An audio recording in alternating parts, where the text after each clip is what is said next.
ẹ̀jẹ̀ mi ní ẹ̀ kí n gbọ́ àkọ́bí ewé ayò ewé tún méje ìtún ló ní ọ̀tún ẹ̀ ṣe ìfà ló ní kan fà ẹ̀ mọ́ra àìbínú gbogbo àtàrẹ gbogbo méjì ọkà bàbà gbogbo mẹ́ta ọkà wáṣẹ́ orí ló túmọ̀ ẹ̀dùn gbogbo ọ̀nà ní túmọ̀ ẹsẹ̀ akọni ìmọ̀ tú ìmọ̀ ọjọ́ ìmọ̀ èmi ni wọn kì í dálẹ̀ wọ́n bá lọ mẹ́lẹ́mọ́ wọ́n á fi jó ẹlẹ́mọ́ akọni wọ́n bá lọ bèbèrè wọ́n á fi jó ẹrùkù bọ́ọ̀wọ̀ wọn bá tẹ̀lé wọ́n á fi jó aláre àwọn mẹ́tẹ̀ẹ̀ta parapọ̀ wọ́n wá jọ ń pẹ́ mọ́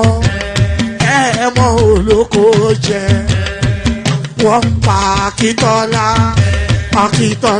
ọmọ Ògún wọ́n pàdé Ìyọ̀dà ọmọ Àtàràbọ̀bà Àkànbí wọ́n pàdé Ṣàtàdàdẹ ọmọ ọba Ìjẹ̀bú Mèrè Aṣíwájú odògbólùkẹrẹ ajagun lólòdì ọ̀run tó bá ṣe pé tìyẹ tó bá ṣe pé tìyẹ náà bá ń darí jọ wí àgbèrò ní kún gbọ́wọ́ ọgbọ́n ti ṣìgìdì bá gbé àbẹ́tì ló máa ń gbé àyàn tí ìlàyàn ewúrẹ́ Ọlọ́run dákun má padà lẹ́yìn ẹ kó má gbàgbé ọ̀rọ̀ tẹ́ Aṣíwájú Ọlọ́run dákun má padà lẹ́yìn ẹ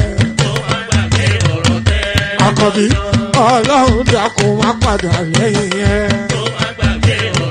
ọkọ̀ olúrẹ̀lẹ̀ Ọlọ́run dákun. Did he actually live in the state coffers when he left as governor? And are you willing to publicly publish the bank verified statements to settle the matter once and for all? Yes. Not talking. Yes. My predecessor left 9 billion cash and 9 million or 9 billion? 9 billion cash and 25.6 billion in script issues. These are sovereign wealth fund and shares in other banks. You know, if you put 9 million to that, you get 35.5 billion. Technically, you know, but he issued checks worth over 15 billion before he left, waiting for me to cross over before those checks started appearing. You know, so you can see it's teaming and leading in accounting. That's what happened. So this is fact. We have published it already. It's already in the social media. It's everywhere. That what he left was 35 billion. Let me even tell you, if I were not only publishing the figures, publishing the bank statement, would you look, do? Our accounts are properly audited. You know, I have the largest funding from the donor agency.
It's a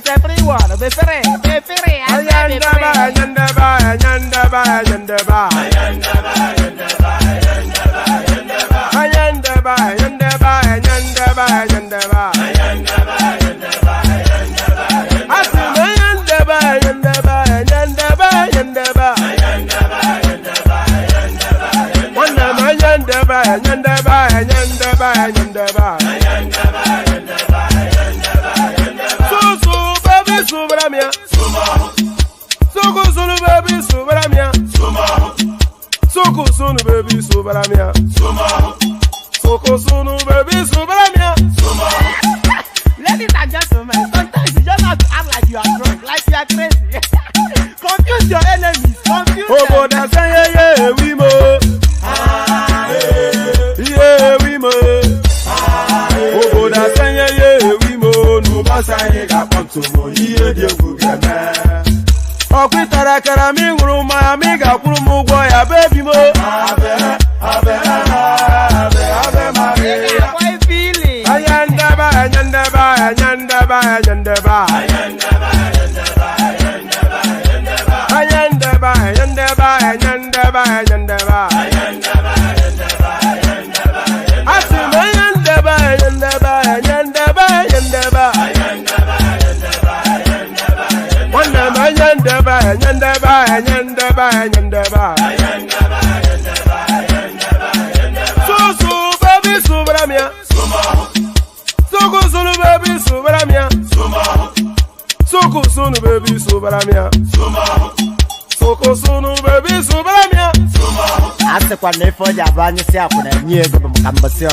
Since I was born, but now I am getting youth. Hakuna mota, hakuna toga.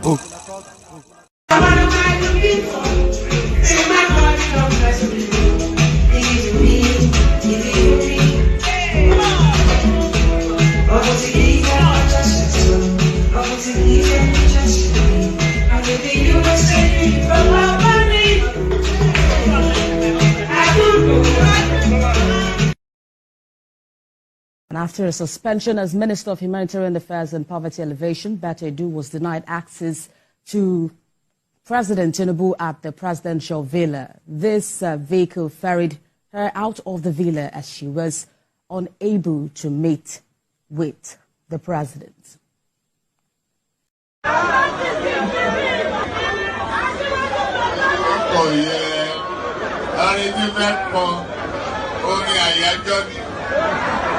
Orin àyájọ́ ni wọ́n dìde wọ́n pínlẹ̀ ogun oyin tí mo rí ká bá mi wá yẹn dà ká ní kó bá mi wá.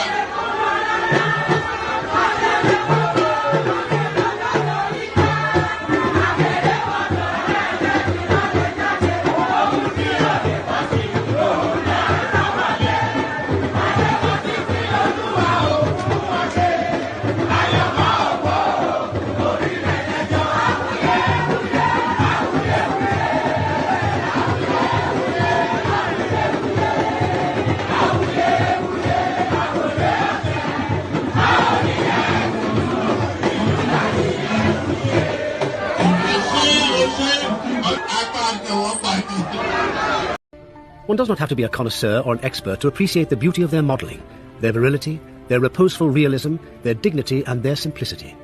No Greek or Roman sculpture of the best periods, not Cellini, not Udon, ever produced anything that made a more immediate appeal to the senses, or is more immediately satisfying to European ideas of proportion.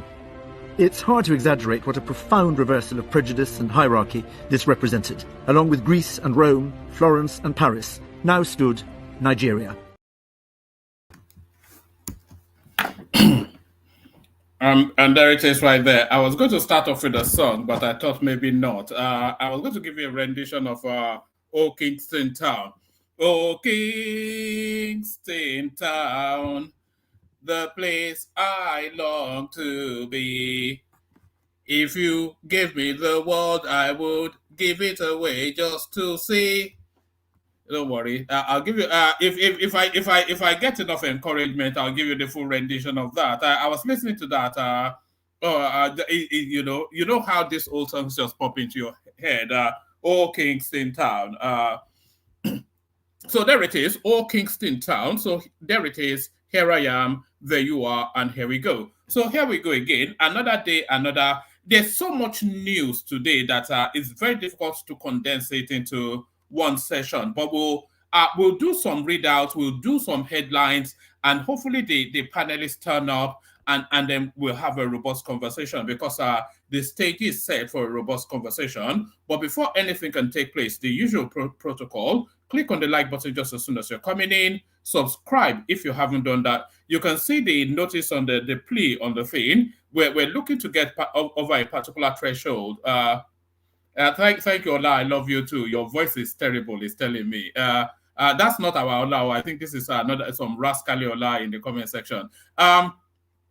So you can see the notice on the screen. We're trying to get over a threshold. So if you have not subscribed already, we need a minimum of 10 people subscribing in the course of this session. So if you haven't, then do the platform that favor of doing that right now. So click on like, click on subscribe. And then if you want to come join us on screen, of course, the invitation ever there is an open and permanent invitation for you to come and join us on the screen.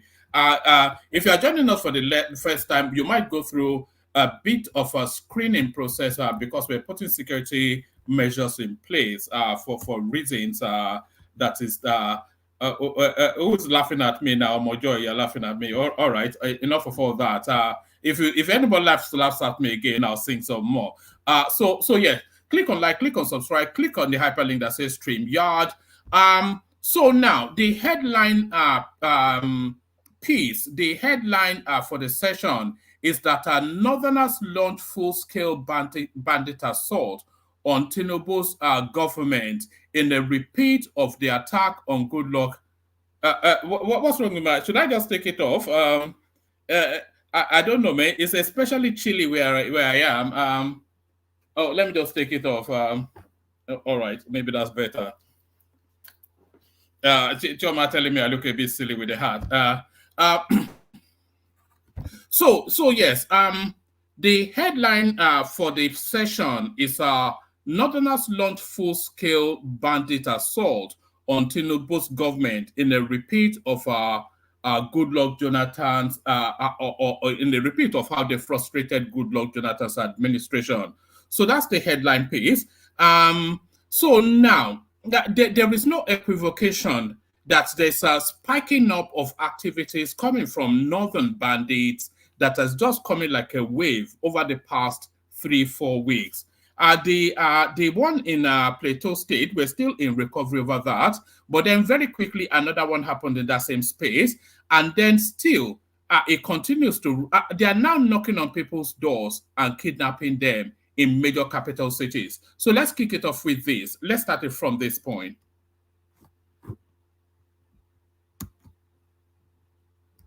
Estates is the most recent area of the Federal Capital Territory by Sagwari Layout Estates is the most recent area of the Federal Capital Territory to feel the terrors perpetrated by bandits.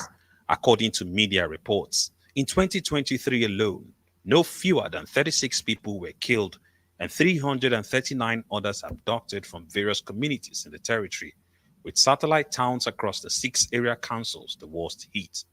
Sadly, these attacks continue unabated in 2024. The attack at Sagwari Layout in the Duse area of Buhari Area Council on the night of January 7, 2024, saw the bandits abducting 10 persons from houses within the estate and 2 staff from a hotel in the vicinity, after which they ferried them into the neighboring hills behind the estate. Anthony is a resident of the estate and tells us more about the attack. Yeah, with the camouflage, with the army boots. He reached 9, like 10. Military uniform? Yeah, military uniform. Some with the police, black and black.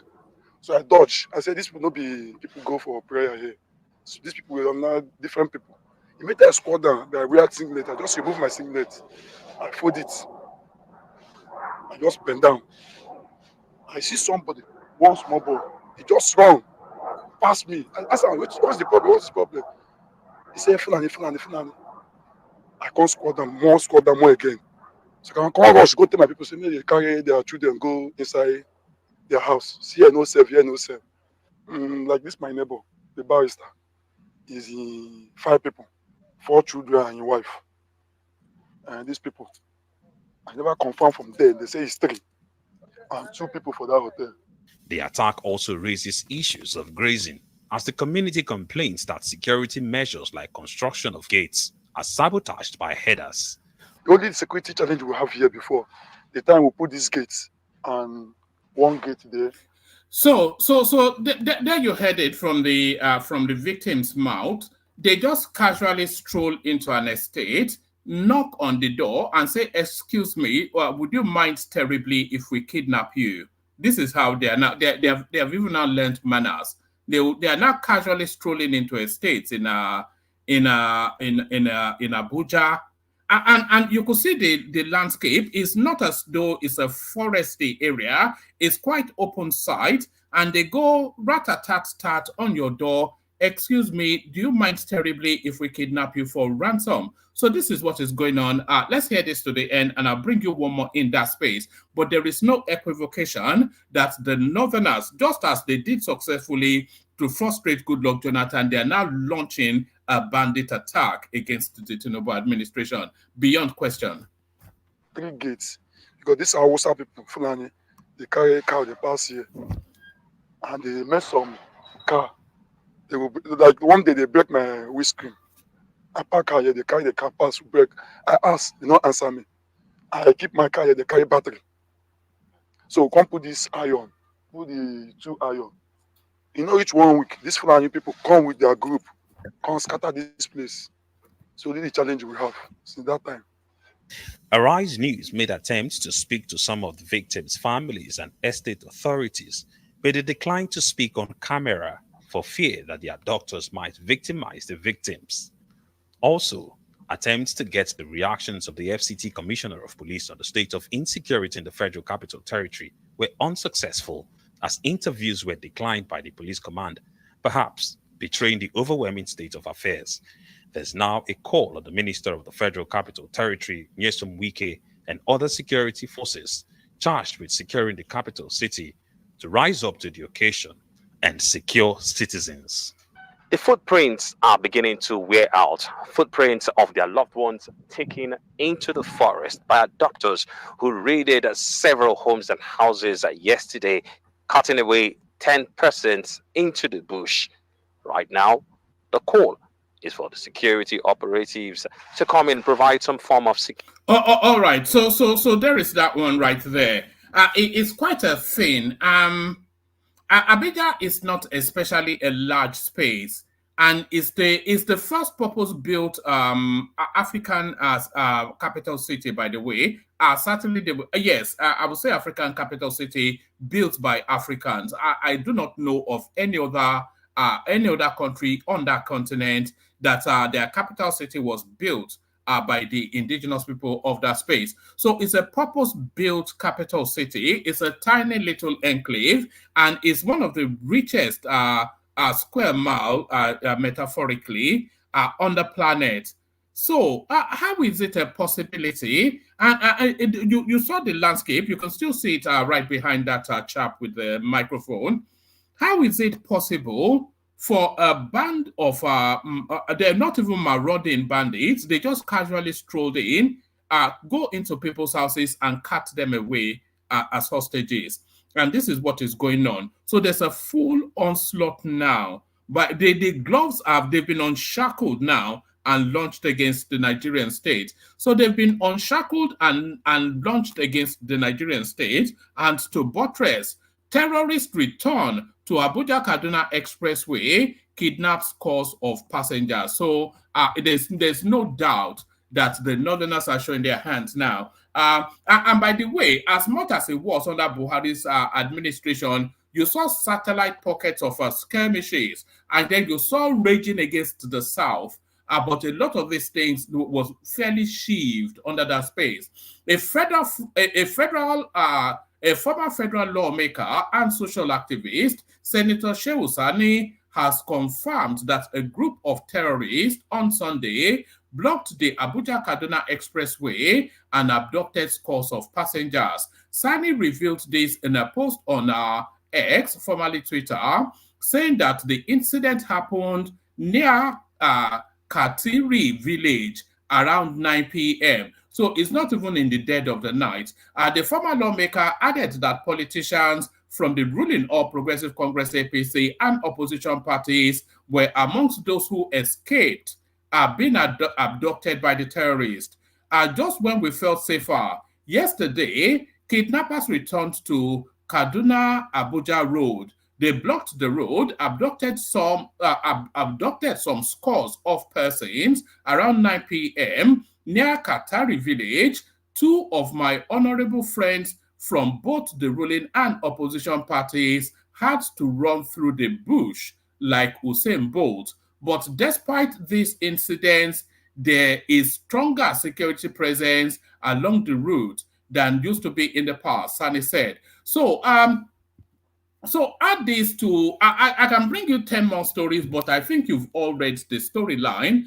There is no equivocation that the Northerners now are launching, just as they did under Goodluck Jonathan, a bandit assault on the Tinubu administration. A bandit assault on the Tinubu administration, and that might well be as a result of the changes that administration is effecting. So that administration, of course, a new broom in a man's zoo. Let me take you to this. Tinubu, let me take you to this. Tinubu reduces entourage on foreign trips for president, vice president, ministers, orders. So this essentially Tinubu slashing that space by 40%. So rather than read it out, let's hear it from the horse's mouth itself.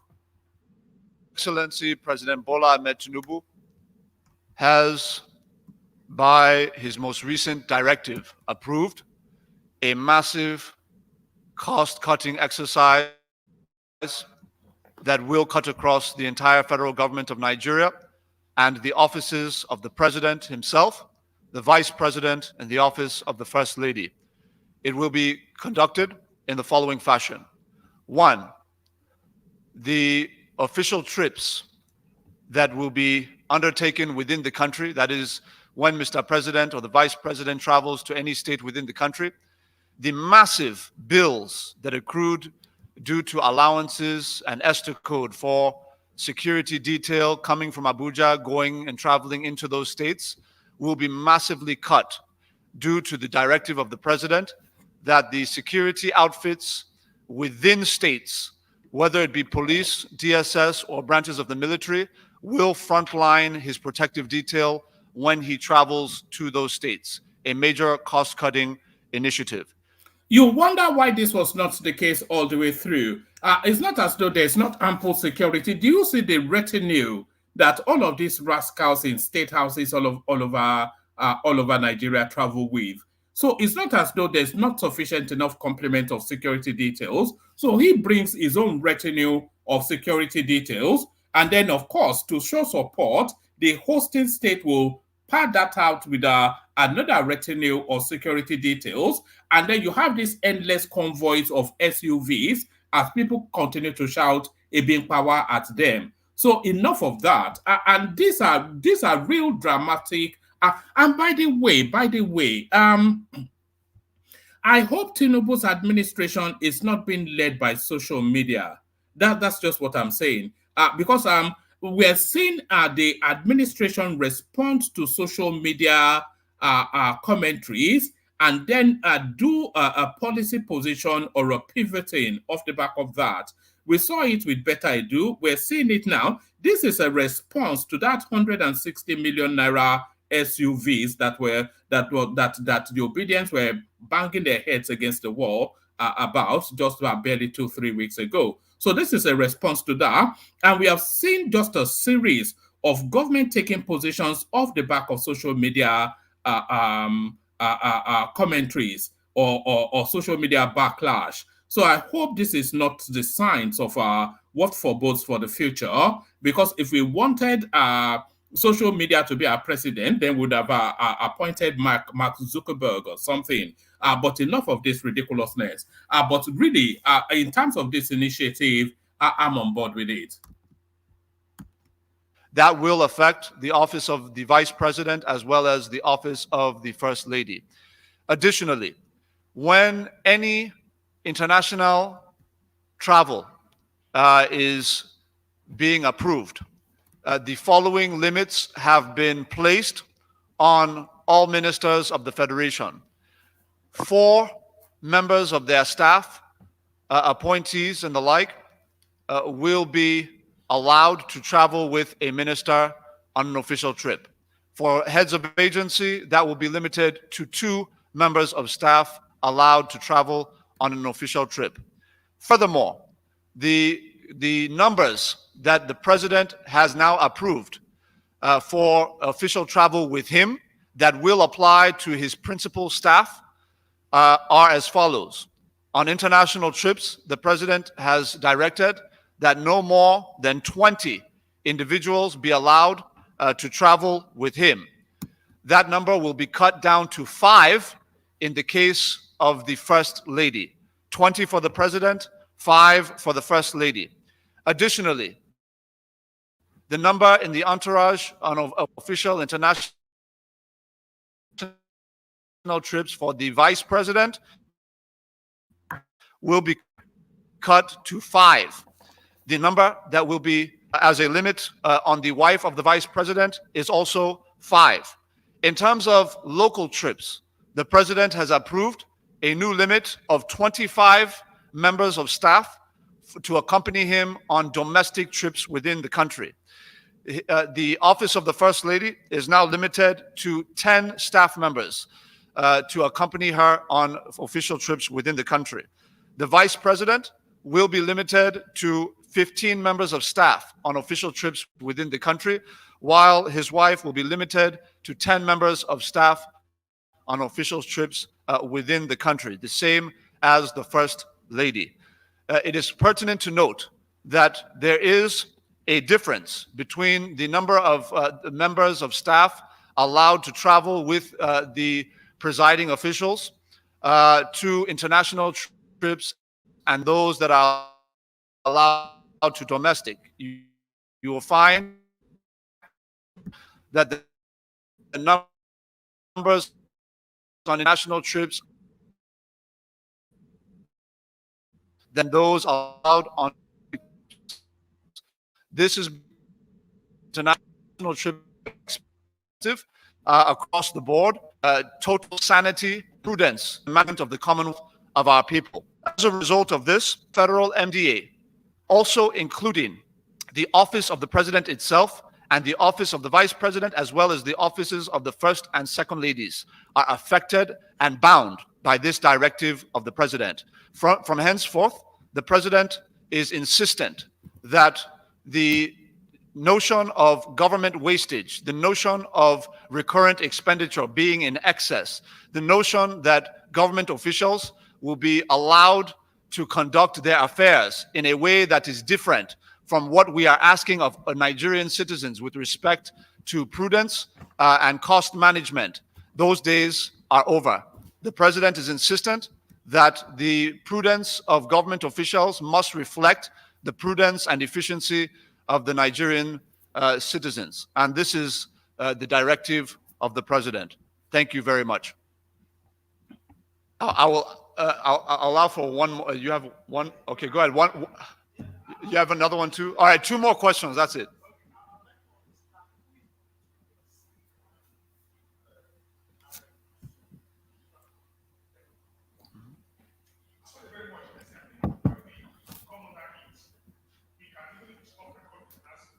Yes.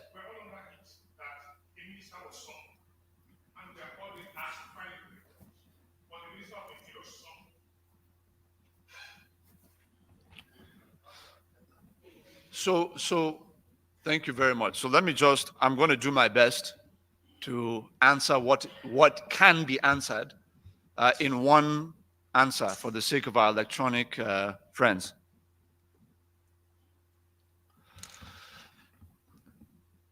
With respect to the adherence to this most recent directive of President Bola Ahmed Tinubu, I believe we do not need to convince the officers of the federal government of Nigeria of the seriousness of the president with respect to how he will implement his directives. If there's anybody who feels that the directive of the president is not binding on them, who feels that the president will not uphold this directive in implementation and seeks to test it, they would do so at their own peril. All right. Anybody that seeks to test the president is doing so at their own peril. So anybody that seeks to test the president is doing so at their own peril. Before we go on to and we're going to what he segued, what he hinted at there, the Tunji Ojo narrative. We're going to segue to that in a moment. But before we do that, let me signpost you in the direction of what is coming on Sunday. Dupsy, of course, she's back, and she was back this Sunday. She carries on next Sunday, and she carries on with a bang. So I'm going to post the link to Dupsy's show on Sunday. Make sure you go and bookmark it. It's going to be a banger. This is what Dupsy is looking to discuss with us. So that's what Dupsy is looking to discuss with us. Some of you may be aware. Those not aware, be aware now. Pope declares surrogacy a deplorable act, but is it right? So that's the headline topic for our Dupsy session on Sunday. So make sure I'm posting the link now. Make sure you go and bookmark it so that you don't miss that session. It's going to be explosive. When is it never not explosive and engaging with the majestic Dupsy? Pope declares surrogacy a deplorable act, but is it?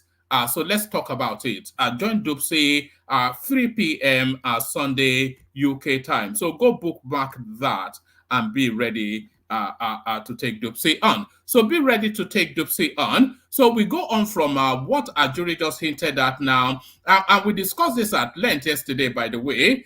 Is the narrative of this Tunji Ojo, who some people insisted should fall on a sword or should be made to walk the plank off the back of what some people might suggest profiteering from his position as a minister.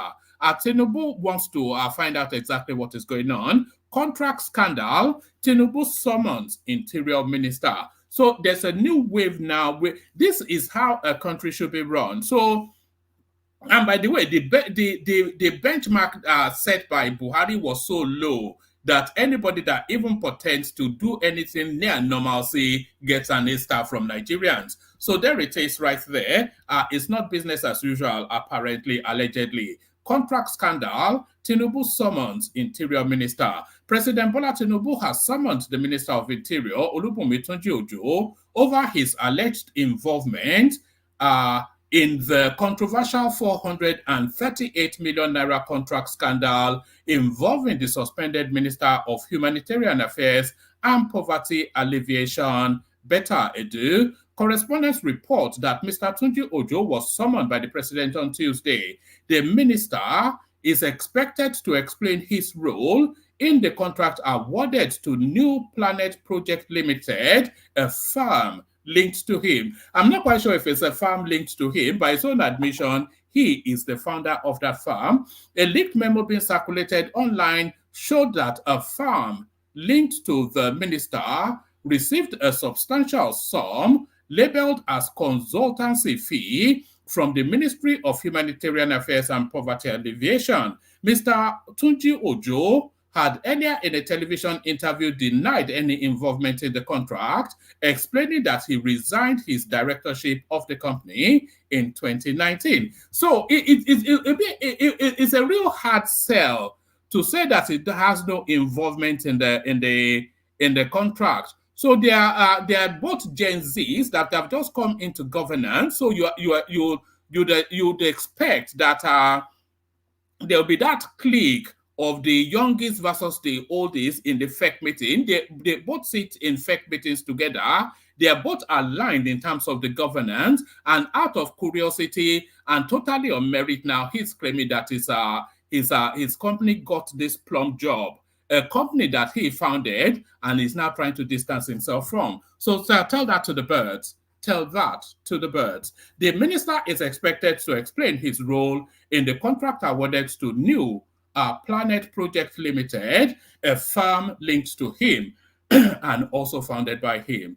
A leaked memo being circulated online showed that a firm linked to the minister received a substantial sum labeled as consultancy fee from the Ministry of Humanitarian Affairs. And Mr. Tunji Ojo had earlier in a television interview denied any involvement in the contract, explaining that he resigned his directorship of the company in 2019. I am not a signatory to the account, he said. It's not so much who is a signatory, it's whose account the money lands in, is who gets the fat of the land in terms of the contract. And actually, I was shocked because the company in question was a company where I was director about 5 years ago. I had resigned my directorship, but my wife is still the owner. Mr. Tunji Ojo said he co-founded the New Planet project with his wife 15 years ago, but resigned as director in 2019 upon winning a seat in the House of Representatives. However, he remained a shareholder of the company. Look, this guy is clever by half. He said has the role too, without question. Of course, to the best of my knowledge, public service rules do not prohibit public officers from being shareholders. What public service rules say is that you cannot be a director, of which I resigned about 5 years ago. President Tinubu on Monday suspended Mrs. Edu for allegedly diverting over 585 billion naira to a private account. So there it is right there. So much for the Gen Zs, so much for the let the youth take over. You test them once, and then, of course, they spend the whole of the country's resources on Gucci. So now, let me build this next one up for you with a video clip, because this next one now has a backdrop. So let's build it up with the backdrop, and then we go into the readout. So the backdrop to the backdrop to the next readout is this. I'll just play you about 40-50 seconds. Okay. Watch this video with you up here. Watch it. That's even the more reason. That's even the more reason I'm going to lock you up. That's even the more reason. You're telling me you're a soldier. That's even the more reason. I'm going to lock you up. Get out of there. Get in down there. Very sorry, sir. This is but you're telling me you're a soldier. Just take 4 of them. Then I've locked him up. Telling me you're a soldier. Put him there. Did I just hear your governor calling a soldier, a lance corporal, useless? He called a lance corporal useless. Last cover that now this notice the man broke his arm. They fired the man for hand like this. Now high on in your hand. Now high on. The last corporal now for there you they call a soldier useless in front of who? In front of all those idiots, those bastards civilian. DSS they push a soldier in any situation. All right, so be careful. You see all this printing and peacocking on social media. It just gets so many people in endless trouble. But still they won't learn, of course. But learn, he certainly will. Learn, he certainly will. One way, soldier ranting against Sanwo-Olu arrested army chief. So who owns the land? Who owns the land? Who owns Papa's land? The chief of army staff, Lieutenant General Taoreed Lagbaja, has said the Nigerian army has arrested the soldier who slammed the Lagos State Governor Babajide Sanwo-Olu for ordering the arrest of his colleague alongside 3 other motorcyclists for driving against traffic on the Lagos-Badagry Expressway. Lagbaja said the army is displeased with the conduct of the soldier, saying it is against the discipline of the force. Whilst addressing journalists on Tuesday in Enugu on the conduct of the soldiers, Lagbaja said the said soldiers have been arrested and an investigation is ongoing on others who had acted in the same manner. The army has investigated and the soldier has been apprehended, and we are investigating for every other comical that you have seen on social media, he said. Correspondence reports that a soldier slammed Sanwo-Olu following the arrest of his colleague alongside 3 other motorcyclists driving against traffic on the Lagos-Badagry Expressway. The yet-to-be-identified soldier in the viral video defended his colleague and faulted Sanwo-Olu for calling a soldier useless in the presence of bastard civilians. So on and on it goes. But I think you get the drift of that. So you get the drift of that. Get the drift of this.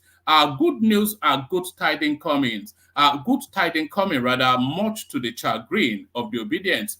Good tidings coming towards Nigeria, much to the chagrin of the obedience. Nigeria's per capita income to reach its pre-pandemic level in 2025. So that's as early as next year, and this is as authoritative as the World Bank. The World Bank has projected that Nigeria's per capita income will return to its pre-pandemic level in 2025.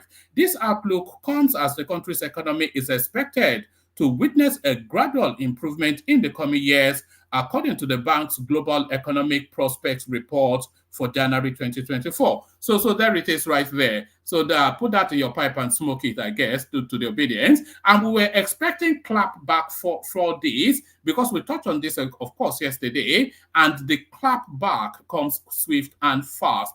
The clap back comes swift and fast. Labour Party reacts to Okukwe's exit, says no room for political opportunists. So what do you mean no room for political opportunists? They've inserted you from behind, and then they've walked away after having their pleasure at your pain. The leadership of the Labour Party LP has water.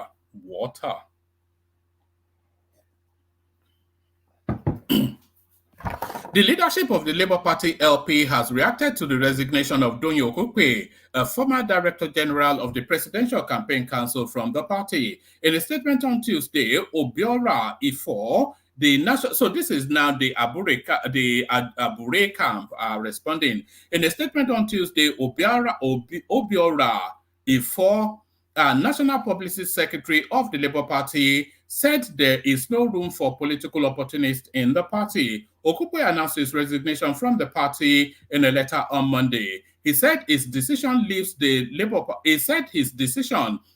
leave the Labour Party was based on ideological grounds and wished the party success in its future endeavors. In a statement, Ifo said Okukwe's exit from the party is not surprising, adding that he has a tradition of jumping from one party to another. I wonder who else has that tradition. of hopping from one party. You see, it's just it's a narcissistic thing, isn't it?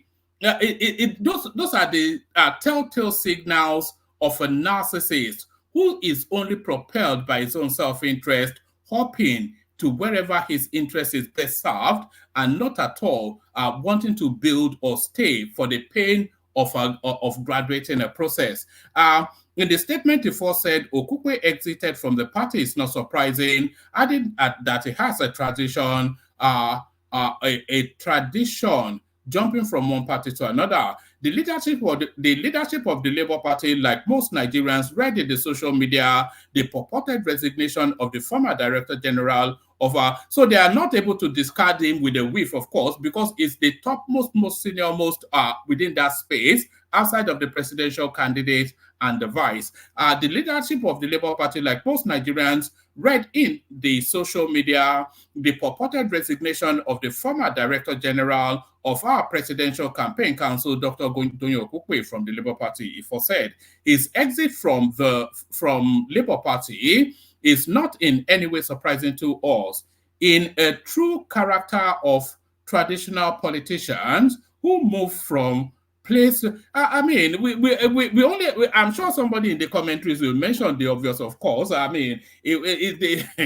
These people, man, they have no sense of irony, no self-awareness, no sense of irony. His exit from the Labour Party is not in any way surprising to us. In a true character of traditional politicians who move from place to another, he was in PDP, from PDP to APC, then Labour Party. But maybe Abga next, maybe he's doing the reverse, Obi route. His exit from the Labour Party is not in any way surprising to us. In a true character of traditional politicians who move from place to another, he was in PDP, from PDP to APC, then Labour Party. And we won't be surprised if he goes back to his vomit and embraces either APC or PDP all over again. It is all about where food is ready. Labour Party is an ideological party, but what is the underpinning ideology? Because Okukwe, of course, tells us that it's right of centre, and Labour Party is left of centre, and the ideological chasm is visible for everybody to see. So why was he a top functionary of that party in the first instance? Labour Party is an ideological party. It has a clear-cut ideology which supports equal opportunity and social justice. It is specifically not a place for people like Donyo Okokwe. It's unbelievable, you know, just no lack of compunction, no sense of irony, just away with the fairies. It is specifically not a place for people like Donyo Okokwe. And by the way, in a parallel universe, in the land of Narnia, in some twilight make-believe world that will be his president, this guy will be now the chief spokesperson. But now he's not fit for purpose. It is specifically not a place for people like Donyo Okokwe. Our system in Labour Party does not support political opportunists. Oh my goodness me. It's just, there's so many slaps to be dished out just off the back of this nonsensity. The system will naturally expose such political characters and eject them. It was not ejected. He used you and then he publicly shamed and dumped you. That's what happened. The system will naturally expose such political characters and eject them. I ask again, had Labour Party declared winner of the presidential election, will Okukwe remain with the party or jump ship in adherence to his ideological leaning? We must recall that Okukwe was forced to abdicate office halfway into the campaign because of the baggages he came with from other party where he served. The court whipped him into early political menopause. So he really did not contribute much. The Obi momentum started to lose traction as soon as Okukwe left. Okukwe is a gold standard political operator. It's one of the sharpest brains in politics. Even Akin Oshitokun is not as bright as I'm not quite sure in terms of political machinations outside of I'm not quite sure if you have a sharper political operator than Donyo Okokwe. The court whipped him into early political menopause. So he really didn't contribute much into the Labour Party's success. Which success, by the way? Oh yes, you got one governor, isn't it? The one that says Tinubu is a fantastic man. So he really didn't contribute much into the Labour Party's success in the 2023 electoral voyage. However, we are glad he acknowledged that we offered him shelter. Finally, the leadership of the Labour Party wishes him well in his future political adventure. We will, however, remain positive that a new Nigeria is possible. So there it is right there. Gold standard clowns, those people, gold standard clowns. So I'll give you this just as a headline. Our eyes on all ministers. Northern Group hails Tinubu for suspending. I hope, and we'll see how it goes. The Arewa Youth Consultative Forum has commended President Bola Tinubu for suspending BETTA Edu as Minister of Humanitarian Affairs and Poverty Alleviation. In a statement on Monday, Yarima Shetima, president of the group, said Edu's suspension shows that the president has zero tolerance for corruption. Edu has come under scrutiny after a leaked letter surfaced where she authorized Olutoyin Median, Accountant General of the Federation, to transfer 585 million into a private account. Tinubu directed a suspension. So a pat on the back from their bookies. I wonder what that means. A pat on the back from their bookies. So we're starting to bring it home. Tinubu slashes travel expenses for president, vice president. So we've done by 60%. So we've done all that. Yes. Let's go on to. I'm sure I've missed bits, but hopefully those bits will come up in the course of conversation. So that's Kaizo making noise there. Let's see. Is there anything? All right. I think that should do for now. That should keep us going. That should keep us going. And plenty of room in the comment section, by the way. Anyone that wants to hop on, hop like a bunny. Hop on. Hop like a bunny. Hop on. But first, of course, you know where we're going. The routine not complete without you guys, of course, hearing from the Guides. Only water, where they see ma. Water.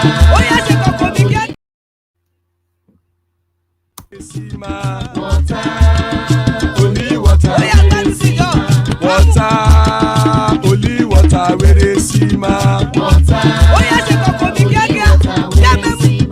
Water, water, water, water, water, water, water, water, water, water. Water. Only water, where they see ma. Hapa o naido.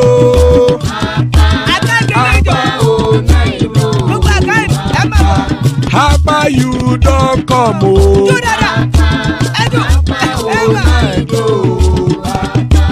Hapa o naido.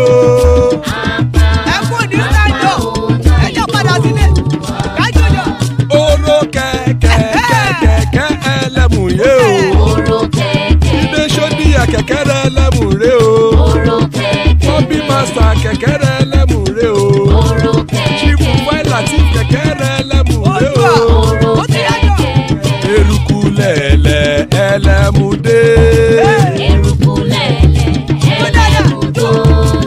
Eruku lẹ̀lẹ̀ ẹgbẹ́ ẹlẹ́mùdódò jàre o. Eruku lẹ̀lẹ̀ Ghana ti dé ẹgbẹ́ bọ́dì o. Ọmọ ẹlẹ́yẹ ẹ̀yẹ ẹ̀yẹ o ó dilé o. Odúyẹ̀lá ẹ̀yẹ o ó dilé o. Petrosoname ẹ̀yẹ o ó dilé o. Petrosodúnkẹ́ ẹ̀yẹ rẹ̀ ó dilé o. Ẹlẹ́kọ̀ ọ̀run mú ìní o.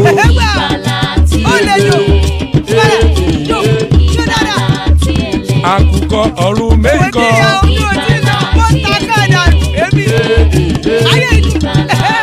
Ikú kò ní ríwà gbéṣe o.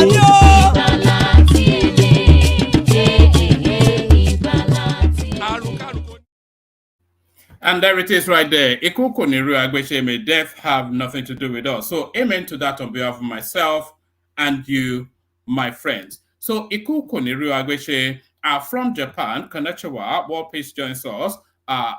Earlier was no doubt there. Father of the bride, Ajanle Koko, good to see you. His Royal Majesty, we're in esteemed company. King Emeka deigns to spend time with us.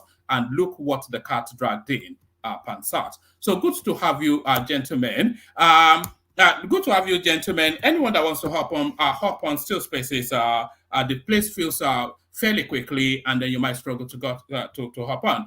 So let's kick the conversation on. So much to talk about. Let's kick it off with but Pansat, please let's make it. You've been listening to previous sessions, so you know we don't do all those. Pansat, kick it off for us, Pansat. Well, hello to everybody who's on the panel and those listening to us. You have a lot on this episode. So what I'll do, let me just take a couple of minutes to introduce my thoughts. Then I'd like you to come back to me when others have spoken so we can then deal through it more seriously. And the last story that you talked about there, I believe that what we'll be looking at in that Northern Elders Forum part of the back, it's nothing but your good old male chauvinism and Islam, right? You notice that women get weeded out of politics in Nigeria with all kinds of guys. They don't promote theirs. All the women that come from the South that attain prominence are removed with one silly reason or the other. Things that the male are complicit in doing, or even more so. You could remember I forgot her name now, that used to be what's her name that came from London and was in the administration of Buhari? Yeah, me something. Yeah, I think so. That and they accuse her of forging her what do you call this? Yeah, something trivial. Now, I'm not saying that she was the smartest bulb in the room, but you can't be removing women as much a society as we have. We're encouraging the women to come up into politics, right? It's a population, a group that's close to 50% of our population. And they keep removing them because, now, I've made this case. I don't know why people don't pay attention to the little silly takia of Muslims in Nigeria. Number one is that they don't like democracy. Not that they don't like it, it's haram. It's in their tenets that leaders ought to be picked by some kind of council. This is fundamental. We have to fix this problem right here. So weeding out these women from office, like Desiani, who probably took some money, but who isn't taking any money in the Nigerian government? And they're pursuing her, even though she's going through cancer, and they're pursuing her. But in that case, that's what I'm going to be talking about chauvinism and the Nigerian polity. Now, in the case of your other stories, it's apparent that Peter Obi I came on because Mr. Crown or Mrs. Crown, I don't know if the gender in the comment section, doesn't want to read or listen to tapes about Peter Obi's campaign. I believe Obi, with ample anecdotes, talked about how he cut down the size of governance, especially relative to his predecessors. We used to have entourages, people going to Lagos and Abuja with him, and he says, hey, look, I don't know what they're going there to do. I'm the one who's going there to do something. And it got a lot of laughs and endeared him to a lot of people. So it looks like what Tinubu is trying to do is to hotwire himself to become some kind of Peter Obi, and that's just not going to work. Like one man aptly said, he's trying to govern by looking at social media, and I believe it's the right call in that case. But you know what? Tinubu can never transform himself to Peter Obi. It's impossible. I mean, number one, you have to have empathy. He doesn't have that. You have to be serious. You have to have credibility. Talking about legitimacy, he has none of those things, and they're very important as far as being a Peter Obi. We want that question. So now, on the other story, what was the second story you propelled there a minute ago?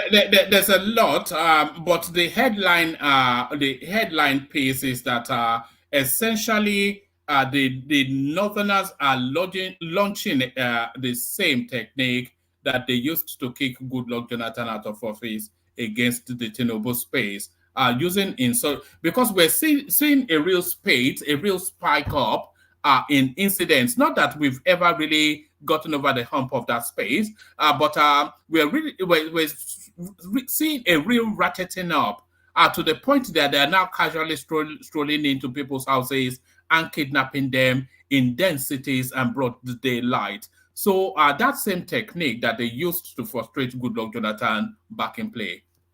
Absolutely. I believe that's a good observation. And there are 2 or 3 kinds of Northerners that are retarding our progress in that country. Obviously, none of them is a good actor. None of them. But there are some that are worse than others.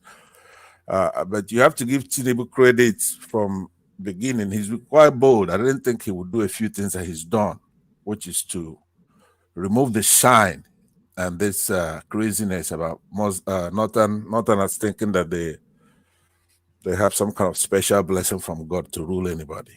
So he comes in there, he's putting for the first time a Southern EFCC chairman, things like that. He's done exactly what Buhari did for his Fulani and Muslim brothers by putting Yorubas in.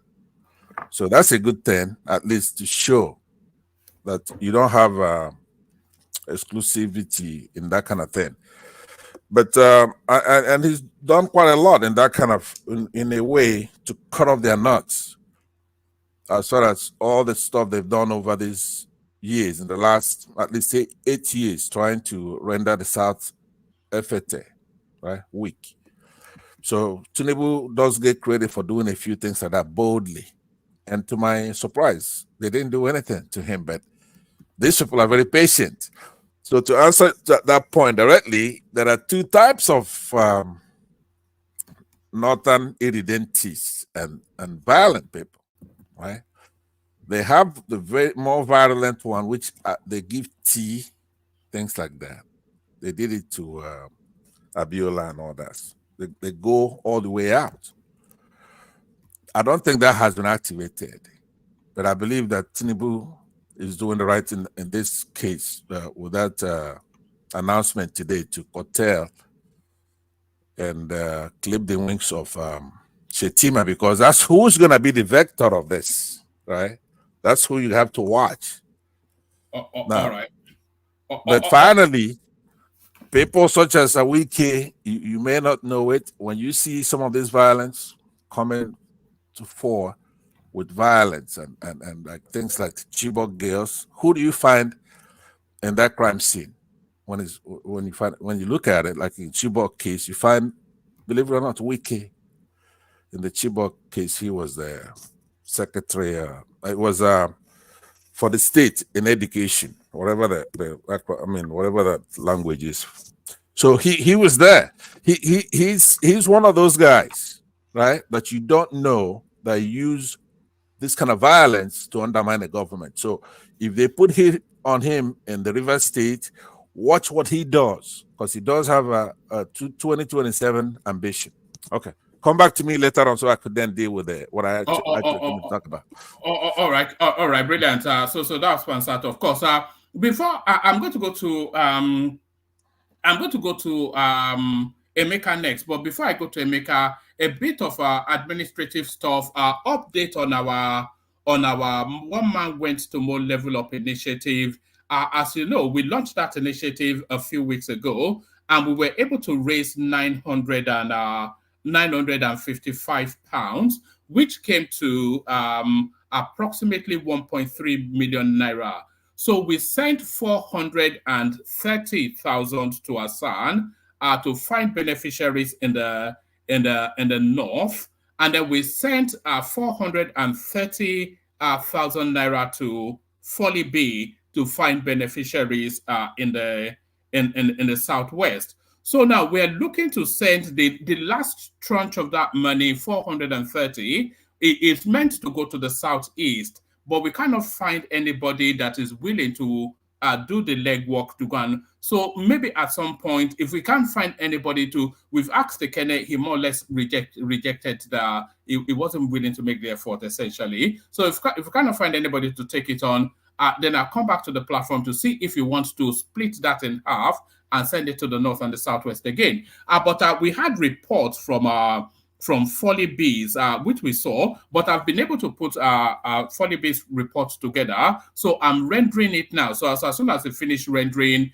I'll bring it to the platform, and I'll also post it as a video on the channel itself. But we've also had reports from Hassan. So now Hassan's voice is in whispers, so you have to listen attentively to what he's saying. But essentially, what he did was to split.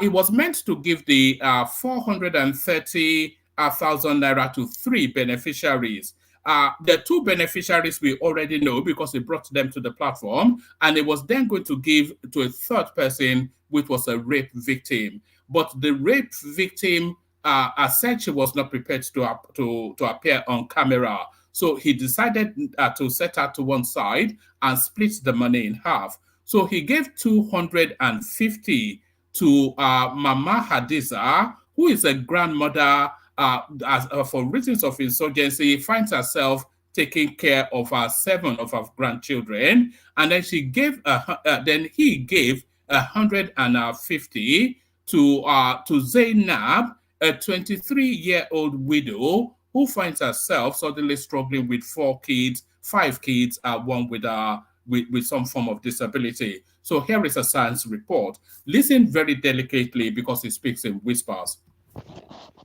So one man, my conversation with Mama Hadiza is me and asking her if she has received the funds and telling her that I will send this video to the people who actually donated, and I asked her if she has received the funds. She said yes, and I explained to her that this money, you are going to use it for your business, so that by the time we come next time, we want to see an improvement in your business.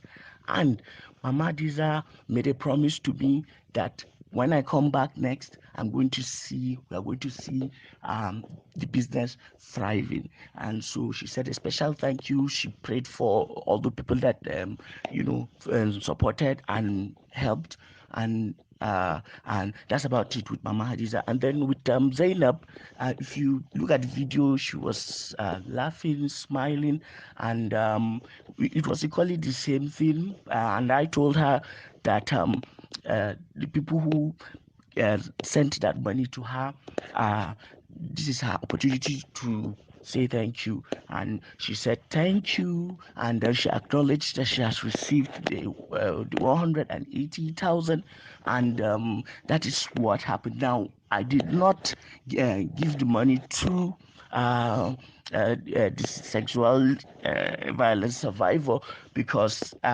when I went to meet her and tell her about this money, she said there's no way she can be on camera. So since she cannot be on camera, I thought it is better to share the money into two. Since Mama Hadiza has 7 grandchildren to take care of, and then Zainab had 4. That was why I split it that way. So Mama Hadiza gets 250 and Zainab gets 180. And I explained to both of them that the money is supposed to go into their businesses, so that by the time we come next time, we want to see improvement in their businesses. And they all promised me that they are going to put all their efforts to ensure that the business progresses. So both of them prayed for you and then said many thanks. So that is just about it. Assalamu alaikum mama, ina wuni? Ina gajiya? Ya kokari? Yawa to kuɗi 250,000 ya zo wurinki? Kin samu? Yawa. To dama mun jima muna son mu samu dawo wurinki mu gaya miki gashi, amma kuma muna fatan kuɗin zaki sa a cikin kasuwancinki ya taimake ki.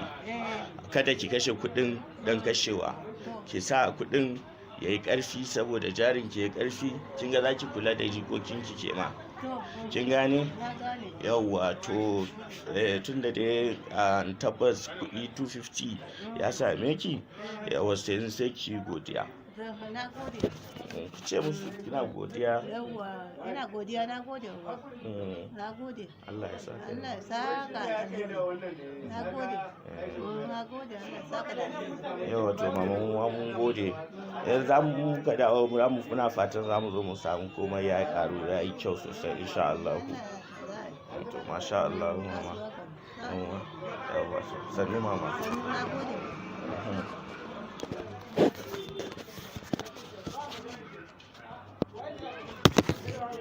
Yauwa to Zainab, na yau kina murmushi, kina dariya. Mun ƙara dawowa daga wannan platform. Ina so in sani, shin sako ya same ki? Alhamdulillah sako ya same ni. Yauwa to sakon nawa ne ya same ki? Sako na samu, alhamdulillah na samu 180. Masha Allah. Na gode, Allah ya saka da alkhairi, kuma insha Allah zan yi abin da ya kamata. Na gode. Yawa to mu ma mun gode sosai.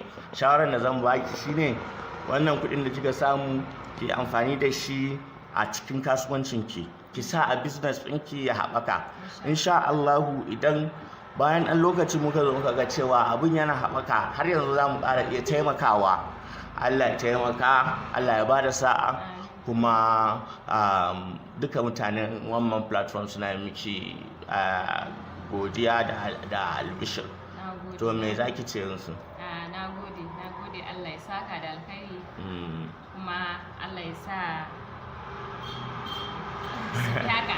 So masha Allah. So everyone, and that is the end of it. Regards to all of them. Bye bye. So that was the excellent Hassan doing God's work. So that's the report from the north. I don't know, it's in Maiduguri, so I think that's the northeast. So 250 to Mahadiza, and then 180 to Zainab.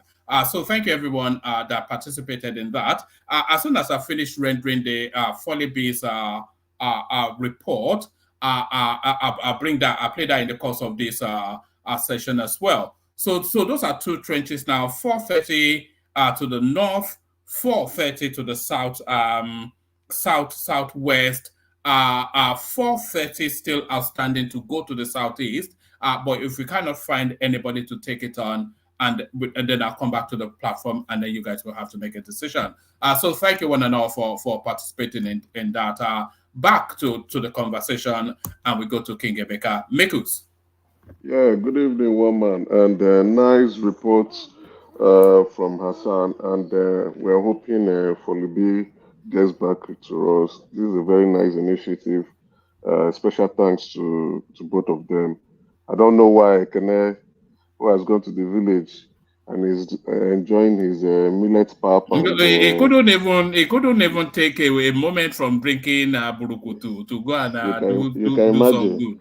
I will smoke him out this night. Let to come out again. I know what to do to him. I know can you take it on? You're not. I'm not in the country. So, but I will try to smoke Emeka Ekene out from where he's listening from the background. I will say something that will make him come to the platform. Anyway, good evening, woman. Like you said, today the new session was buzzing and bubbling with lots of information. And in fact, there was so much that I left out. There was so much news today. Yeah, I know. Yeah, good evening also to the co-panelists and to Pansat. Welcome back and Happy New Year. Good to have you back with your Pansatry commentary. And also special good evening to the comment section as well as viewers at home. Don't forget to like when you join the show or the platform, and also share and subscribe and invite your friends, family, and enemies to come and enjoy the one-man show. Anyway, I would try to cut across all the topics, spend little time as possible so that I can speak. Do you want to kick it off with this? Because you had quite fixed views about this yesterday, and it looks as though Tinubu was listening to you. So what I would say first and foremost is that the president he's addressing issues in the way that is presidential. Anyway, it's not strange to him. He has done this when he was the governor of Lagos State. He brought insanity to civil service in Lagos State, and as well as curbing the excesses and the corruption going on within the civil service in Lagos State. He laid that foundation. So what he's doing is not strange anyway, but it may be strange to those who do not really know him and his antecedents when he was the governor of Lagos State.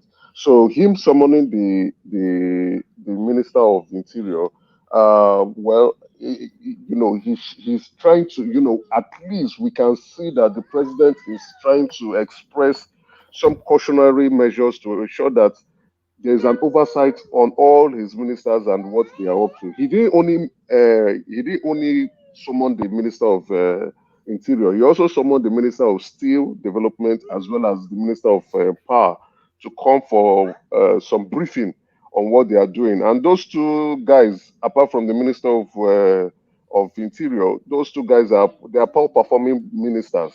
They are not doing very well. So they need to come around to come and explain what they are up to. So if the president is calling you, it means, like for Ojo, we know why he's calling Ojo. Those other two, they are not performing very well. Anyway, when journalists approached Ojo, to ask him how did the meeting go. He said all is well. From the look of things, it appears that the Minister of Interior has won he has won his way in and warmed himself into the hearts of Nigeria based on what he has been doing so far in the passport office. I can tell that a lot of Nigerians really want him to continue, regardless of the unethical actions that he took. But one thing I notice again in the media space is that I think the minister is doing some housekeeping, and he's trying to clear out the garbages.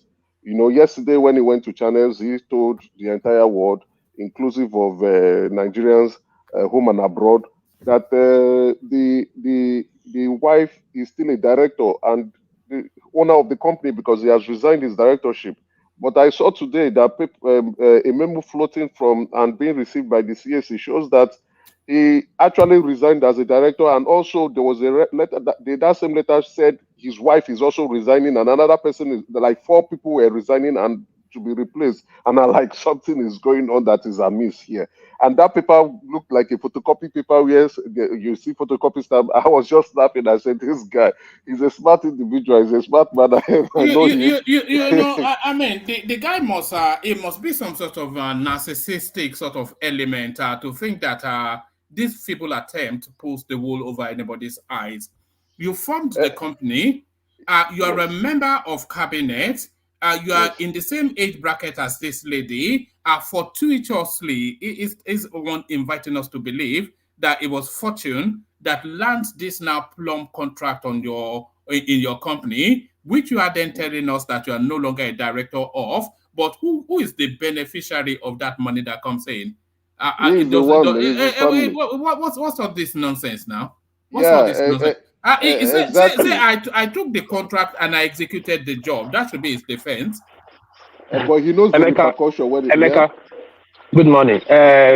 Ojo, he can be academically smart, but he's not street smart.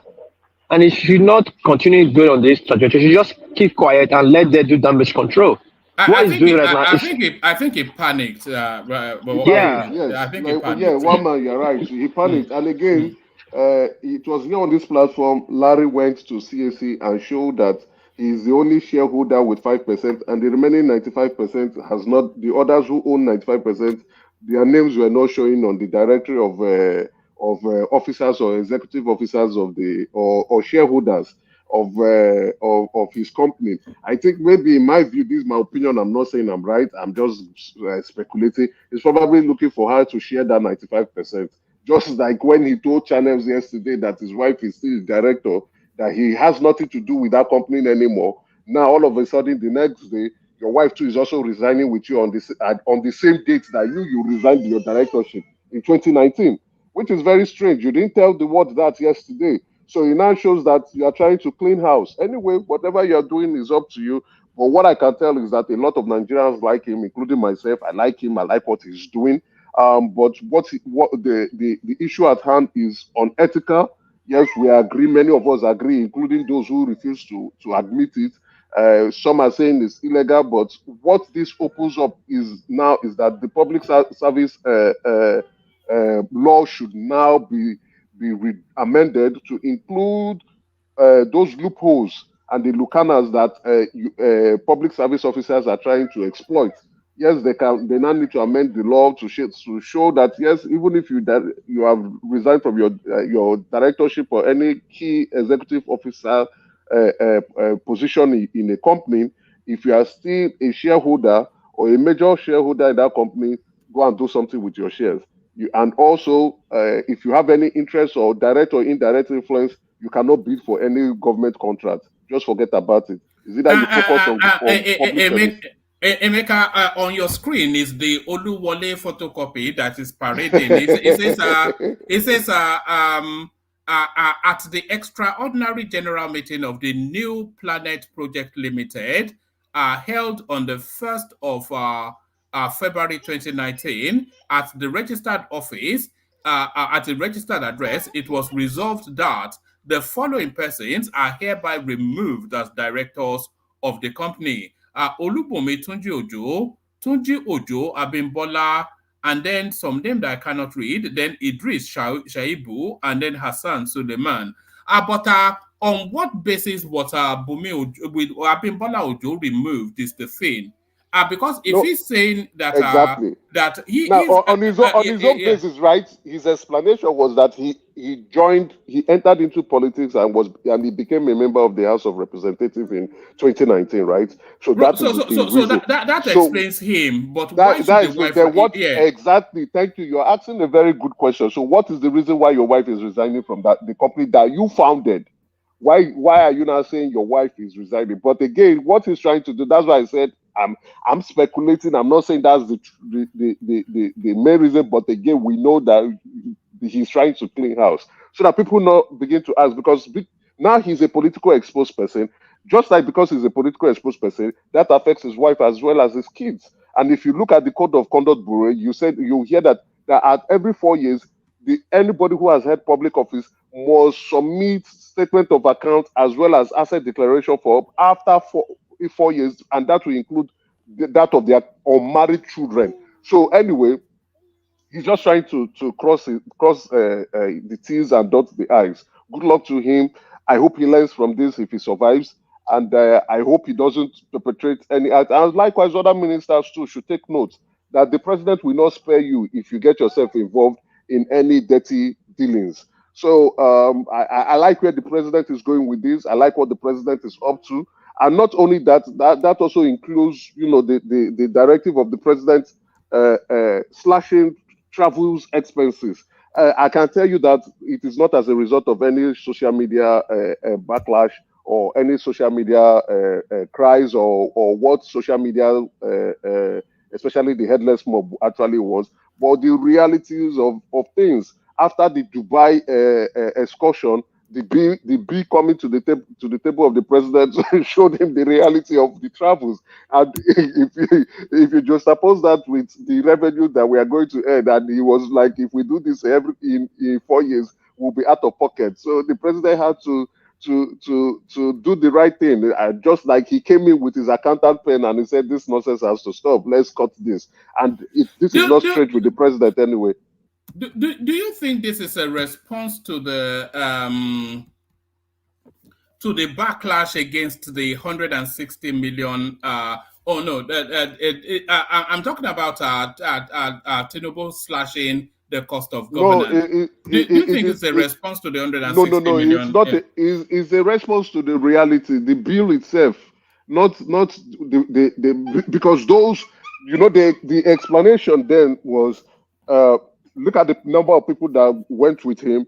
The others came on their own, right? But as a direct result of the sponsorship of those who came with the president, many of them who had no business to be there in Dubai anyway, that bill was too much. And the president decided that I don't think this is going to be sustainable. I don't think this is the right way to go. And coming up to slash the cost of travels, local and international travels, which is, in my point of view, a call in the right direction. So, and I think more prudent cost-cutting measures will be coming in the future as things arises. So, I want to congratulate the president on this measure. I think the president is doing things in the right way. He's changing the mindset of governance in the country. He's trying to be prudent. He's trying to be objective. He's trying to be reasonable. He's trying to be forward-looking and forward-thinking. And he's also trying to ensure that Nigerians understand, or not just Nigerians alone, those in public offices and especially those within the presidency understand the hardship that is actually going on in the country. So I express is the optics, isn't it? You can't have them telling us to tighten our belts and they are living lives like Arab princes, like exactly Arab, like Saudi royalty, it's raining all the time. So yeah, the optics is good, the direction is good, the objective is also good too, and the practicality of it is really good. And I like the way you see, to show the seriousness of things, Ajuri has to come on camera, not just releasing a press statement. He had to come on camera to say it himself, and also to tell those that if you think you want to test the waters, go ahead at your own peril.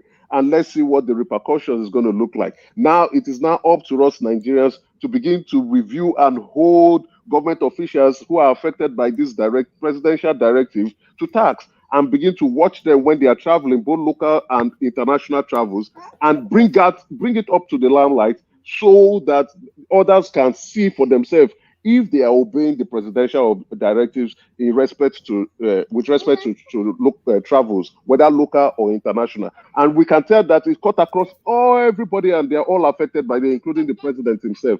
So what this entails is that if the president is traveling internationally, only 20 people needs to be with him, including his personal security or any aides or special assistants that should be along with him, even his personal secretary or principal secretary.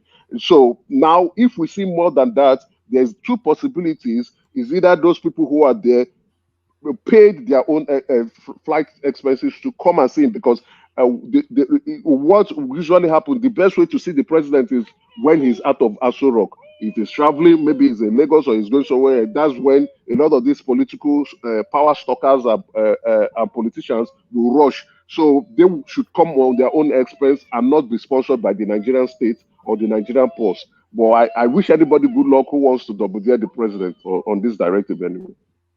All right, brilliant. Let me take you to this headline, Emeka. So it is off the back of Sanwo-Olu's citizens' arrest, and then the backlash from the army, and then the empire strikes back. So Yes. is this excessive? One way, soldiers ranting against Sanwo-Olu arrested. So that's the army chief. Yeah, I knew this was going to be the outcome of things anyway, right? But it also paints the army really in a bad light. You understand? It is really sad for the army to allow their chief to come out to explain their stupidity. It is really sad. And there again, I don't know if maybe because of the cameras we have on phones, if that is really, although this generation of who did not use Nokia 3310 or never experienced phone when they were young, when they were growing up, I think there's something hypnotic about phones and their cameras that people begin to tape themselves and express their opinion on camera, and then not only that, publish it to the entire world to see. I won't particularly want to hold that soldier responsible for that careless and silly act, but you could tell from especially with the Gen Zs that they are so excited to put themselves on cameras and express their opinions or express some activities that you look at and you say, do these people have families, or are they all right? Do they need pills? You get it. But what I've looked at, I just say maybe they grew up with phones, iPads, electronic devices. When we were growing up, we grew up with throwing stones at each other and picking sand and playing 10-10 and the rest, and jumping treadmill or what would do? I've forgotten this. And doing sway and do counters and those stuff. That's how our childhood lifestyle was all about. But them themselves from childhood. Remember when we used to spin tops? When you spin a top, that was yes. That was our own exactly. But they grew up with with iPads and electronic devices. So that may be my own reason for this for the soldier. You should. I knew they were going to arrest him, and they are going to. As a matter of fact, I think he's going to be dismissed. So you don't go about making such kind of careless statements and expressing your opinions, especially when you are in a professional setting. You are a military officer. Where he's not an officer, but you're a military personnel. You shouldn't be careless with your statements. You shouldn't be careless with your words. And then again, you are putting the Nigerian army with your statement, putting the Nigerian army in disrepute. So I knew it was going to end up this way, and that should be a warning sign to the rest of them, especially the low-ranking and junior cadres of the military, including the Nigerian army. You be careful with what you say, and then you have to also give respect to the Nigerian Navy and the Nigerian Air Force. You barely hear their low-ranking personnel engaging in this shenanigans and this silliness. All the indiscipline from the military is usually from the Nigerian army.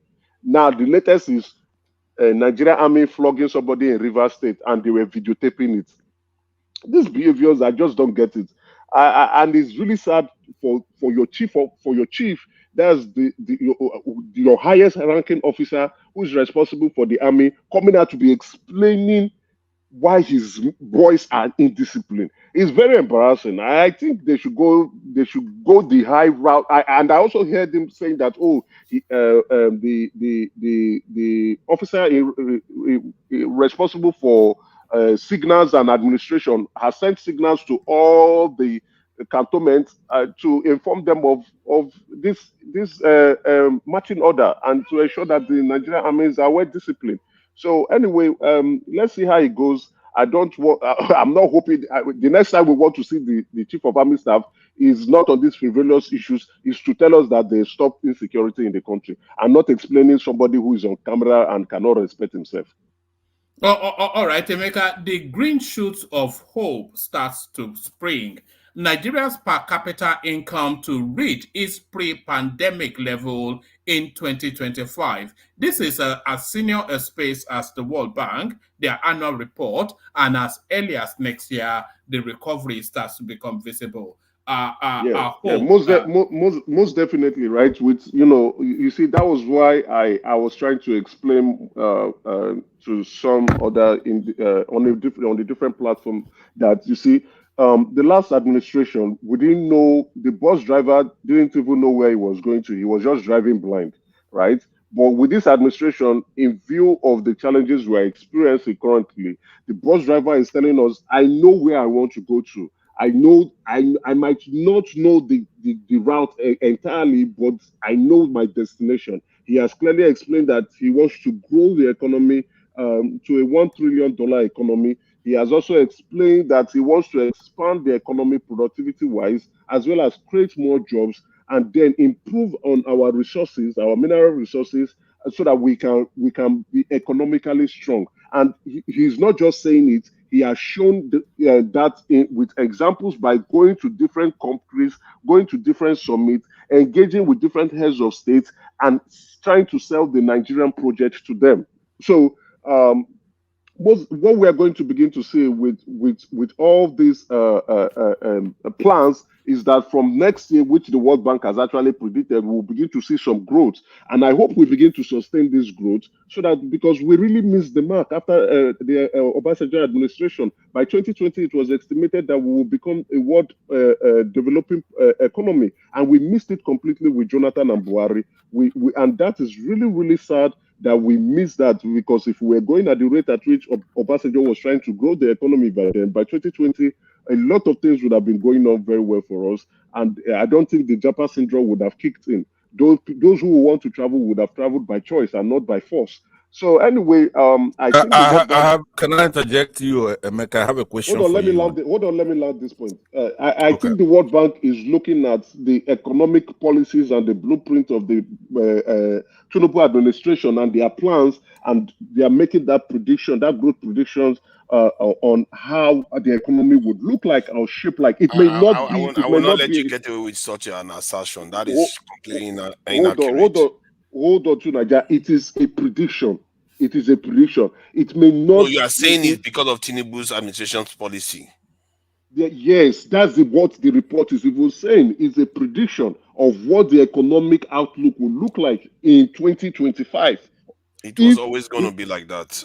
It's a prediction. And can you hold on right there? Then you can continue. It's going to take me 2 minutes to ask you a question based on that, right? Because you're saying. Yeah, it's Spencer now. In order for you to improve an economy of a nation, it's not easy. We expect too much from these politicians, but you have to have, in the case of Nigeria, there must be industrialization, right? It holds the key to unleashing Nigeria's full potential. Do you agree with that? Nigeria needs industry. Okay. I don't think you've seen anything from Tinubu on that level right now. We're in 2024. You're talking about 2025. That's a year from now.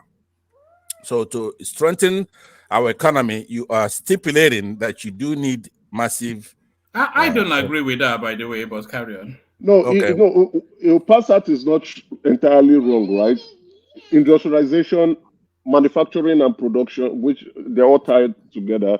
If Yeah, we're There hitting, are less than 10 countries globally that base their economy on industrialization. No, but the United Kingdom is a service economy. No, but yeah, but the United Kingdom, it was first industrialized. They've moved past that industrialization phase, and they are now providing. Let me land my question, and we can have this debate because it's a more important debate. I would really like you to have a debate on this one day because you have to crawl before you walk, right? That is a maxim that you have to guide you. But my question for you, Emeka, because you featured quite prominently the other day, and you just talking and talking. But let's be practical. You have stipulated that industrialization holds the key to unleashing Nigeria. In this case, Nigeria, we're not industrialized. We have to be industrialized. Okay. So establishing effective markets for our agricultural products is also utmost importance, right? You agree with that? Establishing I agree. I agree, and it's also tied to food security. So it's very crucial. It's very crucial, right? The agricultural sector must begin to produce the required food that we need in the country. The manufacturing sector must continue to improve. I think if we can be able to get to 50%, if we can scale up 50%. Yeah, hold your horses because I'm trying to lay this down so that I could then ask you a question. And you're being sincere. You're answering without an evasive mind.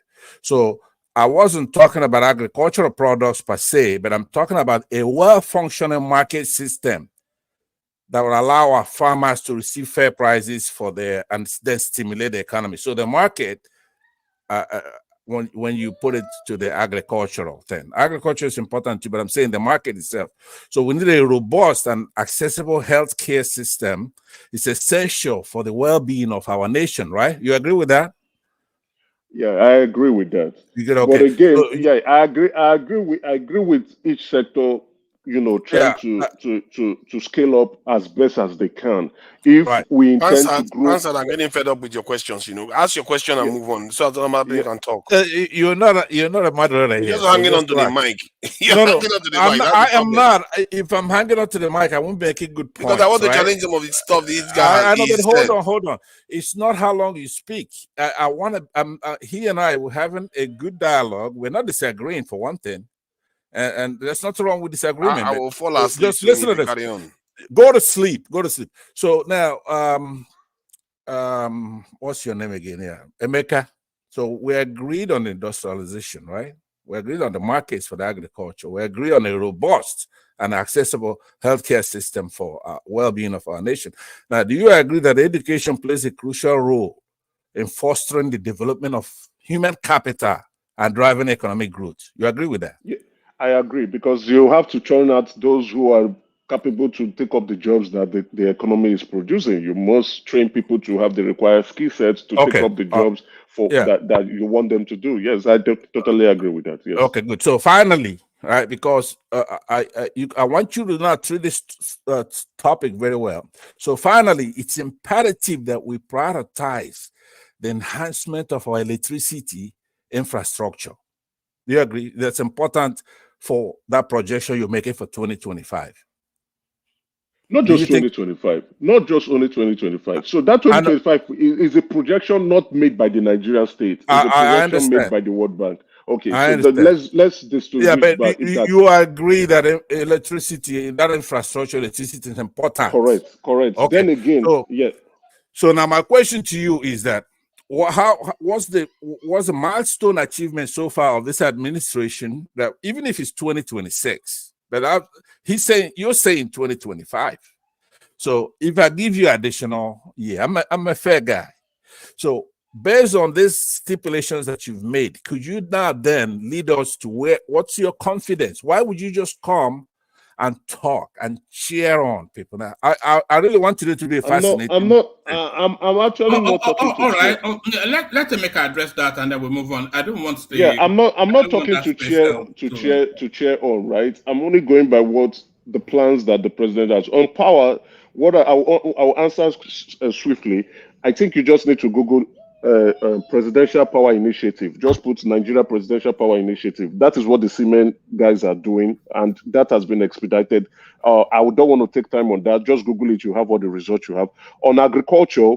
You could tell that the Minister of Agriculture is trying to see how they can grow enough of those import products that we taking into the country, which includes wheat mostly, so that we can stop being dependent on importing these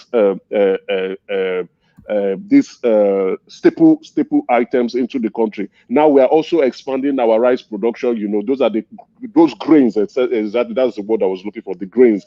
Expanding our rice production, and we're doing well on that sector. The next is to address that wheat concern so that it cut across most of the common food we eat, like the flour, the bread, the macaronis and the spaghettis that we usually eat, and as well as even though the wheat swallow we're taking, so that cut across that section so that we can address and be less dependent on importing this item. So the Ministry of Agriculture is doing that, and they are not sharing grains. I don't know if you're aware. Emeka, please. Let me move on. Hold on. Please. Don't do that, right?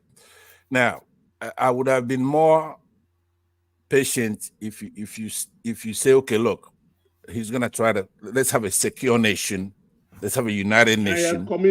Let's have hold on 1 minute. Those things you're doing, that stuff you're talking about, making spaghetti and talking all that stuff, that doesn't mean anything to us. Hold on. To Niger, click on mute and unmute. Your device is not connecting. But push that a little bit and then let him round up. Okay, I want to move it around quickly. I'm sure. Okay, I appreciate that, because one man, you're very important in having us move away from all this stuff and go to the meat, right? So please, from today, guide this. Emeka is a smart guy. All he needs is to understand that a platform like this is supposed to be progressive and moving on. We can't mire in talking about spaghetti. Nigeria is a big country that had many companies in the past. Emeka is one of the most progressive voices on the Nigerian sphere on social media. Anywhere I hear him speak is always a positive outlook and a brighter future. And he packs it out with data and statistics as well. So that's why talking about it. Okay, so let's make you look good then, Emeka. What I want to do is I'll give you a chance to finish whatever you're talking about. On a second run, when it comes to my turn, I want to have a dialogue with you, right? Because what I want you to understand is the country that you come from. It's Nigeria. It's not what we have now. We've been there before. We've had companies in the past. So talking about making spaghetti and all that kind of stuff, that's not gonna get us out of what we're stuck in. So I want you to think about these things when next time I talk to you, which I'm gonna challenge you on this program tonight. Thank Number you, one, hold on. We're gonna need a secure nation. We're going to need a united nation where, all the parties will have to believe in that country. We're going to need a healthy nation, and we're going to need competitiveness and growth in that country. I'm going to find that money, put people back to work, accountability in governance, and how to fix Nigeria. That's what I want to talk to you about, because I don't want all this. Thank you, Pastor. Let me do the rundown. Let me do the rundown on every sector. I can't speak, but I'm just giving you a rundown on the plans for every sector. Right? Yeah, I just spoke about agriculture. Condense it though, because I want to give you one more slot before I move on to Thanks, Roman. So on oil and gas, we can see the Dangote refinery coming in and trying to address the top five. Yes. Sorry, Emeka Ogbeni here. Please, I want to advise. Let's monologue be monologue, so that it can go round. Particularly for some of us that will be sleeping in the next 2-3 hours. Please. Yes, we know you, Ogbeni. You don't. I don't know who said you sleep more than Baba, and Baba is probably twice your age. Look at this, Ogbeni. I have to come to Scotland and take you to the gym. But in order to achieve that, a monologue has to be. Pansa, did you not see what Ogbeni was saying? It was saying. Don't disrupt. No, listen to me. I agree with that, but what I'm saying, in order for a monologue not to be challengeable, it must be so tight that there are no ways to poke holes in it. If you come out here and you're saying the sky is pink, at some point somebody's gonna come and say, no, that's not true. But if you make your monologue tight, precise, and truthful, right, and more importantly, relevant. Do you understand? So I agree with that. So if you have a way to do that, then that's fine. Yeah. All right, brilliant. Actually, Ogbeni, I was waiting for you to come to the show so that I can ask some certain questions. I hope Jaleko told you to come today, and I want to take on this Ojoga. Ajale Koko is here as well, but let him make a round off, and then I'll So- go to back. Emeka, should I just push you on to the next topic? Because I think No, let me Pastor- correct the it let will me come correct back the at you, impression. and then we'll do the yeah, loop no, again. if Pastor to allow me, I just want to so that other Nigerians can also know what the plans the president have in the oil and gas. We are aware of the Dangote refinery coming up. Not only that, also the owner of Boa is also doing his own in Akwa Ibom State. We now have NNPC being on its own completely, and the plan is NNPC is trying to clean up their books and they will go public. So we are going to they are going to be divested from the Nigeria state, and now it will be a public limited company, and that will be responsible where they are currently responsible for their own operations, revenue, and expenses at this moment. I think I said yesterday that they were trying to borrow the government 3.5 billion.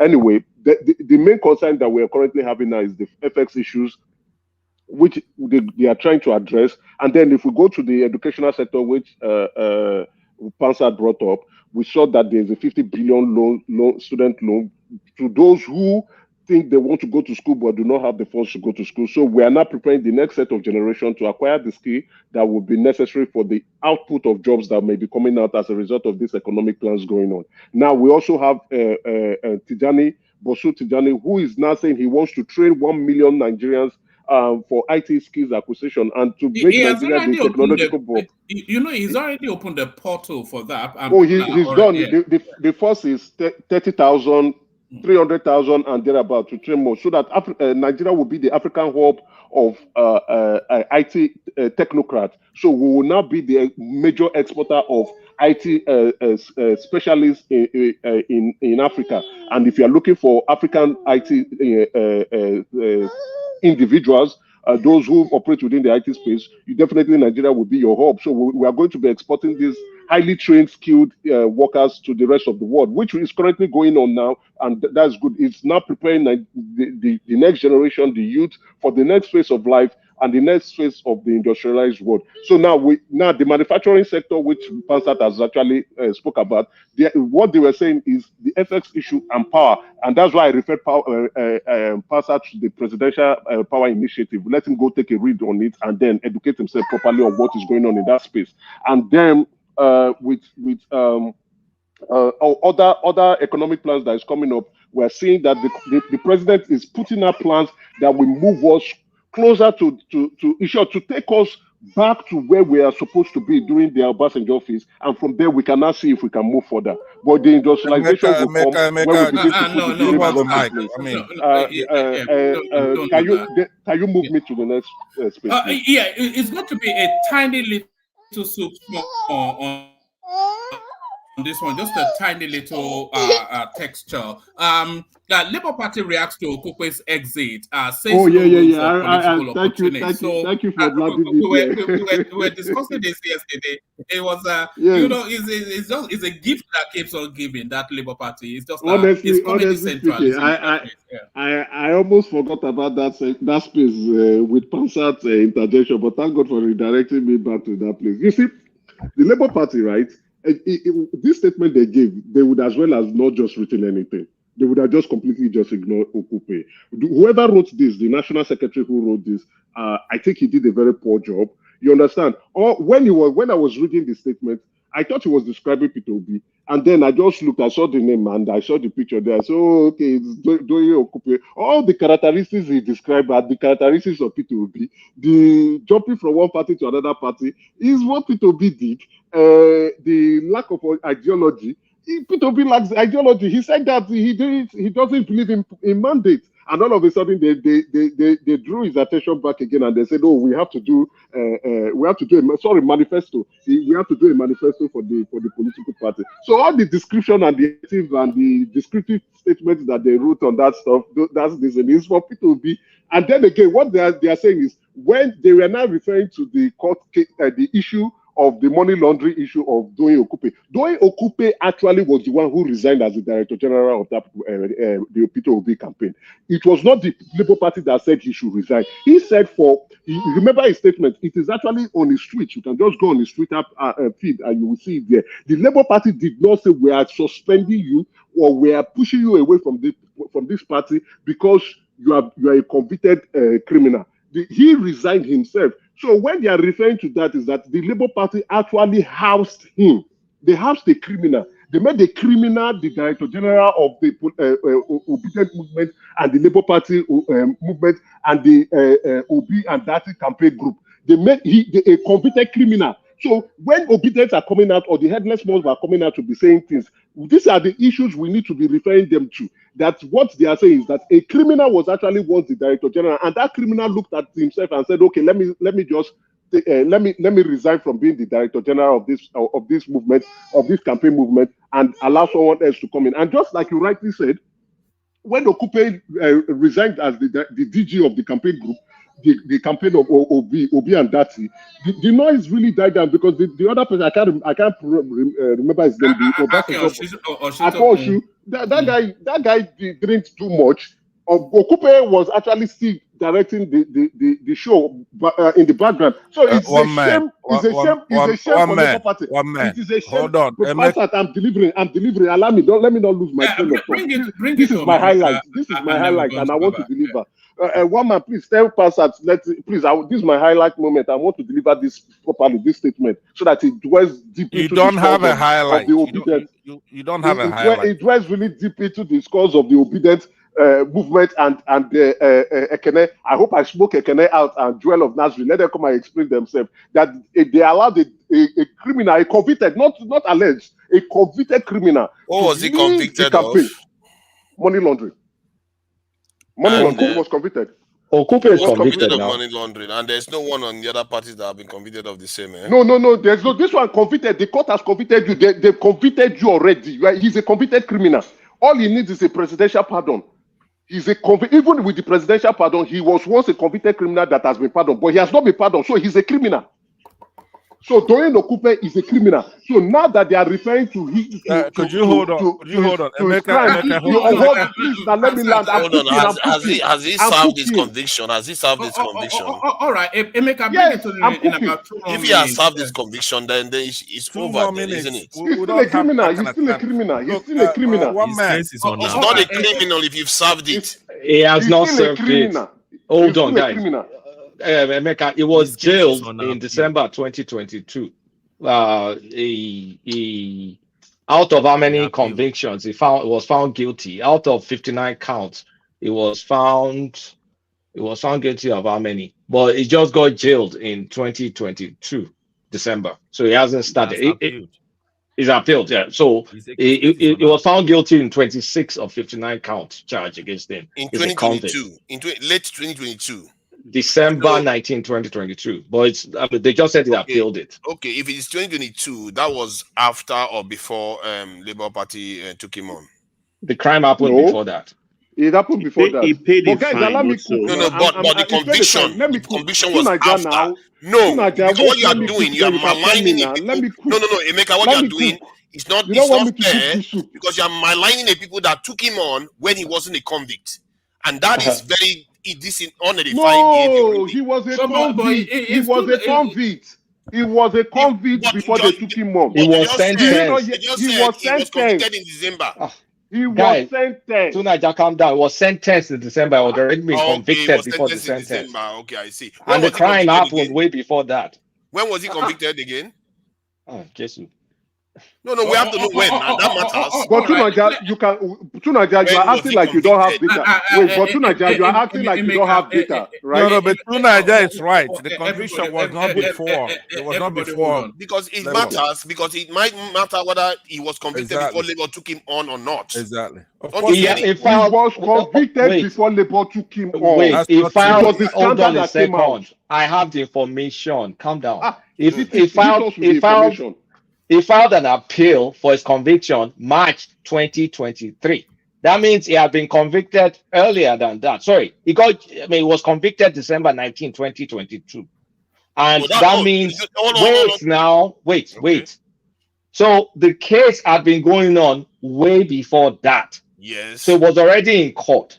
But the conviction happened. He was not convicted. Can you guys just calm down? No, you were the one who supposed to calm down. You should have picked up on this earlier on. You just had somebody ranting away and you didn't even bother to question him. The guy. All right, Emeka, it has to be just 2 more minutes because there's so many. Wait. One man. How would you just give me 2 minutes when this is my highlight? You see, when highlight if you're just lying. Oh, I'm not lying. You have data now. Don't act like you're out of You are lying. You are lying. Hold on. Don't act like you're out of data. Just go to your screen and Google this. So when Dave Chappelle is delivering his highlight joke, he saves it for last and he hits it on the high note and he leaves when the crowd is already high. Please, guys, stop interrupting me. Now, this is my high note and I'm cooking the best for last. I'm cooking my soup and I'm being interrupted. I don't think 2 minutes is enough for me to finish this soup that I'm cooking. I'm cooking it really hot. So, guys, calm down. Hold your emotions. Have a grip. Just hang on. All right. Let me proceed with my cooking. Of the other panelists. I'm delivering now. Let me cook. So the Obi cannot deliver. You can't deliver. Oh my goodness. So the obedient movement and the headless mob, as well as the obedient movement, decided to go and attach themselves to a criminal who was their DG, and he was the one who decided to excuse himself. He recused himself and he said, okay, I don't want to be involved, but I would be. Look at his tweet. Go and read his tweet. I will be supporting you from there. Now again, that the man has decided to use the Labour Party as a special purpose vehicle, just like when they were leaving the PDP. The group that left the PDP, inclusive of Obi himself, to join the Labour Party to pursue their political ideologies, they are now saying, oh, this man, okay, now we want to cast, we now want to disparage you. Well, why didn't they disparage you? Why didn't they suspend him? Why didn't they even expel him? Because he's a criminal. You just, okay, no, we are now the new political face of the Nigerian movement. We are the good guys there. We don't want to associate ourselves with criminals. Now they are not the ones not trying to remind us of who we already know. This bunch of jokers, let me hit this note now, pass out. What is it now? This bunch of jokers will continue to make a mockery of themselves. They think they think they can fool everyone, but they can't fool us. We know who they are. They are masquerade. Obi, wake up and smell the coffee. All right, that's the majestic. That's the majestic man. I really want to have a go at Emeka's comments, man. This guy, man. No, you can have a go at him, but I want all the voices documented, and then we open but one man, give me 5 seconds. Give me 5 seconds. Okupe was arraigned in 2019 on a 59-count charge, bordering on alleged money laundering and diversion of funds in the tune of 702 million naira. So it was 719 that they took him to court. They finally nailed him in December 2022. All right, brilliant. Baba, this is what we know. That's why I told you, Nigeria, to go to his data. Go and Google it. That is they not allowed the criminal to enter into their place. They convicted. Oh God, you need to know the difference between conviction and being charged. Oh my God. He was convicted in 2022. So he was convicted and he still joined the movement. Go to your system now. Just go to your system. You've been don't worry, talking all this I'm while. not Let doing my somebody best. person talk. I will Google. I will give you the evidence so that you can deal with it. Go to your system and you have data now. Except you are like CM that cannot pay for data. I know you are not CM. I know you are not CM. You are not CM that is using He's laughing. He knows he's being mysterious. Hold on, Emeka. Would you like to hear from Baba? Oh yeah. Why not? Baba okay, so let's hear from Baba. So Baba, but one man, Emeka is schizophrenic, right? You know that. I want to know. Yeah, one man. Thank you very much for the opportunity. And by the way, guys, let Baba have a free run, unless you absolutely have to interject it. Baba, you're up next. I'll go to see you, Baba. Thank you, one man, for the pleasure of the opportunity. I salute your gentlemen of the platform and my favorite people. Are you including Pansat in that description? Absolutely no. All right. Okay. And my favorite people on the comment section. I salute you all, and I see your guys back. I'm waiting for Allah to come on. And Ayo, of course, it's not a laughing matter. So maybe you can make me laugh this evening. I salute Shoma and Siriki and all the rest people there. I salute you. For our viewers, we hold you in high esteem. We love that you're listening and carrying on our message this further, because this is a platform where we provoke the thoughts, and the thoughts also provoke us, and our line of thinking is of course flourishing.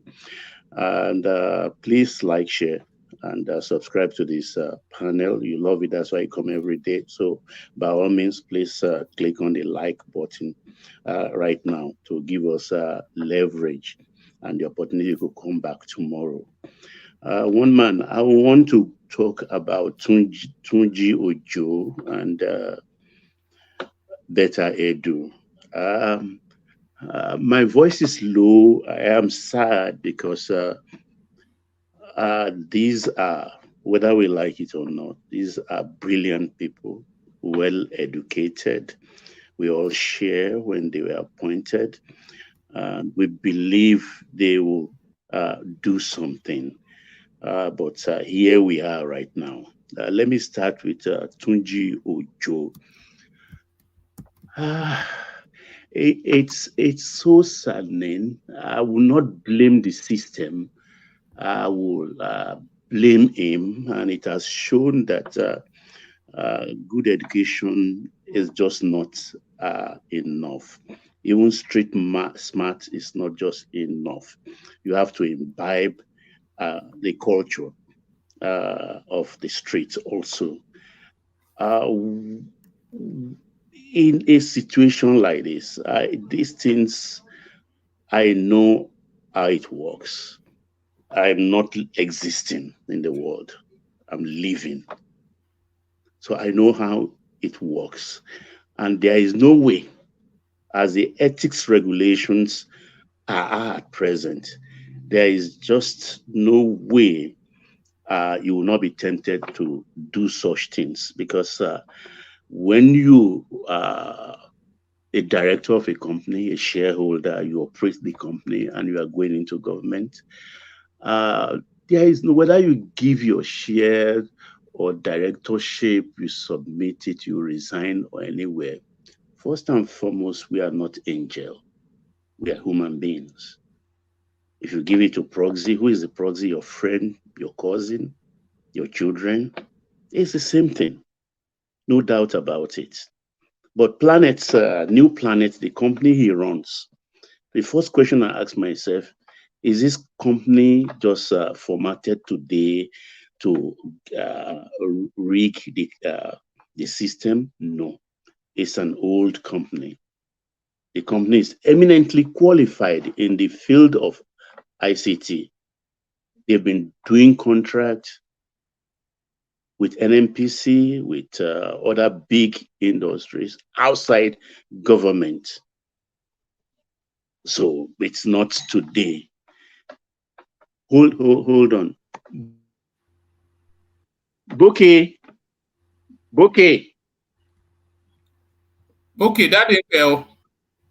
Just give me 1 second. Somebody can take let me tell those are the comment section and to Niger and Pansat. I have sent the report to you. Go and read it. Note the timeline before you say I am lying and I'm trying to deceive people. Note it there, because you guys are associating yourself with a convicted criminal.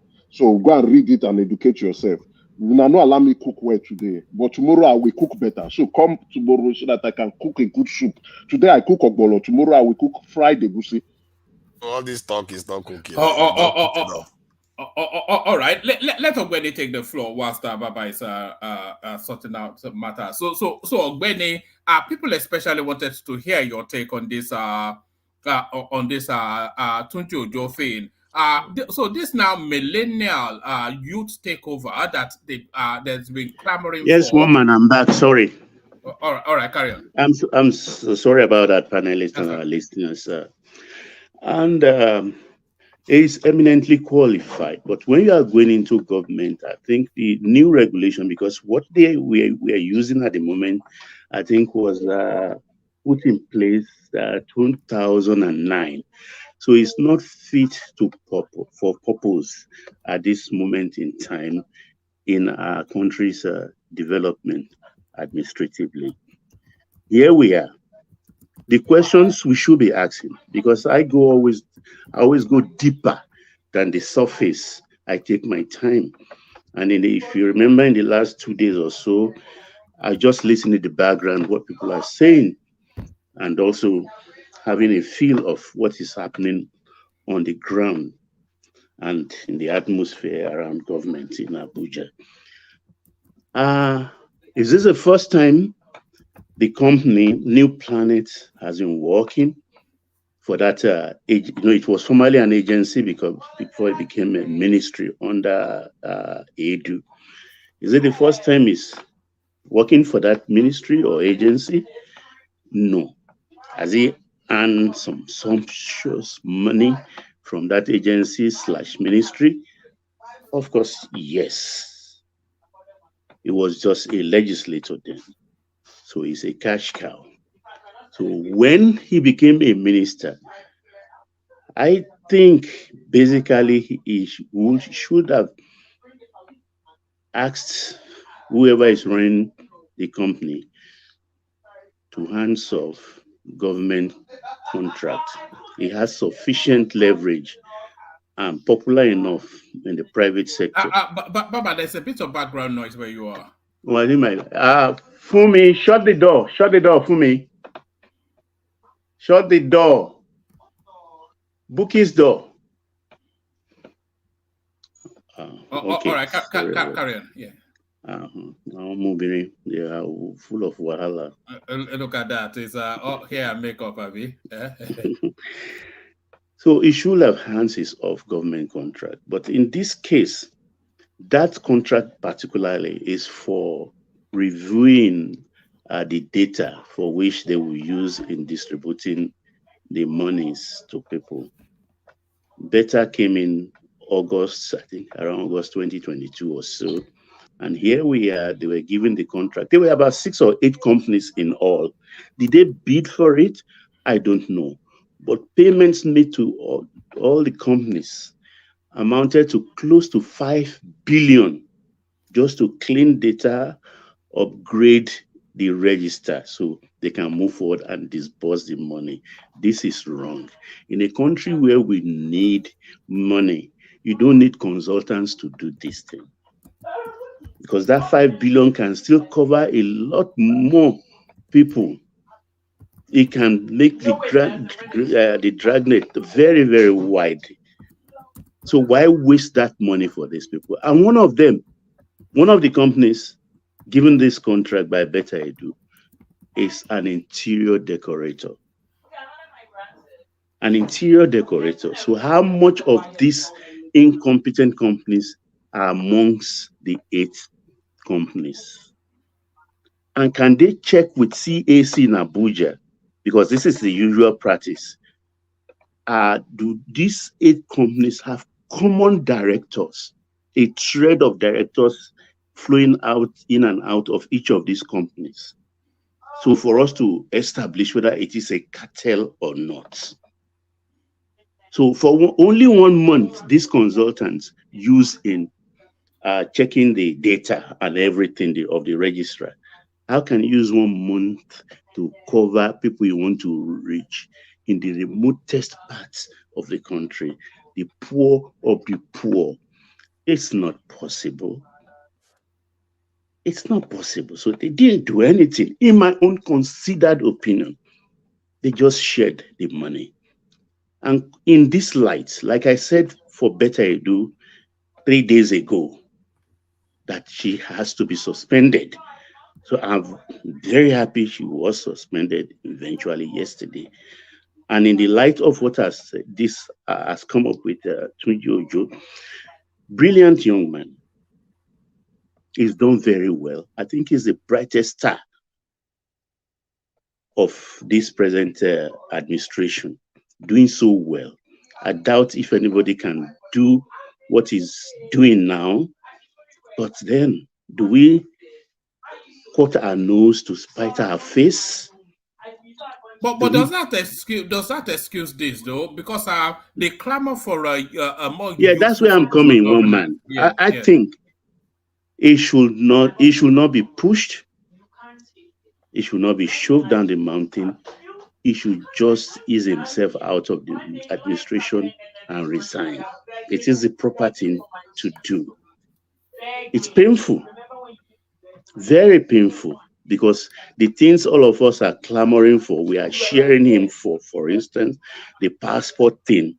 I'm sure we are taking about 5 steps back in that area of his administration. We can never have it so good, for we can kiss that goodbye. But do we say because of that, because of his competence, we have to? Because is this a demeanor or is it a felony? So, Baba, can I ask you a question? Yes, Sir Kulata, come in. Should he resign because it's a crime or because it's a moral dilemma? It's a moral dilemma and a misdemeanor. No, we have to set standard. A misdemeanor is a crime. A misdemeanor is a crime, so it's definitely. But a lesser one. It is a misdemeanor. I can say that. I don't think it rises to that level. Well, why I said this is that, look, first, he resigned. Let's take his story. He resigned as a director. Let's go further. Verified or not, he's no more even a director. His wife is not a director, but he formatted New Planet. This is his company. He's been doing works with government in the last 10 years. He established it. So why didn't he have the street culture? Let me put it culture, not say smart. I don't like the word smart. To say, look, no, I will not do government contract anymore. I'm now a minister. I work for the government. But he went ahead. They got 480 million. The question we will ask ourselves, which I want those who will look into it ask, was it the first time he got that money? Did he do the job? Did he do the job? Is Baba breaking up or is it my system? Maybe your system. My system hardly breaks that down. So this is my dilemma. I know it's not a felony by all standards. It's not a felony. But I think it ranks within the periphery of a misdemeanor. Because you can't tell me your wife runs a company or your son, even your proxy. Let's go to the extreme. A proxy doesn't just appear. You appoint a proxy. We all know that, I mean, putting a meat in your mouth and making it disappear is not magic. So this is where I am coming. It's a hard thing for me, you understand? But I just say for peace of administrative, how do I put it? Peace. He just have to step aside so that we can move forward. And then they have to regard that regulation they set up in 2009, which is no more fit for purpose, and state it clearly, because I can't see how it will function right now to the end of this administration without this incident, this scandal dogging every step he takes. Baba, can you hear Janle Koko? Can I interject? Yeah, Baba, come in, please. I mean, what immorality has this guy committed when he no longer serve in that company, when he no longer he is done away with his directorship and he doesn't party? What immorality did he commit?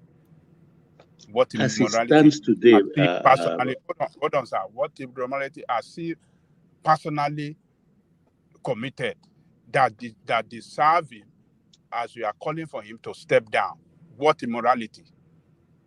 Yeah, this is the thing. He works for the government. No, I'm talking. No. His company. Yeah. Because they gave that job to his company. On that basis, you are saying, on the basis of moral, he must leave. I said, what immorality has he committed? That's what I'm trying to explain to you. That that company does contract with the government he works for. He was a director. Let's follow what he's saying. He was a director of that company. That is established, even though he has resigned. Even if his wife is no more a director, the wife also has resigned. You understand? Who are the present directors? Who appointed them? Who are signatories to the accounts? Baba. Yes, Kulata, please come in. But Baba, he has no decision-making abilities. If he's resigned as a director, that means the day-to-day operations of the company, the decision-making of the company, he is not involved. Look, Kulata, and in addition to what Kulata said, does the law of the land not allow his company to function and take contracts from the government?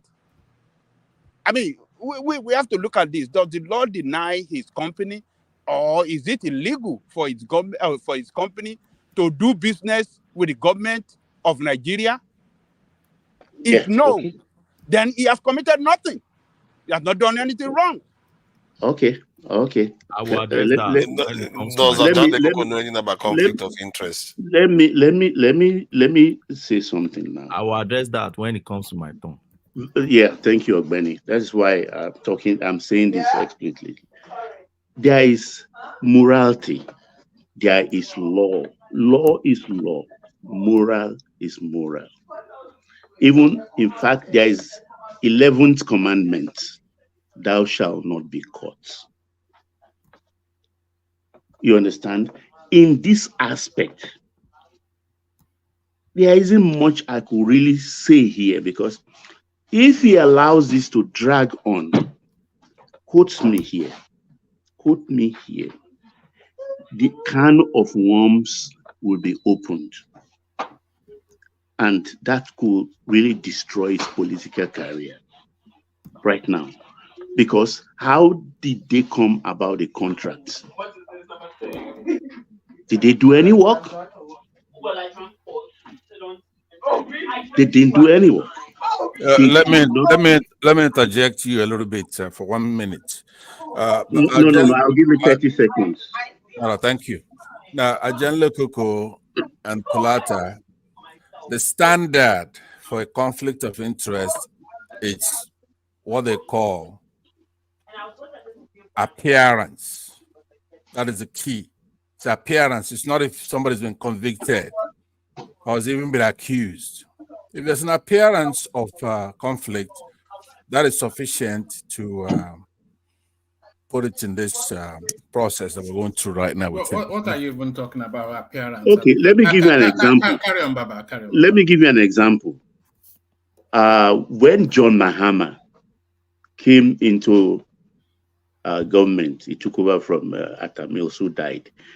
But when he won his own election, just like Jonathan, he appointed just the same scenario we clamor in Nigeria. He appointed a young girl under 30. I can't remember her name now. She was driving to work one morning as a minister, and she was conversing with somebody and telling that fellow, I think a friend, close friend, that all I want in government and I want in life is just, by the time they ease me out of the government, she was less than 30 days in government too. Let me just have $1 million. If I can make $1 million, I am made for life. The driver was recording her. She did not realize it. The driver leaked that tape to the press. The driver leaked the tape to the press, and there was public hoopla. And she was sacked. She was sacked just for a conversation she had. That's the kind of standard that this kind of situation, when you work for government, that it demands. That is what morals demand. I'm not saying he has been caught with his hands in the cookie jar. But for earning, a company has run before, bidding and earning from government, it is not morally correct. He shouldn't have done that. He shouldn't have done that. That is my take in this. And to come to BETTA, and I see today that some Calabar group, people from Cross River, are putting up some fight to say it is our daughter.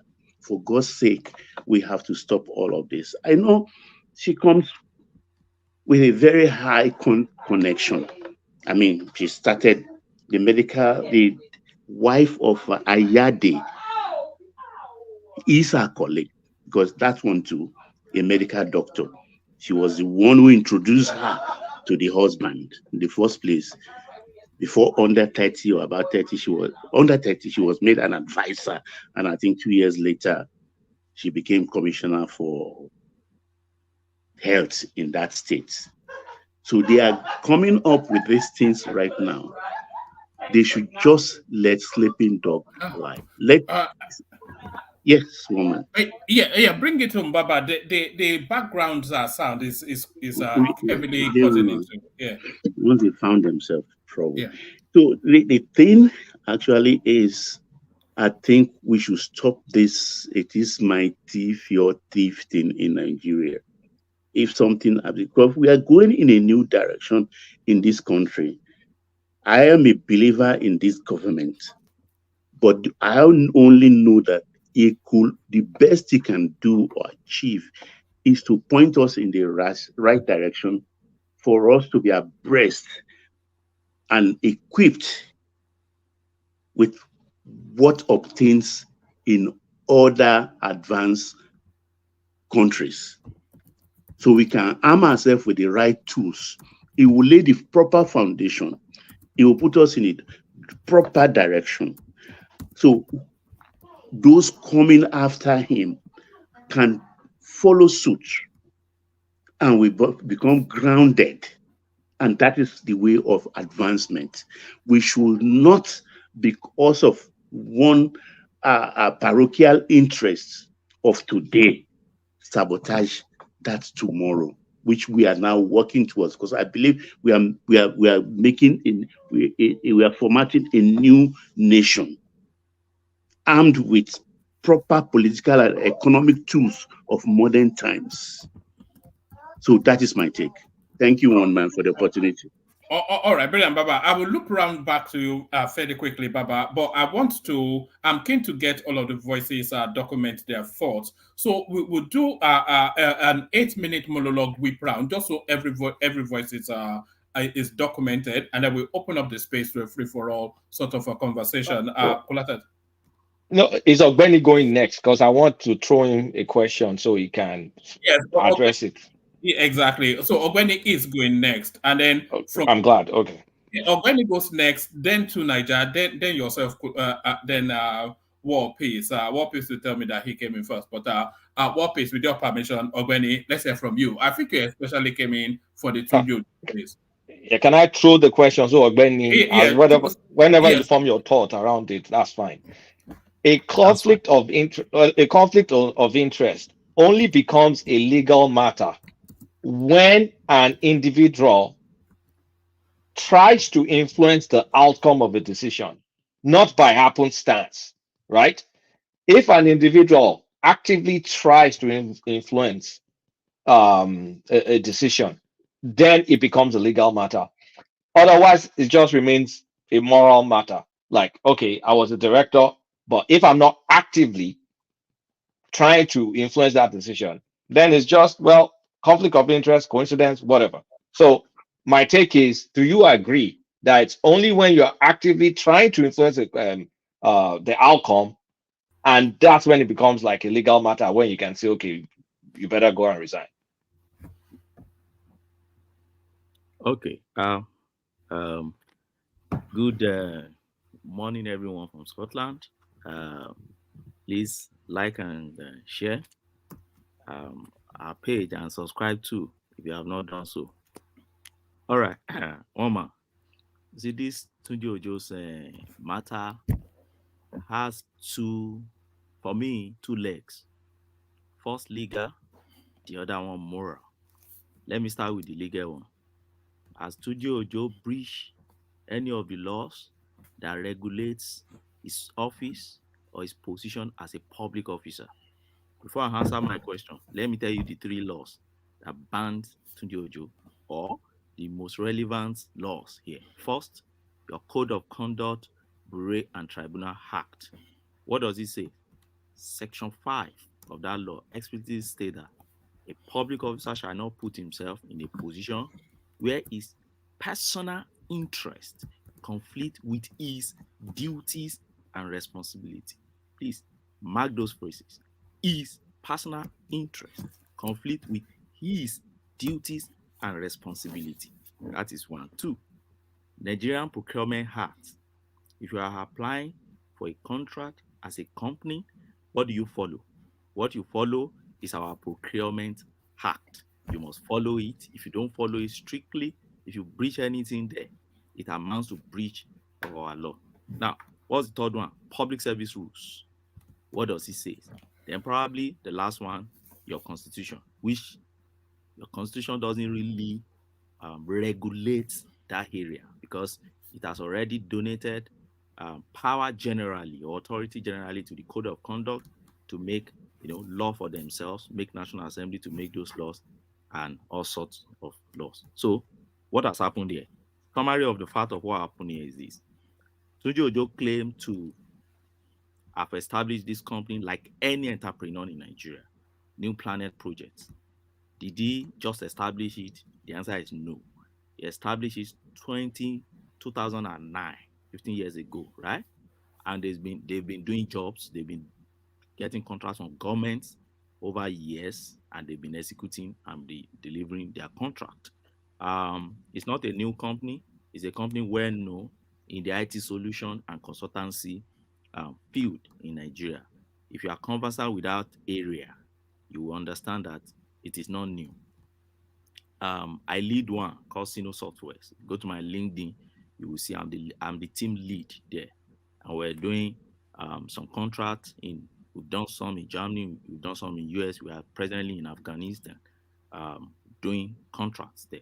So I understand that field very well. A New Planet Project Limited is not new in that field. So yes, 15 years ago. So what that's not laying a foundation. I'm sure you know that. You didn't lay a foundation by saying that. Please, can you keep quiet? We have no way of verifying what you're saying.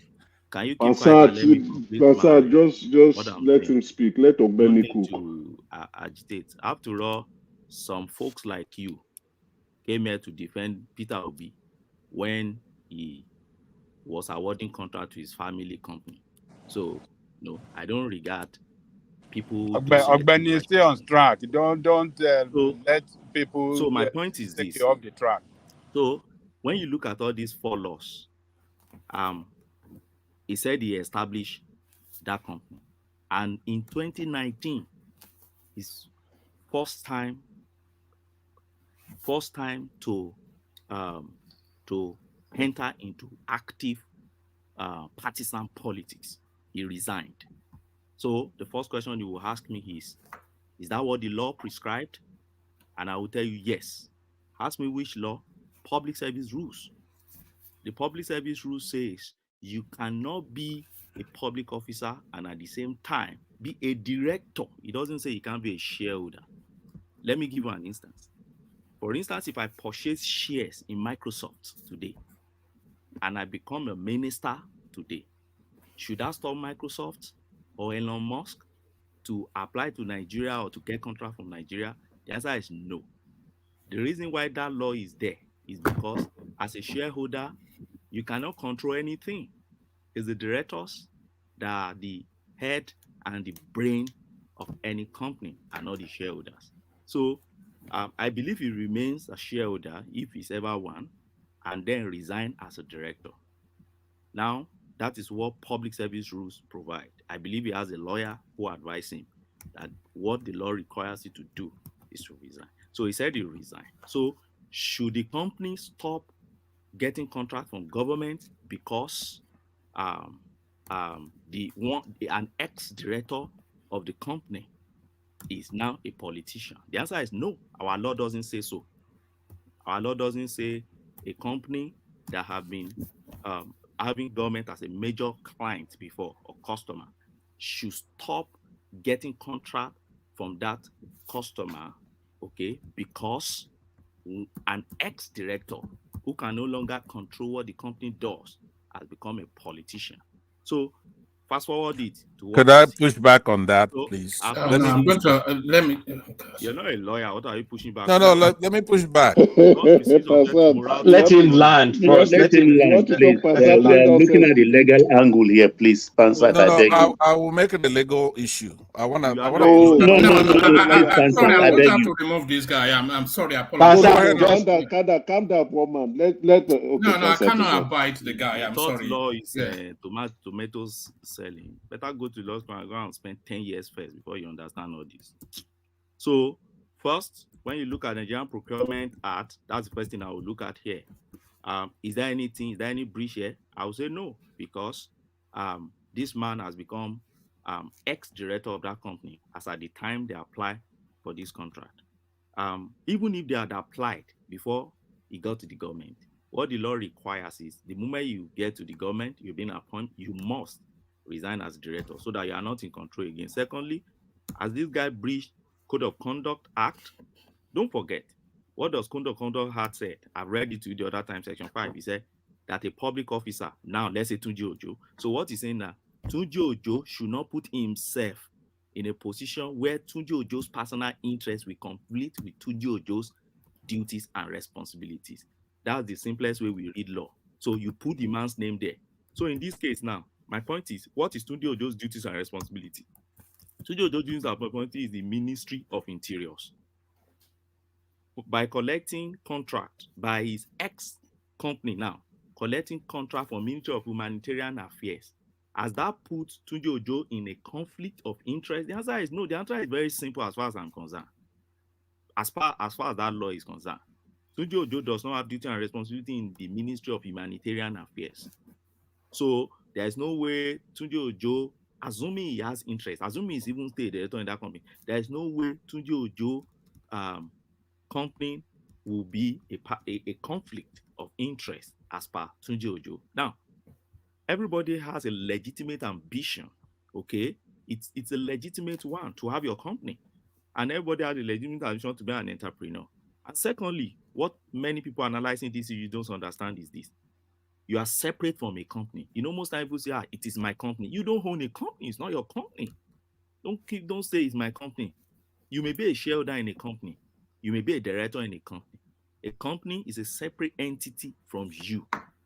So if you are not in control of that company, then you don't put yourself in a personal conflict. And secondly, look at it from this angle. The moment you resign as a director of that company, legally speaking, you cannot control anything. You can't even tell them, don't apply for a contract. Because you are not a director. You don't even have any legal standing to even ask them what they should do and what they should not do. And that is why, in many cases, you see people selling their shares out if they realize that their company is doing what they don't like. Because there's nothing you can really do. It's either you call from a general meeting and say, okay, let's have a meeting, let's correct this, or you sell your shares and then you leave the company. So that is that on law. Strictly on law, for me, he has not breached, and I think he has a good lawyer with him, or maybe team of lawyer that advised him in 2019. And have we had a case such as this before? My answer is simple yes. Cameron in UK. I remember he had a scandal. I've been trying to look for it. I can't really find that because I was supposed to be on TVC. Benny, why not use Nigerian reference? Why UK? UK has nothing to do with us. We operate the same legal system now. Do we not forget that UK? No, we don't care about UK now. What is UK got to do in Nigerian matter? No, Benny, let me put something forward to you. Let me tell you the reason why I like going to UK. We look for international best practice, Abi, and most times when you are looking for international best practice, we look at all these advanced countries, US, UK. That's where we always look at to get inspiration for our own system, right? So my answer, and that's why I look for examples in all this space where, okay, do you have what was the system there? Has it happened before? Then what happened? I remember Cameron case. It was a director in a particular company. He resigned as a director, but it became a scandal when he got to government. And his simple answer was that I've resigned. Why do you? I can't control what is happening there again. And that was what excused Cameron back then, that he has resigned. So what else do you need? So the company should die because the director has pursued his own personal ambition. So the company should not also pursue his own objective any longer. No, the answer is big no now. Because if this man finishes as a politician, he can still retire back to his company. So he should pause his company because of personal ambition. The answer is no. That's for that. Strictly on now. Staying on that. And lastly, Can I I'm coming. And lastly, two on law. Corporate Affairs Commission. You see, there is this problem Corporate Affairs Commission have in Nigeria. And the problem is this. They hardly update their files. And that is where I think Sahara reporter got his information from. They hardly update.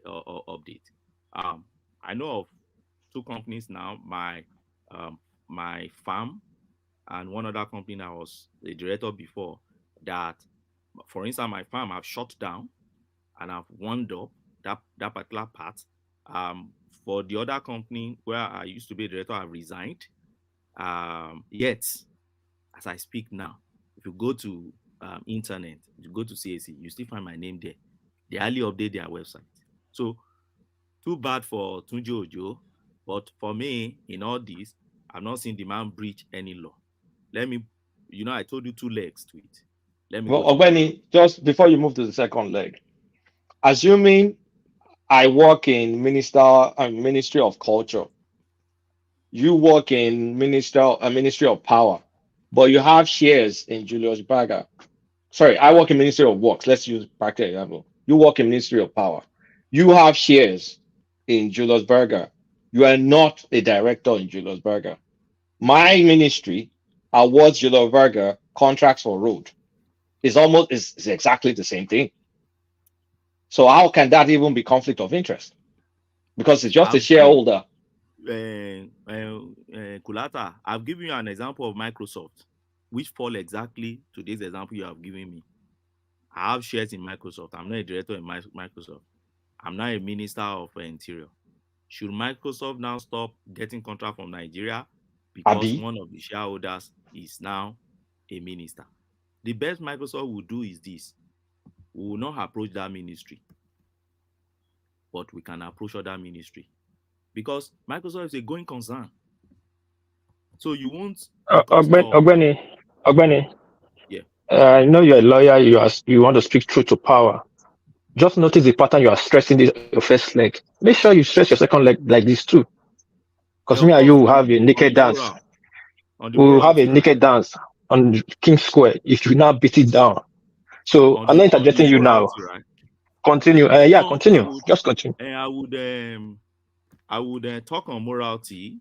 First, I don't know how much you know of jurisprudence. If you know, too, I don't know the university you went to where they taught you jurisprudence. But in my own University of Ife, where I learned jurisprudence, I learned what they call moral relativism and moral universalism. And my school of thought is there is nothing like moral universalism. Okay? What do I mean by that? The moral standard for me as Ogbeni Kole will not be moral standard for you as world peace. We may have different moral standard. So, for instance, if somebody accused Bankole of hate, and Bankole believes that I did not do that hate, but the way I'm trained in Ekiti, I would not shift a beat because of what you are thinking about me. It doesn't matter to me.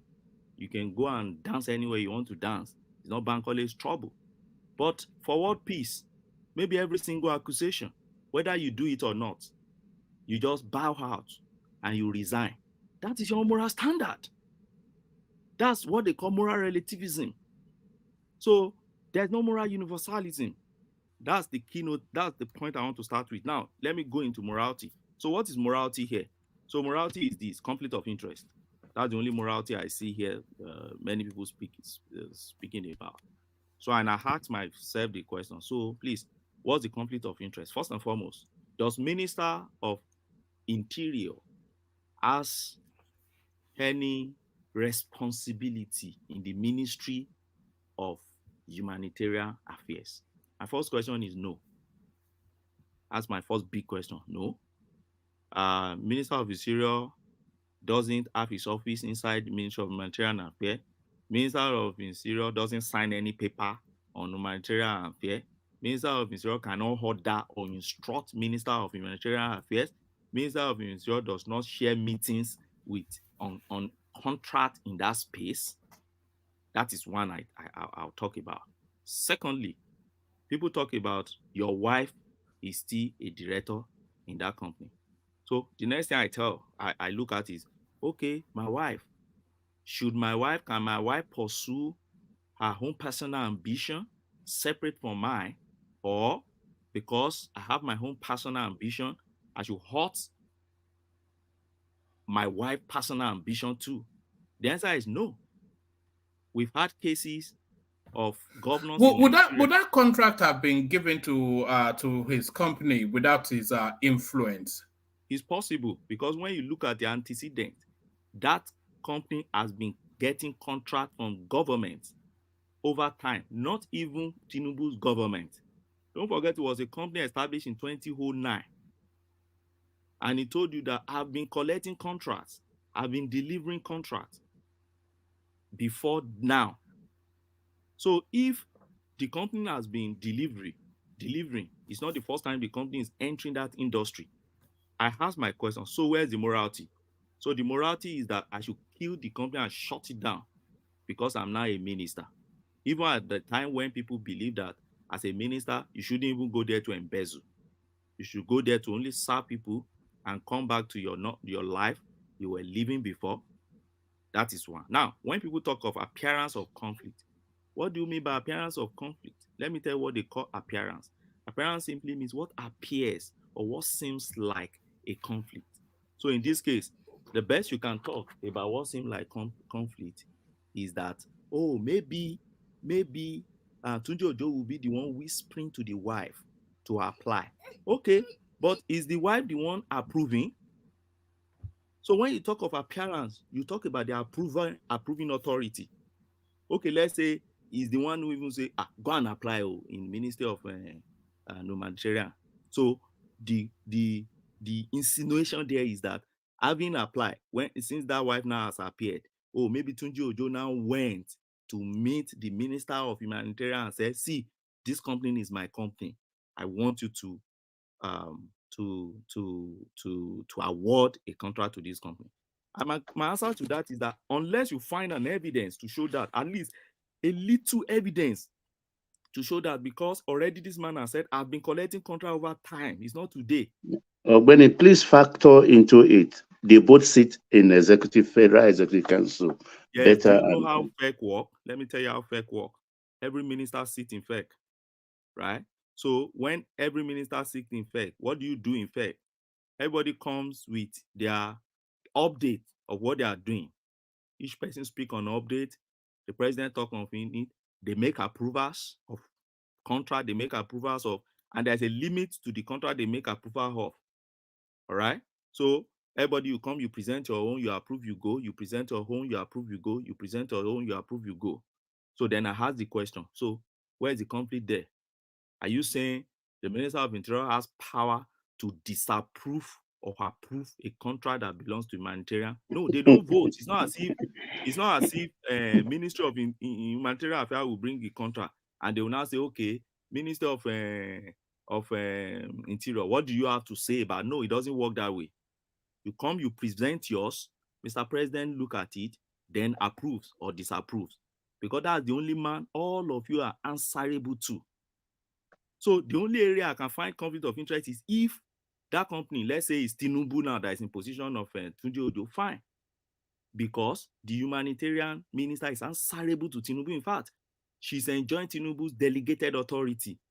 But as it stands now, this woman is not even, he's not using Tunji Ojo's delegated authority. Tunji Ojo doesn't have any authority over her. They are primus inter pares, they are equal. So that's the way I see this. Now, that is morality. Now, what's the second leg of morality? Which the only way out for who are the opposition or people that are calling for his head now is that there's a possibility for two ministers to meet and talk. And I agree there is that possibility. The two ministers come here and say, Sue, that is my company. Please try and get something done for my company. Then he said, okay, no problem. Just send that letter and I will sign it. And then they sign it. Probably for promise for another contract also in his ministry. But everything I just said now will remain in the realm of assumption unless there is something to show. So that's my take on this. And I don't think Tinubu government should allow media, Shara reporter and all these guys to bully the government, to kick out somebody who is performing and who has tried his best to follow what the law says. There is no moral universalism anywhere. He has followed what he thinks. Ogbeni, are you done? In law, yes, I'm done. Ogbeni, okay, everything you just said is based on your opinion, and you just make it clear. Yeah. No, it's your own legal opinion. And law. Yes, his opinion. No. One man. Calm down. You're not talking to a dumb person. It's on Ogbeni legal opinion. Opinion. Is informed. No. One man, calm down now. Calm down. Educated opinion now. One man, I can speak for myself. I didn't study law in school. I studied public administration. Though I didn't graduate, but at least I passed the 4 years on university. That's why I'm standing with 10 panelists talking. If I'm dumb, I'll probably be at a GEJ'S or other media platforms talking. I'm not dumb, so take it easy. Carry on. It wasn't. But carry on. That wasn't what I meant. But... Yeah. Ogbeni just spoke for the reason. That's how I see it. And again, as a lawyer, he has to speak to a common man, a layman perspective. So whatever you just said is, I send you a sheet of one man. You proceed, people that receive proceed. Now, not every information you have, you say you save the best for the last.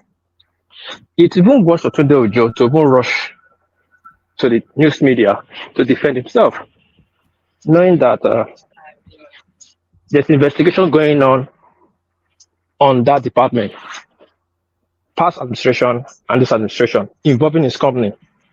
You know that, Benny? Hope you know that. What do you say?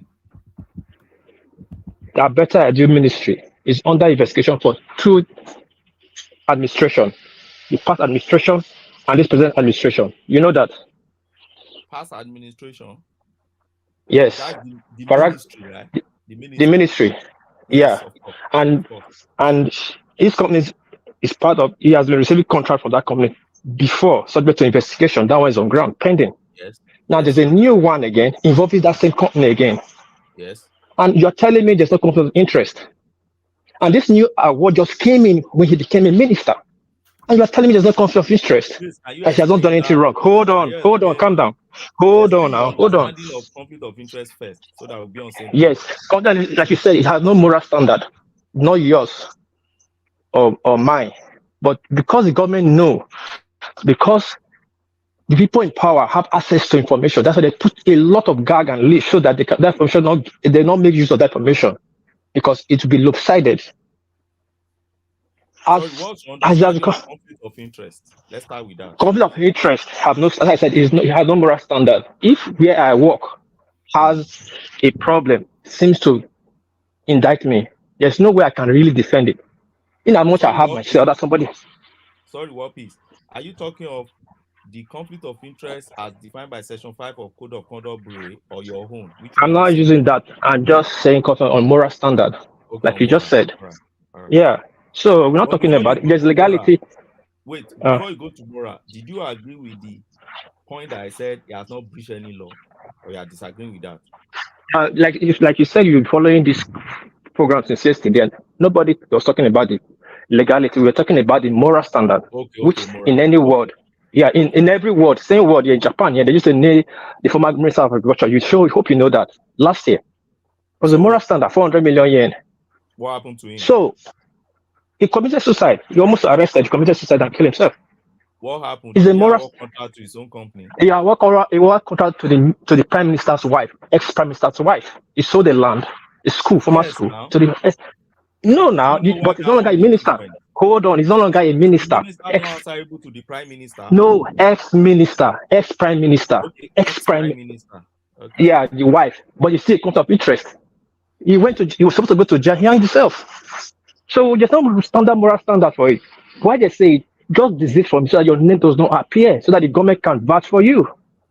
You cannot be in a song where they say, don't stand around among criminals. They came to raid 10 criminals. You're inside, they say, I'm innocent. Even though you're innocent, you're not innocent. Let me ask a question. If you are in the position of Tunji Ojo, what would you, if you heard that company applied for a contract, what would you have done? First of all, I don't know what question you're asking. We are shooting the goalpost here. I said, we are shooting if you are in position of Tunji Ojo, you have resigned from a company. The company applied for a contract. What would you have done to avoid? If I'm in his position, first of all, that company will not be involved in federal government contract. Just like you said, there are so many contracts you can bid for. Now, I said you have resigned. What would you have done? No, I'm not doing yesterday now. Not like what I have done. I'm not there yet to do anything. But what has been done, that's what we're sticking to. Yes. He came to China. Hold on now. He came to China. Hold on. Hold on. Sorry, Ogbeni. You are talking about moral standards. And what Ogbeni is interrogating is your moral imperative. So is asking if you say the morality is a bit off, then what standard, what personal standards are you applying? Is what Ogbeni is trying to. Yeah, but I said what one is saying personal moral applying. The personal moral I will be applying that company will not be involved in any way or shape, be involved in anything that will bring a dent to him in this present 4 months he became a minister. That's a moral standard. The government is that company's main clientele. So are you saying that company should cease operations? But one man and what piece? Hold on. Let me just say 5 seconds. In what capacity is he supposed to tell the company not to do one thing or the other? He has no decision-making ability. Yeah, that's why I say we are setting a goalpost. He founded the company. He founded the company. It's not that he became a shareholder in the company that he was not found. He founded the company. He owned as CEO of the company. Hold on now. Hold on. You are building your argument on the wrong footing. Now, that company was founded by 6 shareholders, not only Tunji Ojo, all right? And he was a director until 2019. Now, in 2019, he resigned as a director. So what you are saying is that he should shut down the interest of all other shareholders from that company, all because of his own personal ambition. Is that let me tell you, I'm not taking what you're saying. I'm taking what he said from China yesterday. He founded the company. His own words. No, he founded the company. No. He said he was a shareholder. Hold on. We all watched it. I watched it so many times. And we'll check. We'll check. What piece? Hold on, Ogbeni. What piece? Take Ogbeni to where your question is so you can address it. And then we'll move on. Obama is just being a clever a lawyer. Of course, in as much he has his own say, other lawyers have their own say. Now, he said on the public that he founded the company, he and his wife, long ago before now, on air. I didn't say it. When we went to corporate affairs, his name is there as the founder and one of the shareholders. The remaining shareholder cannot be found. Now, he said on air, hold on. Hold on now. Let him take you to where he wants you to be. Yeah. And in 2019, when 2019 he became a minister, became a House of Rep minister, he relinquished his position and become only a shareholder on that company. And now he's a House of Rep. It has nothing to do with that company, administrative department that decide what they're going to do. His wife became the CEO. He said that of the company, the director. Now they keep the different contracts. Now he has become a minister, one of the ministers in the ministry, which the company have issued in a different department, a different ministry, which his wife, his name is still in the company. That is a pure conflict of interest to any layman. You cannot come and tell a lame person that, the company your wife is running is having a problem. A problem already already established. Corruption is already established. That's why they said conflict of interest. Corruption is already established. Now, how do you not start defending yourself that the contract I got was legit when there's already a fraudulent money that went to your account? How do you not defend yourself of that? All right, let Ogbeni address that and then we'll move on. Ogbeni. One man. You see all what Peace has said? They are built on assumptions. And they're also built on misunderstanding of the fact of the case and the meaning of conflict of interest. And that's why I first asked him, how do you define conflict of interest? He evaded that, he didn't define it. What is conflict of interest? It's simple. You have a personal interest in something. At the same time, you have a duty, okay, to either approve or disapprove that your personal interest.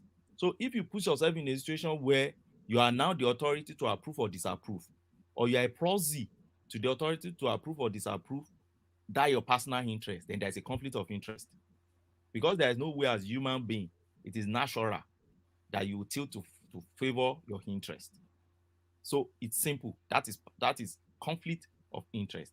And I've said it, Section 5 defines it. It's not about when you go to, sometimes you see moral standard woven sometimes a bit into law.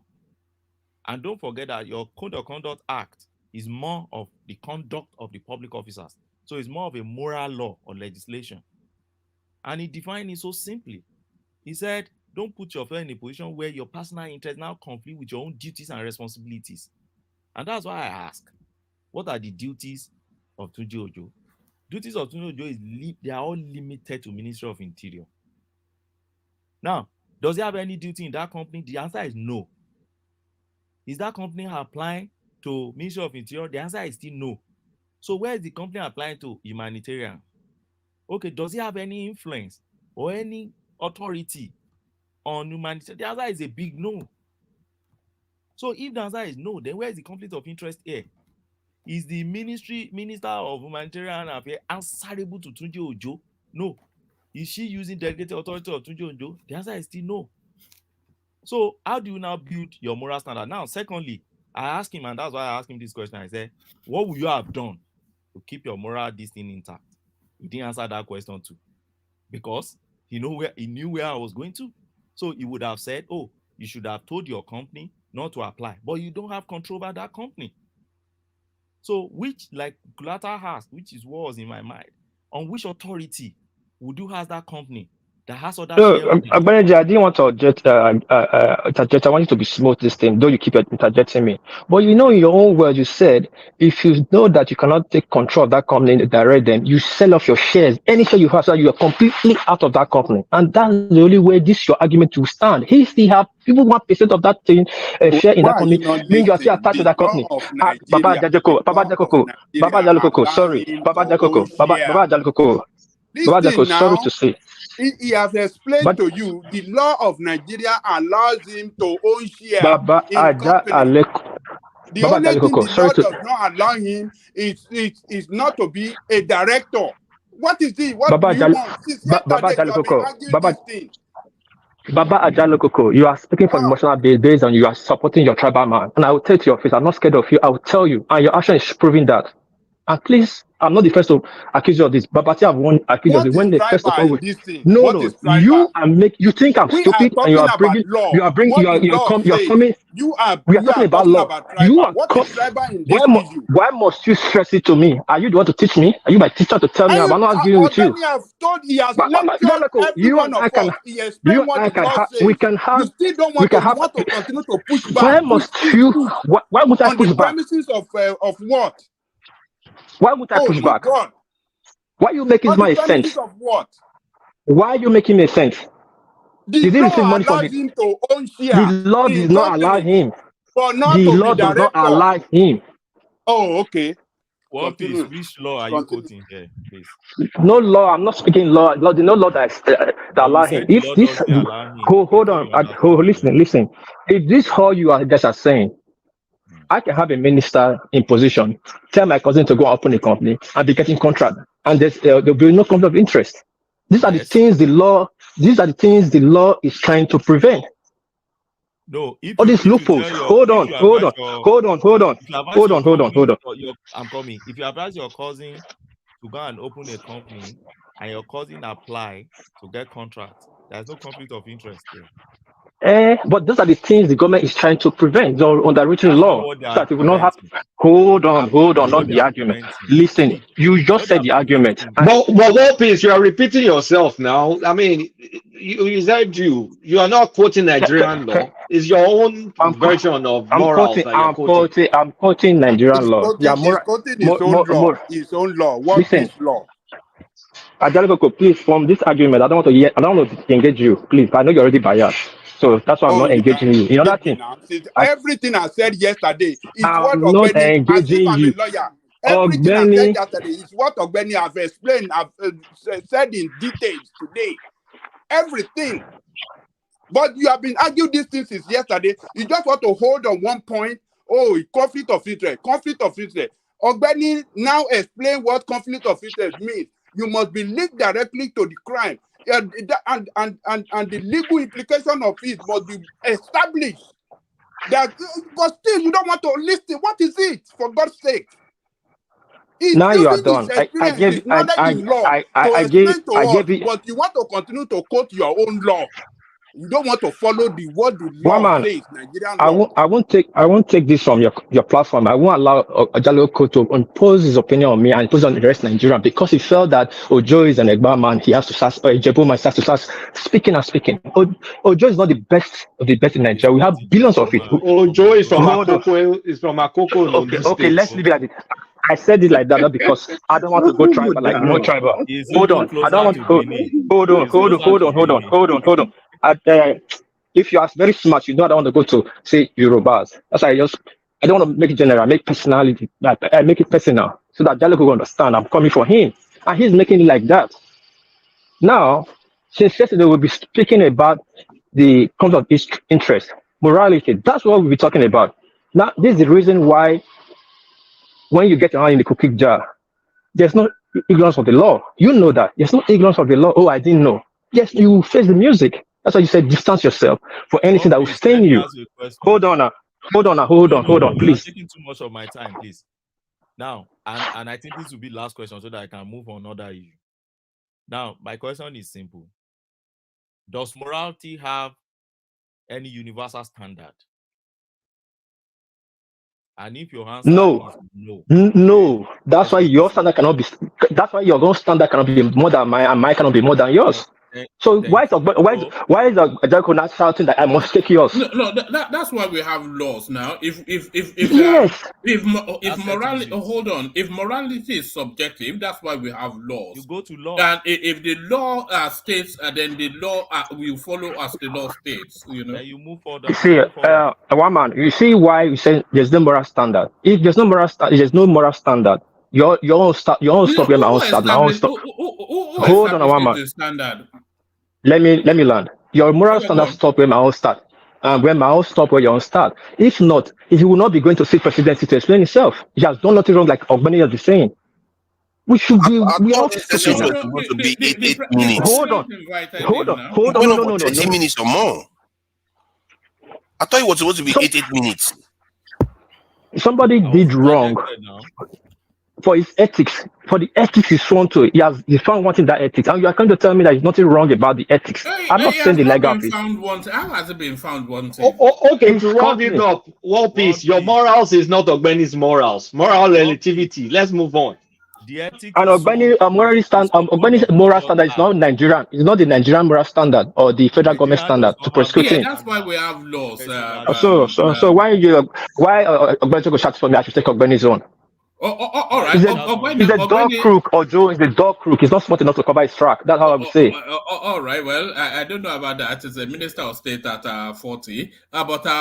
Ogbeni, let me just move you on to this space just to manage the time. But let me build it up with this. We're going to BETTA Edu from Grace. Is it to grass? Watch this, Ogbeni.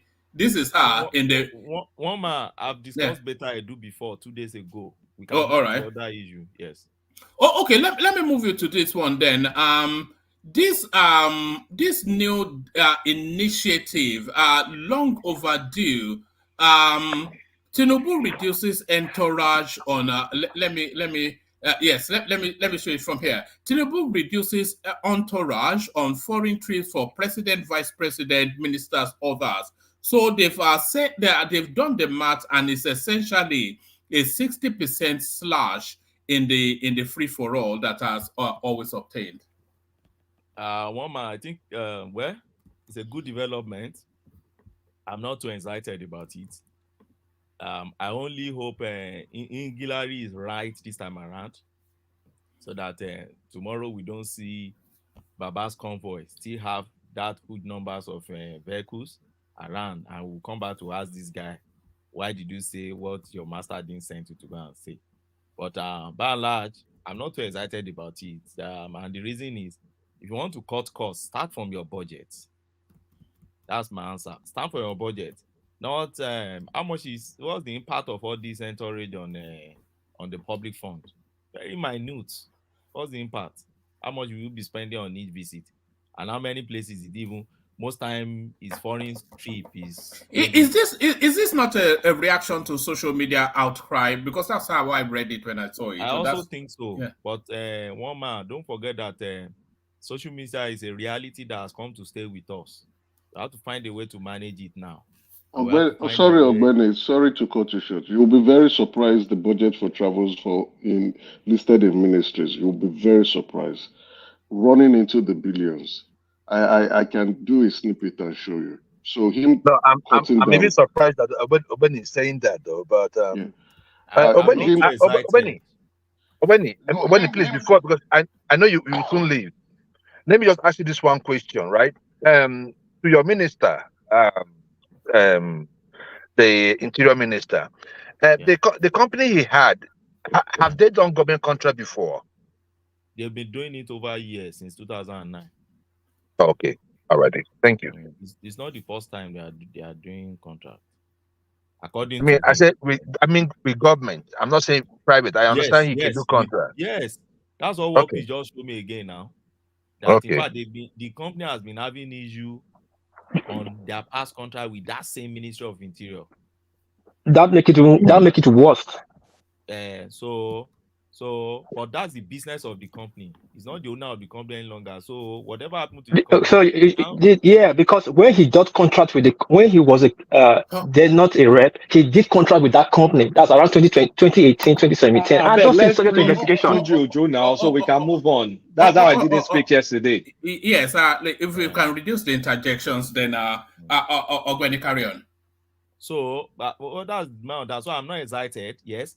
They said I'll be surprised if I see the budget on traveling and all these things. But my point is that as this, what I can call executive order now, has it changed what is in the budget? The answer is no. The budget has been approved.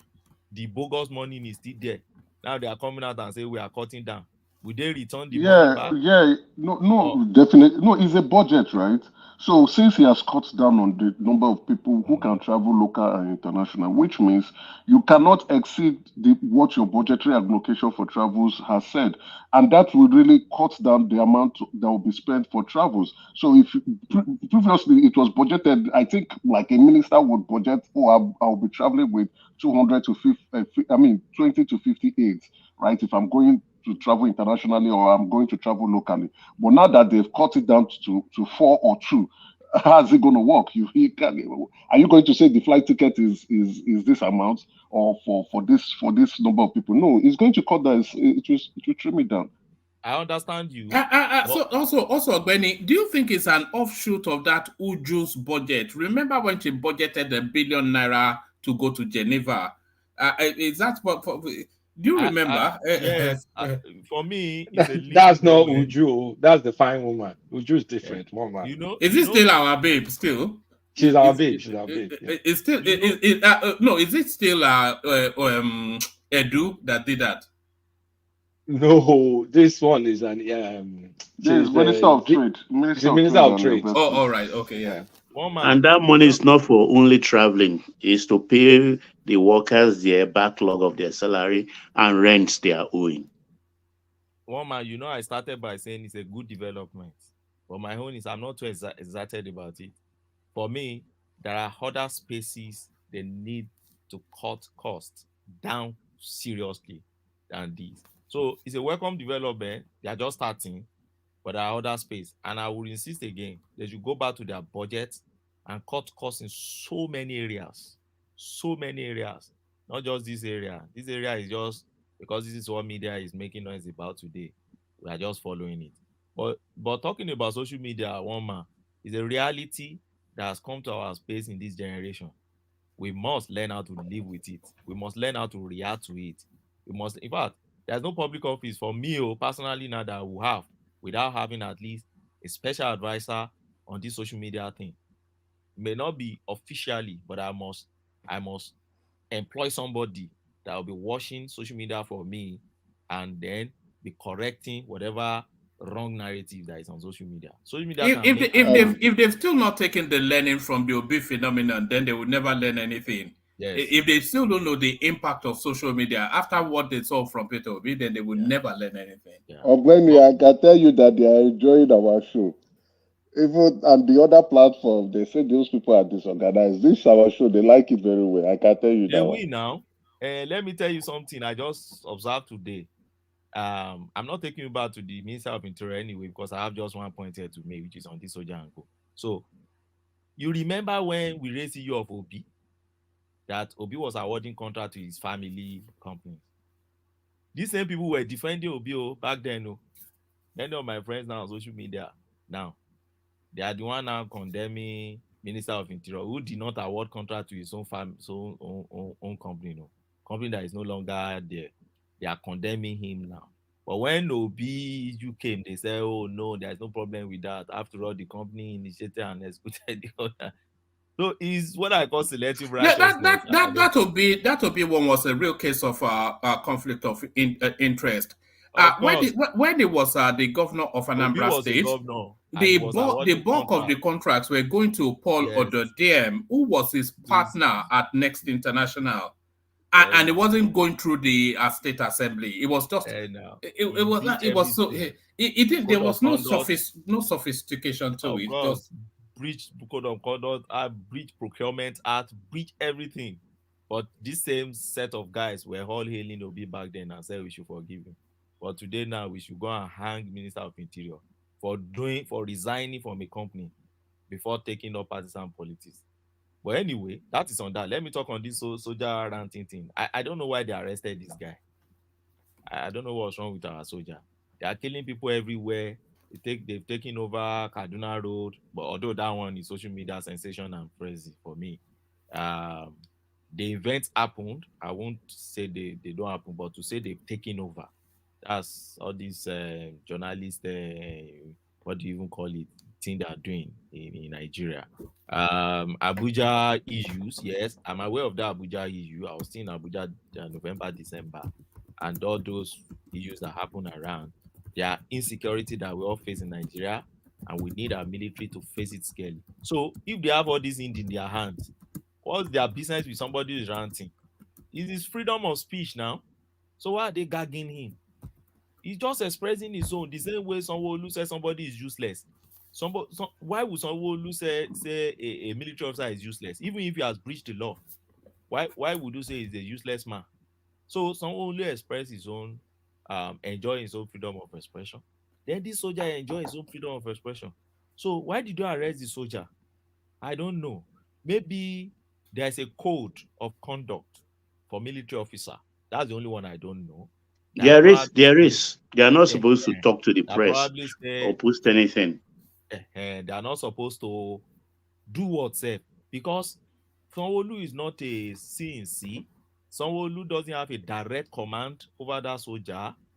Sanwo-Olu is just a public officer. Maybe there's something that's okay. I don't even know. I can't even know where to.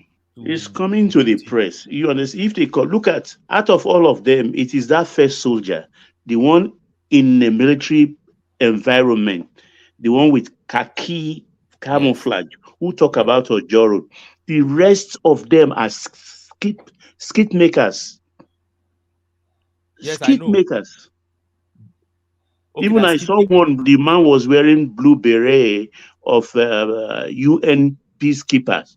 He is a skit maker based in the US, and he's claiming to be a soldier. So these are the things they are trying to avoid. Soldiers don't speak. Thank you, Benny. But why would they soldiers don't? I don't. Well, I'll go and check that law. I know soldiers speak. They speak. The only thing I know, soldier must. No, not check speak. it. Even civil servants are not supposed to speak. No, they can speak. See, the only law I know is that you don't speak about your operations. You don't speak about private and confidential matters of the military, and you don't put yourself in a position that will bring the high esteem of the military profession down. Bring the military to disrepute. That's exactly under Maybe the that purview. is the area they are now looking at. But it's a bit And that's what he did now. He brought the Nigerian to disrepute. See, it's a bit tricky, because when you juxtapose this now with his own constitutional, don't forget that constitution prevail over all these laws. So when you juxtapose that now with the constitutional right of freedom of speech, where do you sit this thing? It's a difficult one. And if anybody will even pick the army chief now, you are not ordering to pick, and you have a lot of things in your hand, for God's sake. I think all these things are just petty. There are a lot of things they have in their hands. It's a hangover from the military regime. All right, let Ogbeni bring it home. I'll go on to what are they doing on the Plateau issue? Has Tinubu gone there? As the army chief, or I expect all the 4 army chiefs by now to be in Plateau and consult those guys, talk to them. Then Tinubu even himself should fly down to talk to them. And these are the things they should be doing, not to be arresting one soldier that is just on social media. Maybe the guy has not even collected the salary for the month, and he just ranting out of hunger, and you're not arresting him.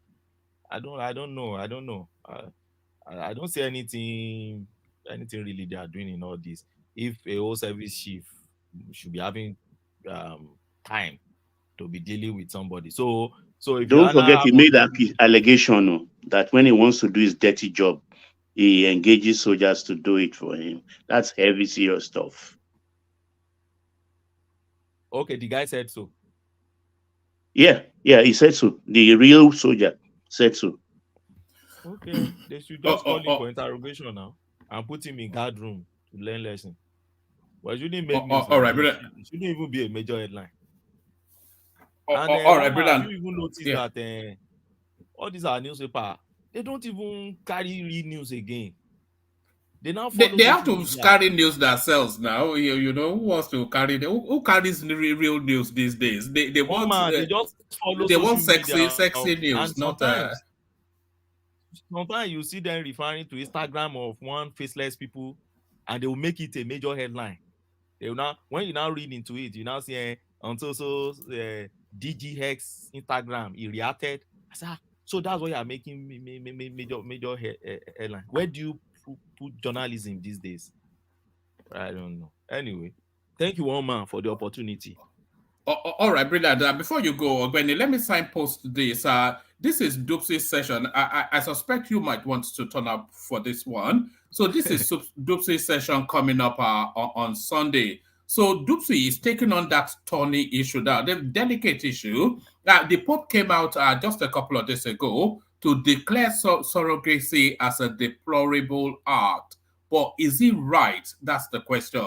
So that question will be taken on by Doopsy on Sunday.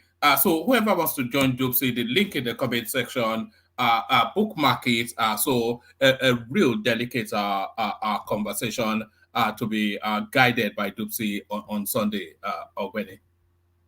Okay, thank you, Oma. I'll watch the show, but I won't join you. It's still delicate a topic, Abi. No, you know, I've told you now. Anything morality and religion, you don't have a certain standard. Everybody just talk their own and go. All right, it's not really productive for my intelligence. So, but I will encourage people to join. Now you are talking. I get it.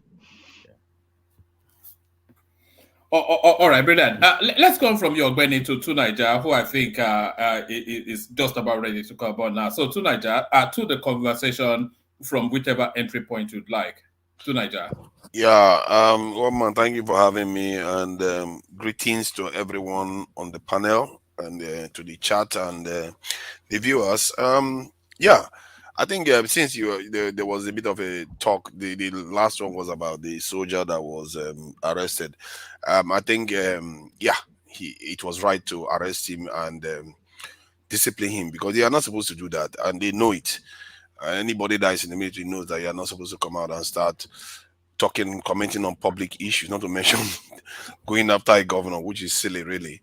And at the same time, it's like the governor, the way he handled the matter wasn't exactly edifying, if you want to put it that way. And it's like the soldier that was driving in the opposite, going the opposite direction of a traffic did something wrong.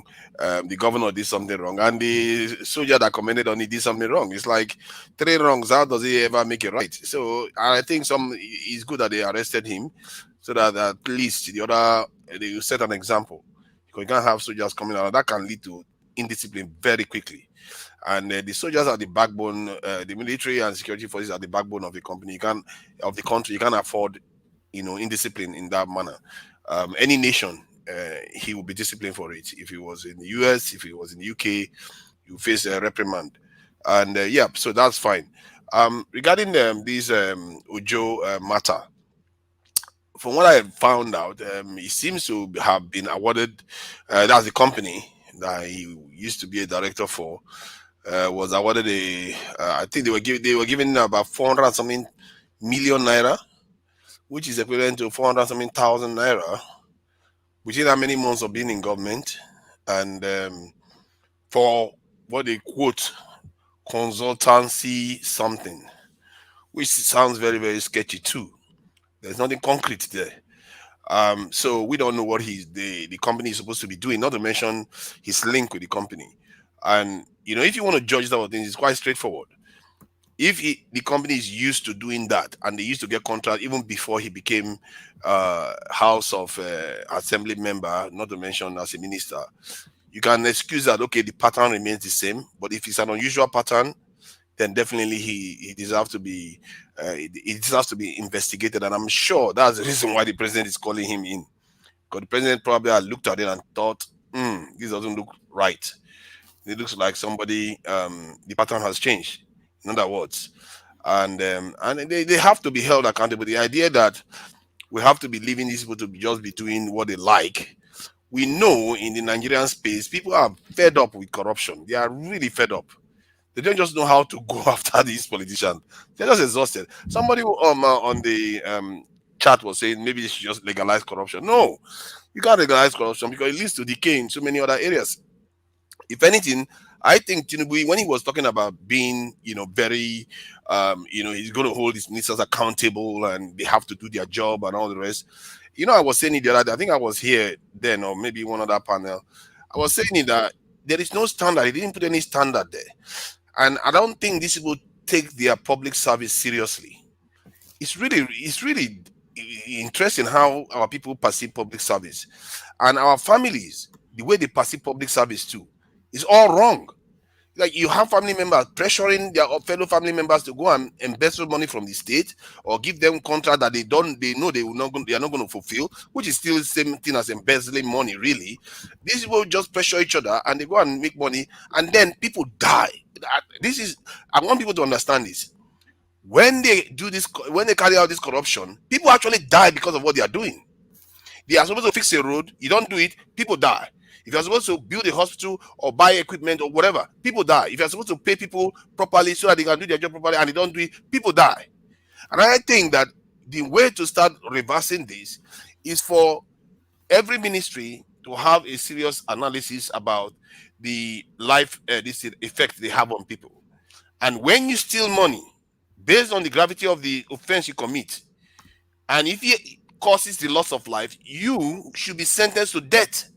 Because you can't keep having people steal resources from the nation, and they just get a tap on the wrist or putting them in prison and they go away.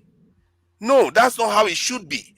They should pay with their lives. If they decay the nation in such a way that people die, women are dying of children are dying of infant mortality death is so high. You have situation that the roads become a death trap. You have a situation whereby insecurity is all over the place. While they give money for this type of things to be done, you can't keep having if you are doing your job, you didn't steal any money, and yet these things are happening. That's fine. That is incompetence. They can fire you for that.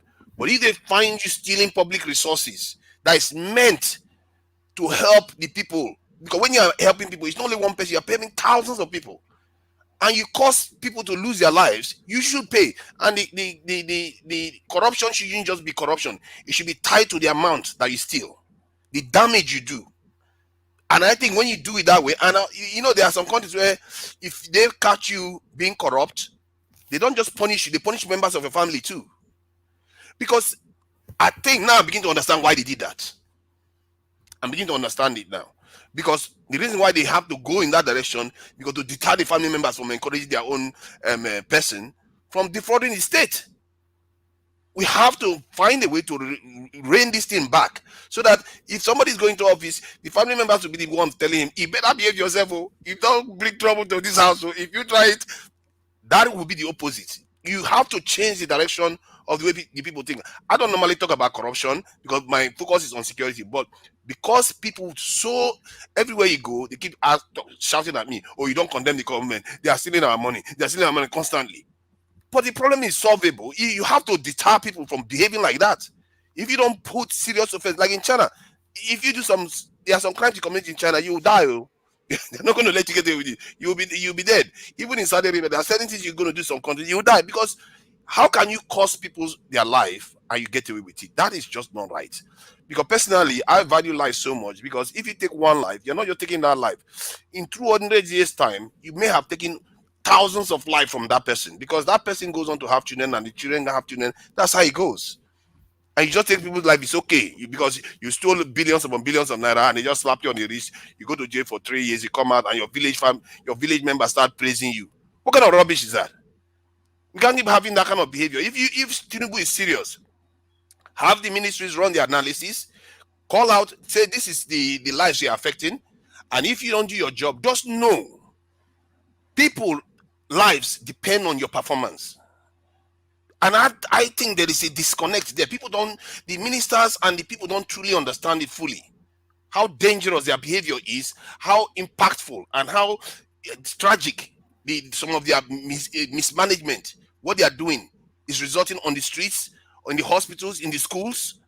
Enough of that already. Personally, I think we should start taking it more seriously, and we start pushing for stronger laws against corruption. And the good thing about it, it's not going to catch the poorest people, because the poorest people, their kind of corruption doesn't affect this. It doesn't cost lives that much.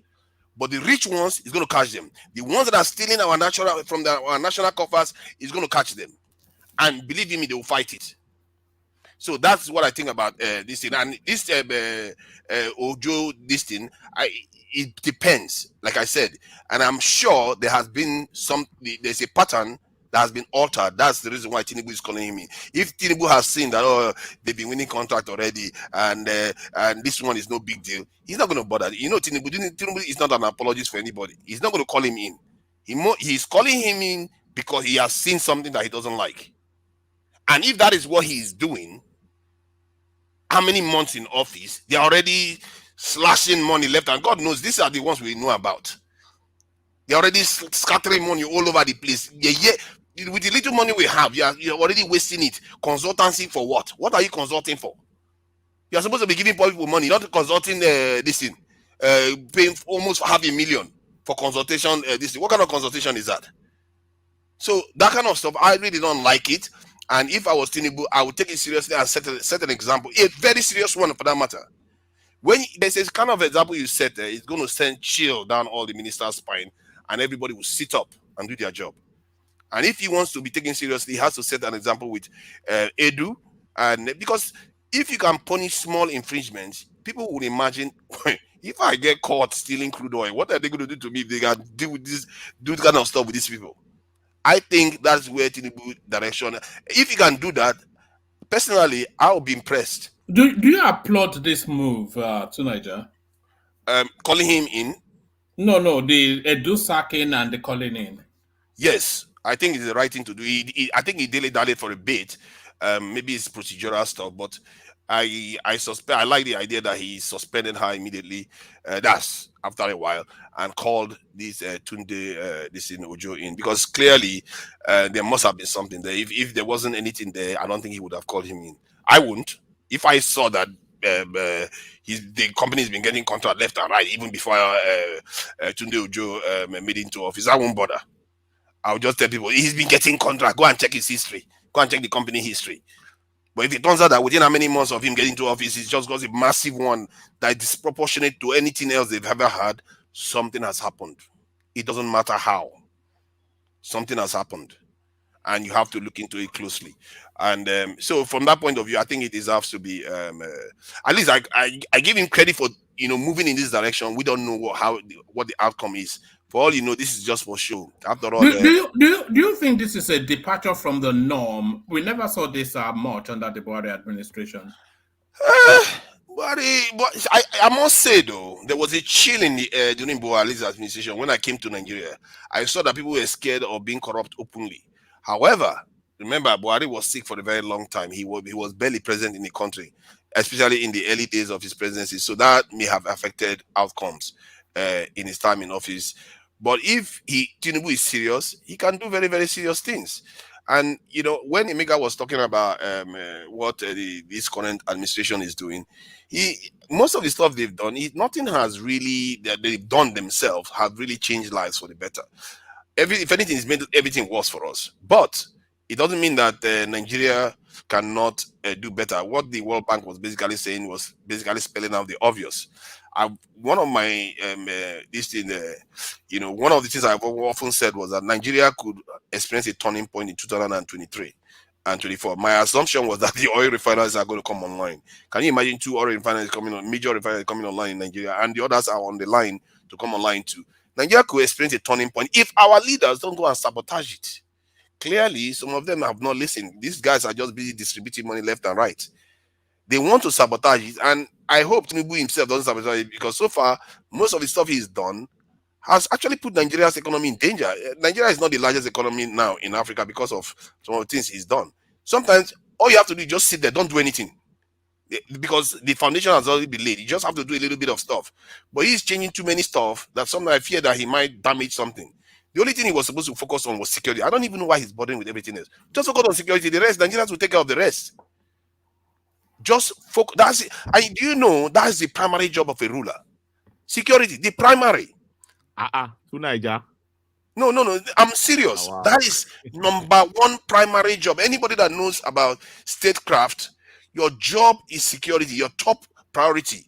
Nothing else should come, because you know what? People that understand statecraft. Sorry, go ahead. Let me just finish this point. 10 seconds. To Nigeria? 3 years ago. So the people that understand statecraft, what they understood was that if you take care of security, the citizens will do the rest. They will do the rest. So that's what they understand. Come on its own. because security has been if somebody start doing good business, making money, they will electricity, organize. constant electricity will come on its own. Yes, because they will organize. They will organize, and the Healthcare will government. come on its own. See, I'm not saying government don't do stuff. Government will not make a difference. What I'm saying is that the lift will be a lot. It will not be that hard anymore, because everybody will align. Common sense reigns when people are not fearing for their lives, and systems are not being undermined. Common sense can reign very easily. You are not losing people. And do you know how we've lost 141,000 from Nigeria already? These are some of the best minds from Nigeria just last year alone. To Nigeria. Yep. We've had good security in the past. Why is Nigeria? Why is it that we didn't develop back then? I think, you see, my thing is that everybody thinks we had good security in the past. It's just that it wasn't manifesting itself. We were always insecure. We did in the 90s. In the 90s, I used to fly Yola to Lagos. We call it Good Morning Lagos. You shall grow. Without nobody attacking you, we'll go and buy honey in Yola. We'll go and sell in Lagos, and we'll travel back to Yola next day. I see what you see then. What you saw then was a nation in decay, based on the fact that they are not strong. See, Nigeria has never been strong. This is, for me, this is the only thing that I differ from a lot of people. They will say, oh, it was good in 1960. It was a coup that caused problem. It was good after the Civil War. First attack. No, I just saw a decay coming over. That's all I saw, because people assume that Nigeria has always been strong. Nigeria has never been strong. As a nation, they've never really been strong, because they never went in that direction. What they did was they just kept partying and doing stuff. You know, they were not doing anything serious with the power that they had. Yes, I agree with you to an extent, but you also agree that the economy was better then. Oh yes. No matter how you want to look at it, the economy was better then. So that is what I know most of you hate the name Peter Obi when he's talked about the intangibles. The economy was better when people are hungry. When people are hungry. When put figure to it. What year was the economy better? I mean, the economy then was better than what it is now. That's what I'm talking about. When exactly? I mean, take it down to, from 2015 at least, it was better than what it is today. What I am saying is that I'm referring to the guy that said, I don't know who said that he was traveling those days, and he was traveling those days, and there was no insecurity. And I'm trying to make him understand that yes, there we might have some insecurity, but the insecurity was far more subdued, because the economy was much better. People could feed. People could go out there, buy stuff. The dollar to Naira rate wasn't as this much, wasn't this bad. People could still afford their food. People could afford housing. So if those things are in place, you are going to reduce criminality or insecurity to a reasonable percentage. I have made that point here, even with the United States. I have told people here, say, if you are in the United States and we have the same situation we have in Nigeria, and we have these guns we have in people's hands, it would have been catastrophic.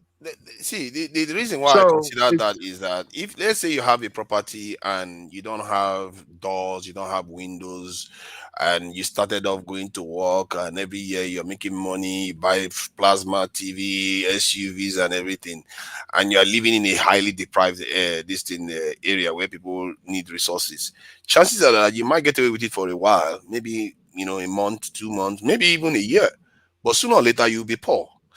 And that is the nature of Nigeria. It's like a bird that is falling from a high height, thinking that it was flying, not knowing that it was just falling. When it hit the ground, reality will hit home. What was happening to Nigeria was that people just didn't know, because the vestiges of the colonial power that left the UK, which was the British, was still there. The infrastructure, the exchange rate, all that stuff was still there. But they didn't just know what it took to maintain it.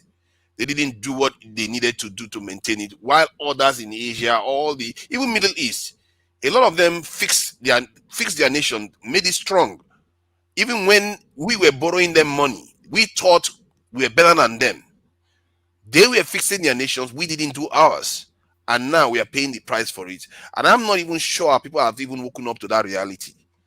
Because the reason why they did theirs was because they knew what it was like, what it takes to found a strong nation. But I'm not even sure people have woken up to that truth yet. But that said, in terms of dealing with corruption, I think we have to change step here and really address these corrupt practices the way for what it is worth. Because these people are killing people. They are resulting in loss of life. They will give some military brasses money to go and help fight insecurity. They go and chew it. What is that? You're killing people because of it. They give you money to go and follow those type of things. If you truly want to deal with it, you have to now tie it to the casualties people are causing. And if they understand that, next time when they are doing their job, they'll take it seriously. Their family members will take it seriously if they know this. So it just shows you what I'm saying now. It just shows you that there are solutions. It's just a matter of thinking about it and pushing for it. There are solutions everywhere. All right, Tudaja, take us to the Donyo Okokwe space. He resigned from Labour Party, and then they clap back from the Abure faction. Yeah, I don't mind. You know, okay, I think it's fair point.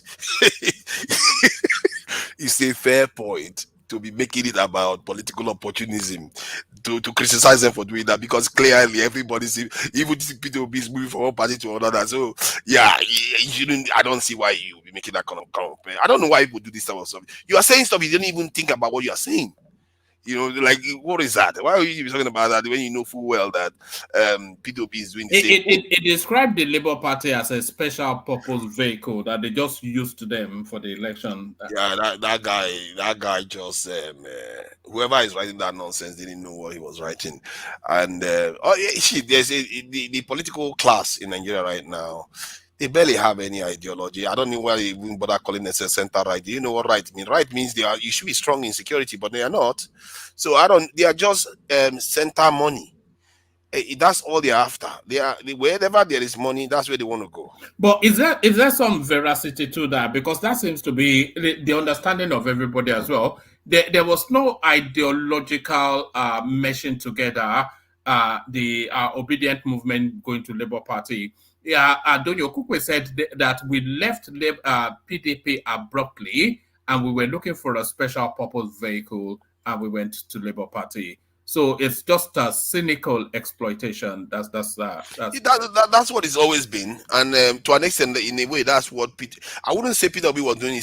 Okay, I could say that too, but that's what PWB technically did too. He used maybe this thing, but he has not left, so you can't say he used them. He's there, staying there. So, but in the case of the statement released by Labour Party, criticizing him that he just used the party. No, I don't think that is advice, because clearly this is the name of the game. If they used Labour Party as a special purpose vehicle, is that not indicative of a lack of principles or sort of? Yes, there's some argument there, but you can't help. But when you are using somebody as a means, after you are done, you leave, isn't it? And that is what Okukwe has done, but P2B hasn't. So one cannot actually, if he leaves now tomorrow, you can say he just used the party, isn't it? But he hasn't. It's like saying you use the babe and you just leave the baby. You have to have left the babe before you use the babe, before somebody can accuse you of that. If you stay with the babe and marry the baby, nobody can say you use the baby. See what I mean? Do you think Peter Obi believes in the ideological thrust of our Labour Party? Peter Obi will be on the center left if he was part of the Labour Party. And to be fair, most of his ideology, apart from his economic ideology, is mostly. But PDP is center right, though.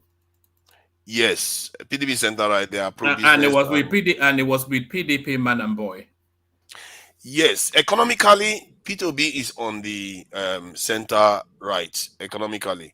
But on other social issues, in governance, it was center right too. In governance, it was center pocket. It was center pocket. It was central bank. It was central bank. The way he governed, I think he governed in a way people liked him. He was governed for education, which is not something right politicians care too much about. He governed. He did a lot of social stuff. You see what I mean? So he has another. He's more on the center left. He killed a lot of people when he was a governor.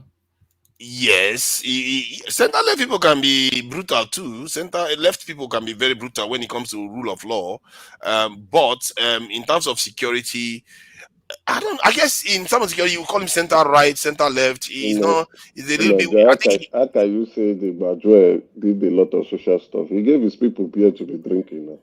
But what social stuff did he do, sir? No, I think he worked with schools and churches and there's no governor that did not work with schools. Hospitals to help increase access to this in the healthcare in the state. Which hospital? Let them No. To be fair, I know of cases where they said he did some work with missionaries and all these faith-based institutions to provide healthcare. And let me tell you what he did. He upgraded he upgraded Ojuku something teaching hospital complex. He did. He upgraded it, but we're talking about maybe 4, 5, 6 buildings, and he built some cancer one thing or the other. Heart something, but that's pretty much it in 8 years. Tonight, Obi, by his own admission, and you have to understand that he ruled, I think he ended in 2007 thereabouts. He said throughout his two-year term that he handled 500 billion. So not 500 billion in today's money, 500 billion in that time's money. Is there anything that is commensurate with that volume of money in terms of Anambra State? From what I gather, he improved the roads significantly. I think I remember at that time they said he had the best roads. That's not true. The roads he built has washed away. The governor before him, the roads he built are still standing. I don't know about that, but people that are still there are testifying to what he did. But you can, I don't know, man. People that live there are telling us that this is what he did. Maybe they are lying, they are the ones traveling on that road. So I can't, just take your statement on that. But however, it doesn't necessarily, just because it's on center right, doesn't mean he cannot run the Labour party. After all, the UK, we experience that all the time. Tony Blair was not exactly proper center left anyway. He's more of a right wing politician. And so you can see that when you are on the left, you tend to have center right or center left leaders, and then that, especially when you want to make it to become this in the ruling party. But when you're on the right, you tend to have a center right. Don't forget there are centrists too. Yeah, exactly. Okay, you can use the term centrist. So they can lean right, they can lean left, depending on the aspects of the economy or the state that you are talking about. That you can call them centrist. Those are the ones that tend to make it to become prime ministers and the leaders of most of the time. Tunaja, you are trying to paint this man, this Badre, as somebody who knows his ideology. That man is confused. You think all these things you are categorizing him into, you think he knows? No, I think he has an ideology. I think the topmost, P2B is a nationalist. Make no mistake. No, he's a nationalist at the top of it, because the pattern, the way he behaves, and it's also a Pan-Africanist, the way he behaves, the way he talks, you can tell. Because like if he goes to a party in the UK now, like I saw him in a party in the UK where people invited him, and one of the things, instead of him to be, I came to the party, one of the things is that we could be doing this in Nigeria. You see what I mean? So his whole thing is about is focusing on Nigeria as his first priority. I'm sorry, what's in his record? I'm not talking about appearance. What's in his records that shows he's an African, Pan-Africanist? He went to, from what I know anyway, from what I gather, he went to Haiti to assist with earthquake victims. And in terms of this in African, participation in African affairs, I think there are a few things he's been involved in, but I don't know. I don't have details on that. Recently, he was even supposed to speak with Molema, Dr. Arikana, and I think Pielo Lumumba in Ghana just a few days ago. And the Ghana Leadership canceled the conference. And they don't want Badre in their country. So. So you can see that he does have links with that kind of approach. To Nigeria. Yep. All those things are not links. Let me tell you that Haiti, for me, I know that Haiti is one of the major tax havens in the world. And I know Peter Obi name surface in Panama, and they deal mainly in all these tax havens. They route their money with shell companies and others through all those routes. So if I see a man like that doing humanitarian service in Haiti, I put a question mark on it. Wow. I believe Haiti. Oh my God! Is there nothing you're not gonna try? Haiti is not a tax haven, though. Come on, man. It's a tax haven. It is. It's a tax haven. Who put their money in Haiti? Haiti is so unstable. If you want to talk about maybe this the country next door, you can make that excuse. Not Haiti. You see those countries you think they are. You see those countries you think they are unstable. The reason why you see many of our politicians going there to get second passport, many of them have second passport of those countries you think they are just not because when you have a Haiti passport alone, the countries it enters, your own dear nation, you can't enter it with your green passport. So if you see them, yeah, I'm telling you, there are easier ways to make money than to go and work for the UN. And they have what do you call it? They get passports by having properties in those countries. Many of our people go, all those St. Kitts, all those small highlands and co you see in South America. You see them, they go there. They know those countries are poor, but it's their tax haven, I'm telling you. And they have all their hold on. You see how tax havens work? The way people use tax havens, you don't even have to travel there at all. You just have to walk into an office in London and they handle your portfolio. That's how it works. That's how I'm telling you. Let me give you an instance. If there's any issue with Haiti, if I don't have second passport in Haiti, if I invest into humanitarian service in Haiti, I will easily get second passport. Yeah, but he's not investing now. I don't know why you are digressing from the point. He's not investing there. Yeah, he donated because of the earthquake. He donated and worked. No, not just donated, and he worked there too. Now. He didn't get anything from it. If you have share companies investment, you don't know. See, no, he doesn't have a company in Haiti. Wait now. The Panama the company that bears his money in Panama. Do you know where that company is founded? No. Okay. So once you don't is it founded in Haiti? That it must be from one of these tax having. But it's not founded in Haiti now. You can't just insinuate. He's just insinuating stuff, but it's not founded in Haiti. No, I'm telling you, this is not insinuation. He has a company named British. Is he in Haiti? Virgin Islands. It's not in Oh my God! Come on, man. This is just not right. You can't be doing this. You can't be insinuating stuff without any evidence. No, I'm giving you pattern. You see, when you see somebody's name surface in all these having shell company, keeping money in faceless names, okay? First question mark you put on that is that such a person will surely be trying to get second passport in all these small countries. I bet you. My brother, he doesn't even have a British passport, even if he lived in the UK for how many years? Can I say something? Can I say something, please? Can I come in, please? Can I come in, please? Can I come in, please? Tell me the can I come in, please? Insinuation. Tell me the route you expect Peter Obi to have British passport. Oh my God! He's a businessman. Oh my God! No, did they not even arrest him? He's a permanent resident in the UK. He's a permanent resident. Man, who is that guy? I need to know this guy that is saying this guy. I think this guy can malign even Jesus Christ. Oh my God, Jesus Christ! You came to save the world. I'm not so sure whether you're just kidding us when we get there. Tunaja. No, please. Can I just say something real quick? Can I just say something real quick? Please? It is quite unfortunate. Hold on, can I just make this point, please? No, let me just. It is quite unfortunate. Let him land. Go ahead. And then have that interjection, Joel. Then wrap it up to Niger, so we can bring Kolata in before he falls asleep. It's getting Kolata is getting. No, you land your point, and then then Joel comes in, and then Tunaija rounds up. Okay, thanks. Tunaija, my point is simple. Let me tell you why I think Peter Obi will not get British passport. before you get British passport, if you like, stay 15 years, stay any years you want in the UK. You must not spend more than 90 days outside UK. The moment you spend it, you start counting your rand again. Peter Obi is a businessman that will spend days outside UK. So there's no way you put everything together, Peter Obi will still get British passport or permanent residency.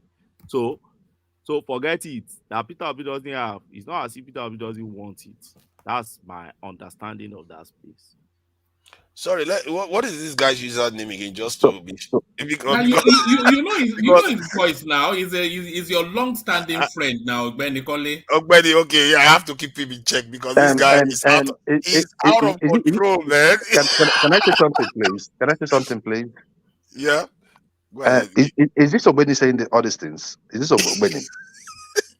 The guy, the one. The majestic Ogbeni, the super Ogbeni, you malign anybody he doesn't like. That guy is dangerous. Ogbeni, see, Ogbeni, see, there are people that will speak on this platform.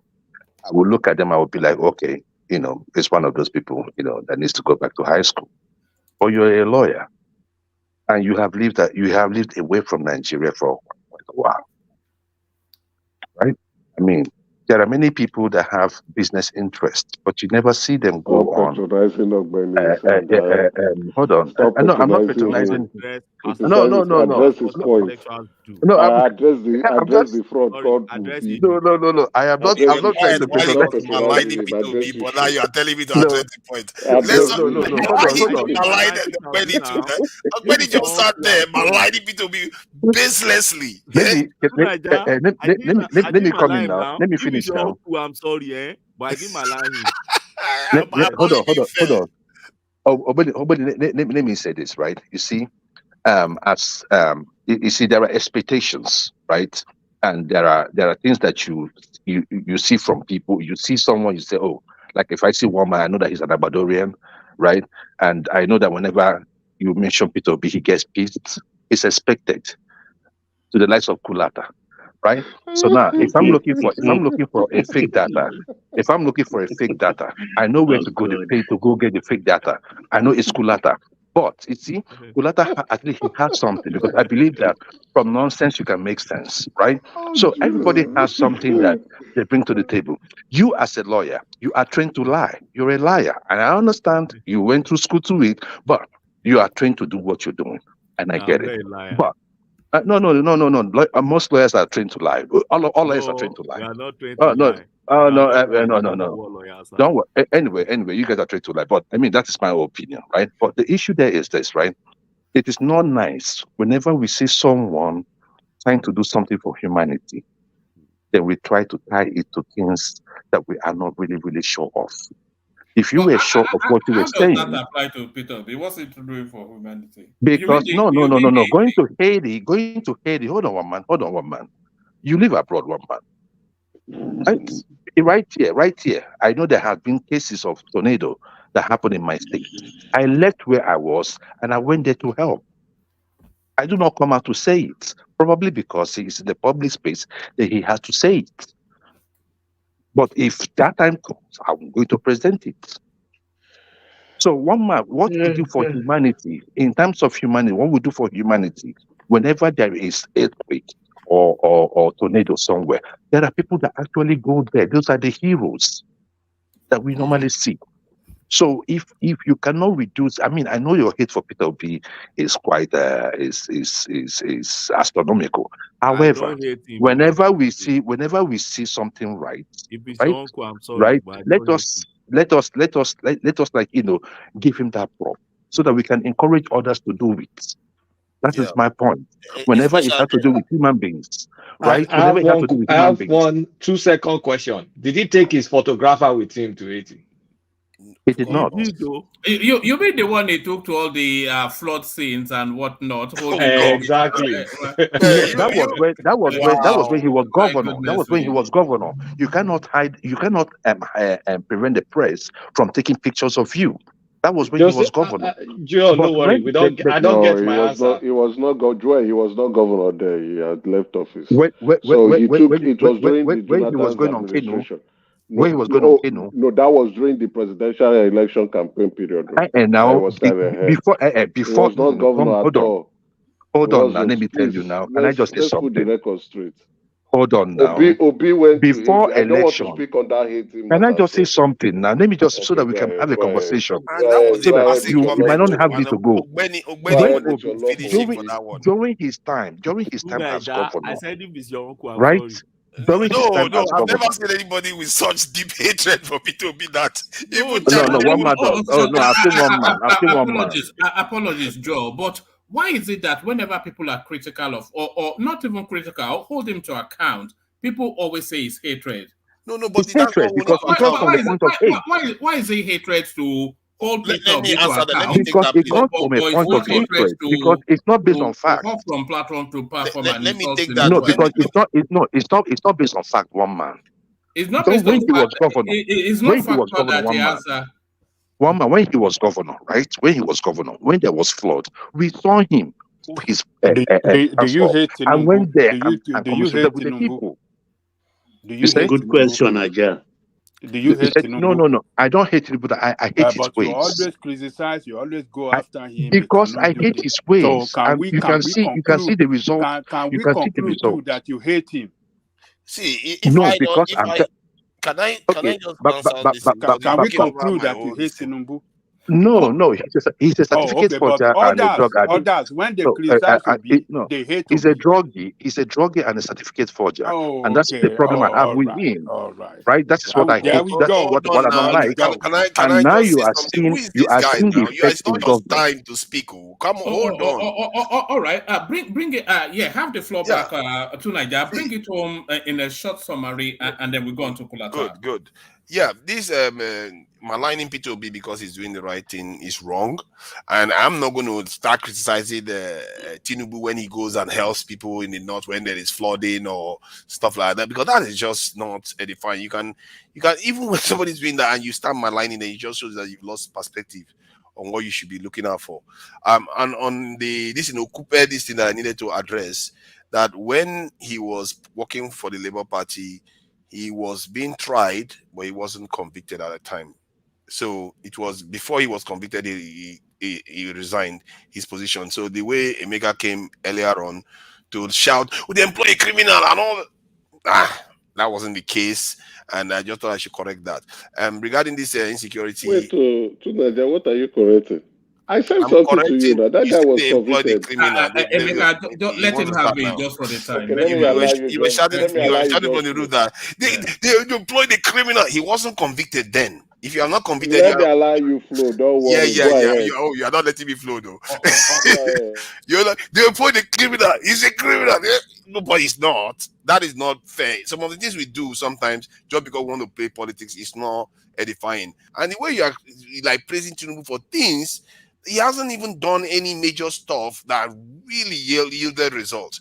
I gather that maybe there's things that are going to be happening. I just hope it doesn't ruin the country before and the good things starts coming through. That said, regarding this terrorist stuff, I will just finish with this terrorist one.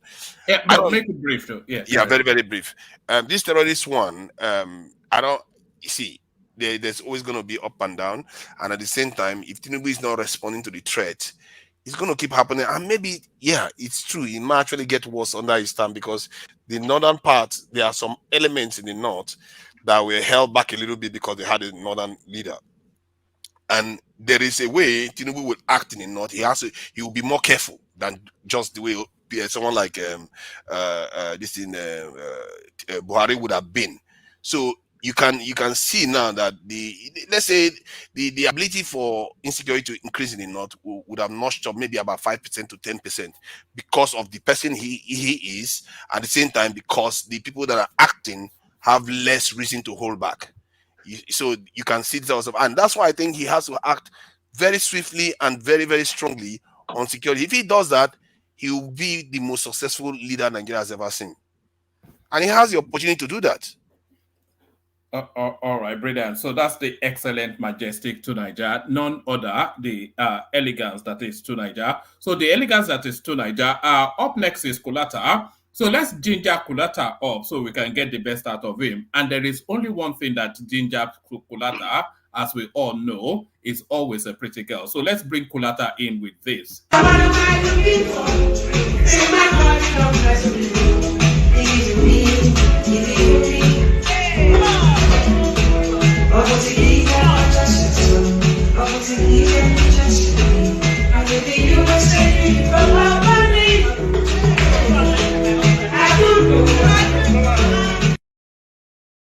So there it is, Kulata. Now you've cheered up. Why did you play that song for me now? Why didn't you play it for me? You don't like babes now. It's Kulata that likes babes now. Why did you start that with me? Kulata them I like round my bed.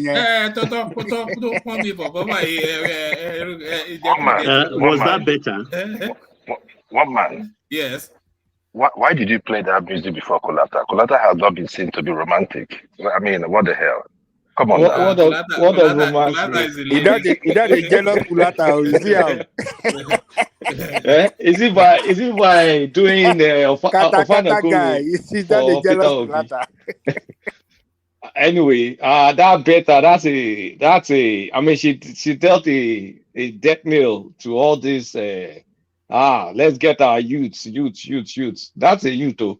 So sad. Did you, Kulata? Did you see the clip? I've been trying to download it, but I can't. Did you see the clip where she was giving her address $1,000? $1,000. Yes. I saw it. I was just shaking my head.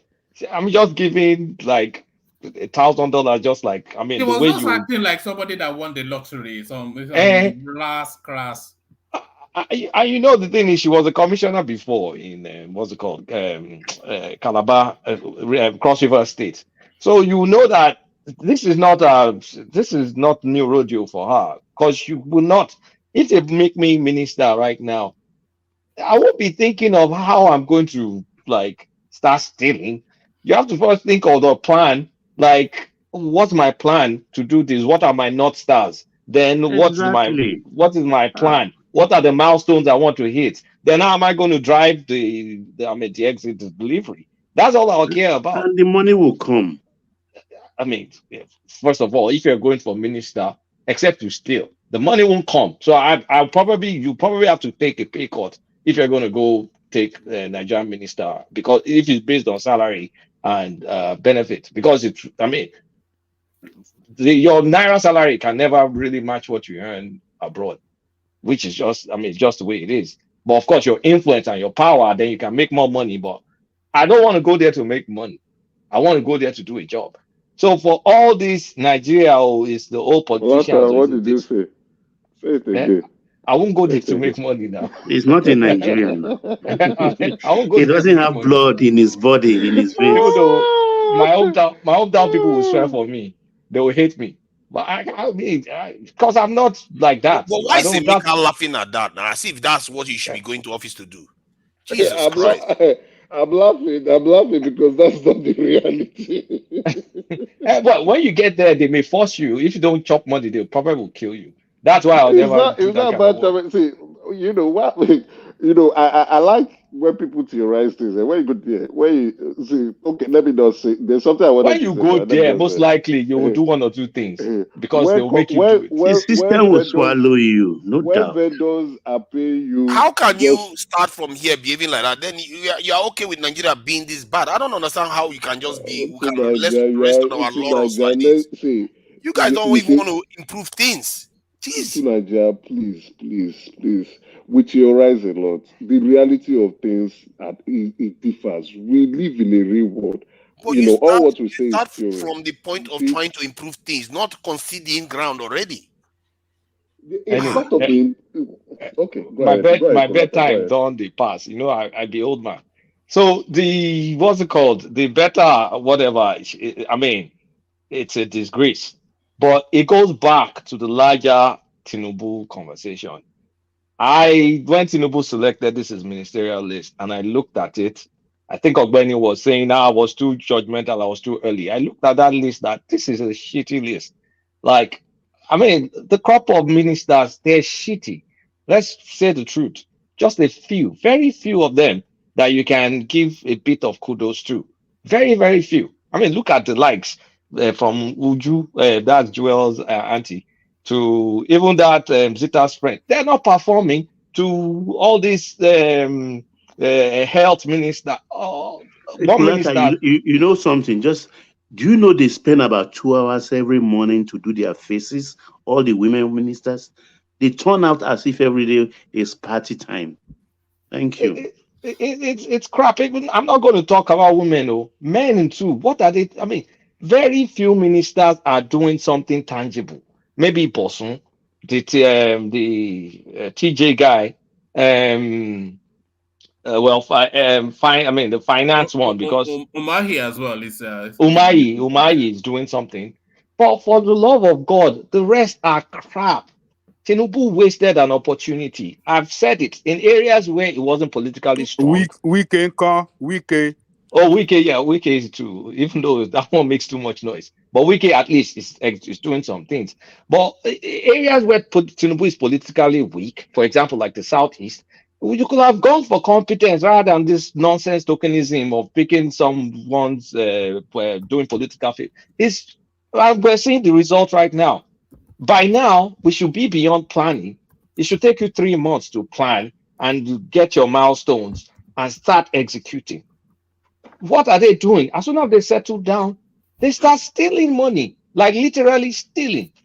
If you're even going to steal, in what God's hurt do you transfer money to a personal account? Like that's some dumb. That takes some audacious level of thinking, careless thinking. The ministers are acting like they did them a favor, but actually nominating them. They're just a shit list of ministers. And if Tinubu does not rejig that list, if he's look, and another thing that's happening right now, I don't know if you guys are paying attention, even though this is complete insinuation. So I'm going to say this is my opinion. They are unleashing insecurity, which is a tool by some politicians regardless. Do you agree with that as well? Because that of course, it's a pattern now. That's how they wrecked Jonathan now. But I'm not going to call out the region or whatever. But it's a tool of the politician to unleash insecurity, to make that country as ungovernable as possible. Kolata, sorry, hold it there.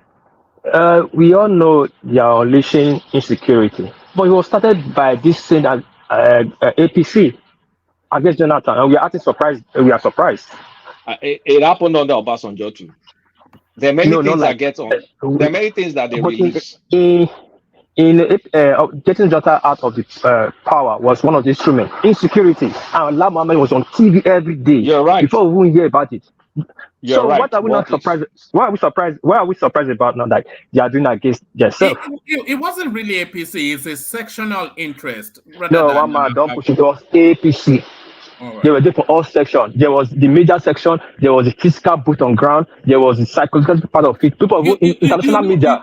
You know the problem with Goodluck Jonathan was that they not felt aggrieved because they felt it was their turn to govern, and because Yar'Adua died, Goodluck Jonathan he seized that opportunity. So they were happy for him to complete Yar'Adua's first term and then hand it over back to the North. So when Goodluck Jonathan hung on to it, that really set them a panic. Because had Goodluck Jonathan then gone on to win in 2015, he would have served maybe about 10 years. And they don't really know what... So it was... And that was when they started to escalate that insurgency just to diminish him. And I think they had American backing as well, because they were always... They have international backing. We saw Colonel Woe mentioned they went to America to diminish his name. He had the South backing. The West felt that they're not in the government, so it was not the North. It's not the North felt bad as same much as the Southwest too. So we should put it like that and let it roll. It's APC. We should not be put on region. It's APC. All right, guys, let me go. Continue. I'll go sleep now. What peace? And the party is the Democratic Party in the United States. So just put in perspective. So the thing is, he has challenges. He has real challenges from legacy issues under Buhari. Then he has structural political challenges by people trying to rejig things in the next political cycle. So honestly, he doesn't have time. Yeah, is he a strategist in terms of politics? Yes, he is. But look, you have one shot, and the one shot you've got, make something out of it. Because you can't, this crop of ministers, I swear, I've looked at them. I mean, I nursed my hopes a little bit. Of course, downplayed it. The first list, I was like, what the hell is this? Then I said, okay, maybe I'm being too critical. But now it's now months. Like, Don't it's worry, months. the president will sack poor performing ministers. Well, let's see, because everything cannot be politics. There's a place for politics. Yes, he has to make some political appointments, but at this point in time, like, you should have over 50% of your ministers performing, and then we create a bunch of useless, redundant ministries, just increasing bureaucracy unnecessarily. So it's like, at this point, Tinubu needs to, like, sit tight, and he's going to go back to what I really wanted to talk about today, which one man, I sent you the link, but you never discussed it, which is the KPMG report on economy. So all this hustling abroad to get foreign investors. Sorry, where did you send it to? Maybe I can put it on screen now. I probably sent it to your phone. Okay. I probably sent it to your phone days ago. I mean, maybe 3 or 4 days ago, sir. All this hustling for foreign investors and all that is not yielding any result. In actuality, even portfolio investors, those are the ones that will just go and buy stock here. I mean, buy stock here, buy bonds here. Portfolio investors, it declined. It declined from 649 million to 87 million. 87 million. That's all in Q3 2023. So, I mean, it's not good. And what's it called? Foreign direct investors, out of 654 million that we got in Q3, guess the percentage of foreign direct investment, because you have for portfolio investors, you have loans, you have FDI. FDI is what we really want, because those will stay in the country for much longer. But out of $654 million, guess, someone just give me your best guesstimate of how much of that was FDI, foreign direct investment. About 5%. Percentage. No, 5%. 25%. I said 5. I said 5. 5. I said 5%. You must be very enthusiastic. 0.91%. Less than 1%. 0.91 was FDI. 78% of that was from loans. So, in actual sense, you need to fix stuff at home. The good news is our stock market is tearing rubber. People that are bought into Nigerian stocks, yeah, you will be making profits. So there's way more opportunities to grow home with the Naira. It needs to focus home. Like junketing all over the place to seek foreign money, and your country is not fixed. The people that will follow you to go through all the water happening in Nigeria are Nigerians. A foreigner has options, especially when the dollar is super strong, the interest rate for dollar is high. People will go for safety. It's only if America does the quantitative easing or whatever that then maybe things may happen. But why will you rely on another country? So people will barely take the to Nigeria, maybe except you jack up your interest rate to the point where you can never lose. Well, is it insecurity that is the main thing that it's not just that. There's insecurity, we get that. There's also the stability. Any investor wants some level of predictability, right? So I know if I put my money here, this factor, that factor, I have a clear understanding of all the factors. So I know what to jack up in my margin to be able to get a return. But when you implement a few things, and then it's kind of like haphazard. Its policies are not fully settled in, right? and they need to know that they are fully committed to the policy. When you say you deregulated petrol, magically petrol price has remained the same. The same related product, diesel, follows the market price. Diesel and kerosene, they're fully deregulated. They rise and fall. One is just steady. So of course, people look at you like, "Why are you kidding?" There's that. Be careful, though. You have Fatai running in to come and tackle you. Let's continue. So who are you kidding? So there's also the Emefiele shenanigans, all these things. The foreign press even carried BETTA Edu. The foreign press are reporting on BETTA Edu. So all eyes are on him because he's gone all over the world to sell Nigeria, and people paid attention. And then they now start looking at, okay, what am I trying to put my money in? And then they see all these things. So it needs to refocus. Local, go local, fix local. There's a lot of naira that can do things in Nigeria. There are many opportunities that we can stabilize in Nigeria. Security is one of them. I know we've overlabeled that. Rule of law is a good one too. Interest rates, jack it up a bit to curtail the inflation. Jack it up, not a bit. It needs to be jacked up, so at least we won't have negative bond yields. But Jack it up. So now you're saying we should go local. If they're jacking interest rate up, well, you can jack up interest.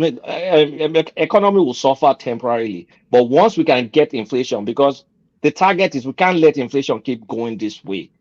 It's like we have a stagflation. So you have to first maybe address the inflation. That will have a bit of negative consequences. The major inflation driver is food inflation, and that's not just that. Addressed. There are two main ones. There's food inflation, and then there's the inflation for the overprinting of money, the ways and means. Because what I'm saying is the major driver of our inflation is not just that, sir. But we have not addressed the food inflation concern. Yeah, we still have the insecurity in the places where we get food. There are many things that can happen. You can have like discounted rate for farmers, right? You can have discounted rate for targeted areas, but to curtail inflation, because Ghana's inflation is going down. It's trending down. They've increased the interest rate many times. It is trending down. Ours is going up. And there are other pressures, of course. Some of this fuel subsidy stuff that got released has inflationary pressures too. So really the main message I'm trying to pass is look inwards. Look more inwards. Like clearly this foreign stuff is going to take a while to mature. It's going to take a while to get all these things you want. There are areas in the country, like our railway sector, at this point in time is ripe for PPP, is ripe for investors. States can pool, they can sell right of way. You can bring some company, Chinese company or whatever, build it, run it, ticket it, hand it over to us in 100 years, 80 years, 50 years, whatever the case is. Get something happening. You don't have to borrow money. Let them run it, profit from it. Same thing with, roads. I think, the minister of for what's called works is about to do something similar, where they will have street lights, have toll gates, and private companies will pay for it, and they'll make money. So they need to get creative. A lot of focus is going to the oil sector, like to boost oil output. Which, it's that's kind of like obvious one. It's a low hanging fruit. We need to do that, but there needs to be a lot of work thinking local, and to get all these things done, this crop of ministers are simply not cutting it. For me, maybe they are doing things I don't know. Then I'm ignorant, but I just don't see them. There is nothing they can do when you have removed the fuel subsidies, which will drive energy costs higher, and hence food and everything else will go up. Then you go and deflate the value of the currency. In those forces will drive this in higher inflation. And there is not, what can the ministers do until we start exporting stuff? those forces will keep winning, and until the Dangote main refinery comes thing on he stream. needs to, the main thing the president needs to address, if he's really concerned and if he's really interested in growing that economy, ensure that insecurity ceases. Yes, that's the only one quick fix. A stable country will drive itself. We are having food shortages from the north because the north is being ravaged by insecurity. We're having people being chased away from their farmland. They cannot produce. Now, even if with the fuel subsidy removal, which has jacked up the prices of goods and as well as farm produce, those who are producing the farms and the agricultural produce are not going to farms as they used to because of insecurity.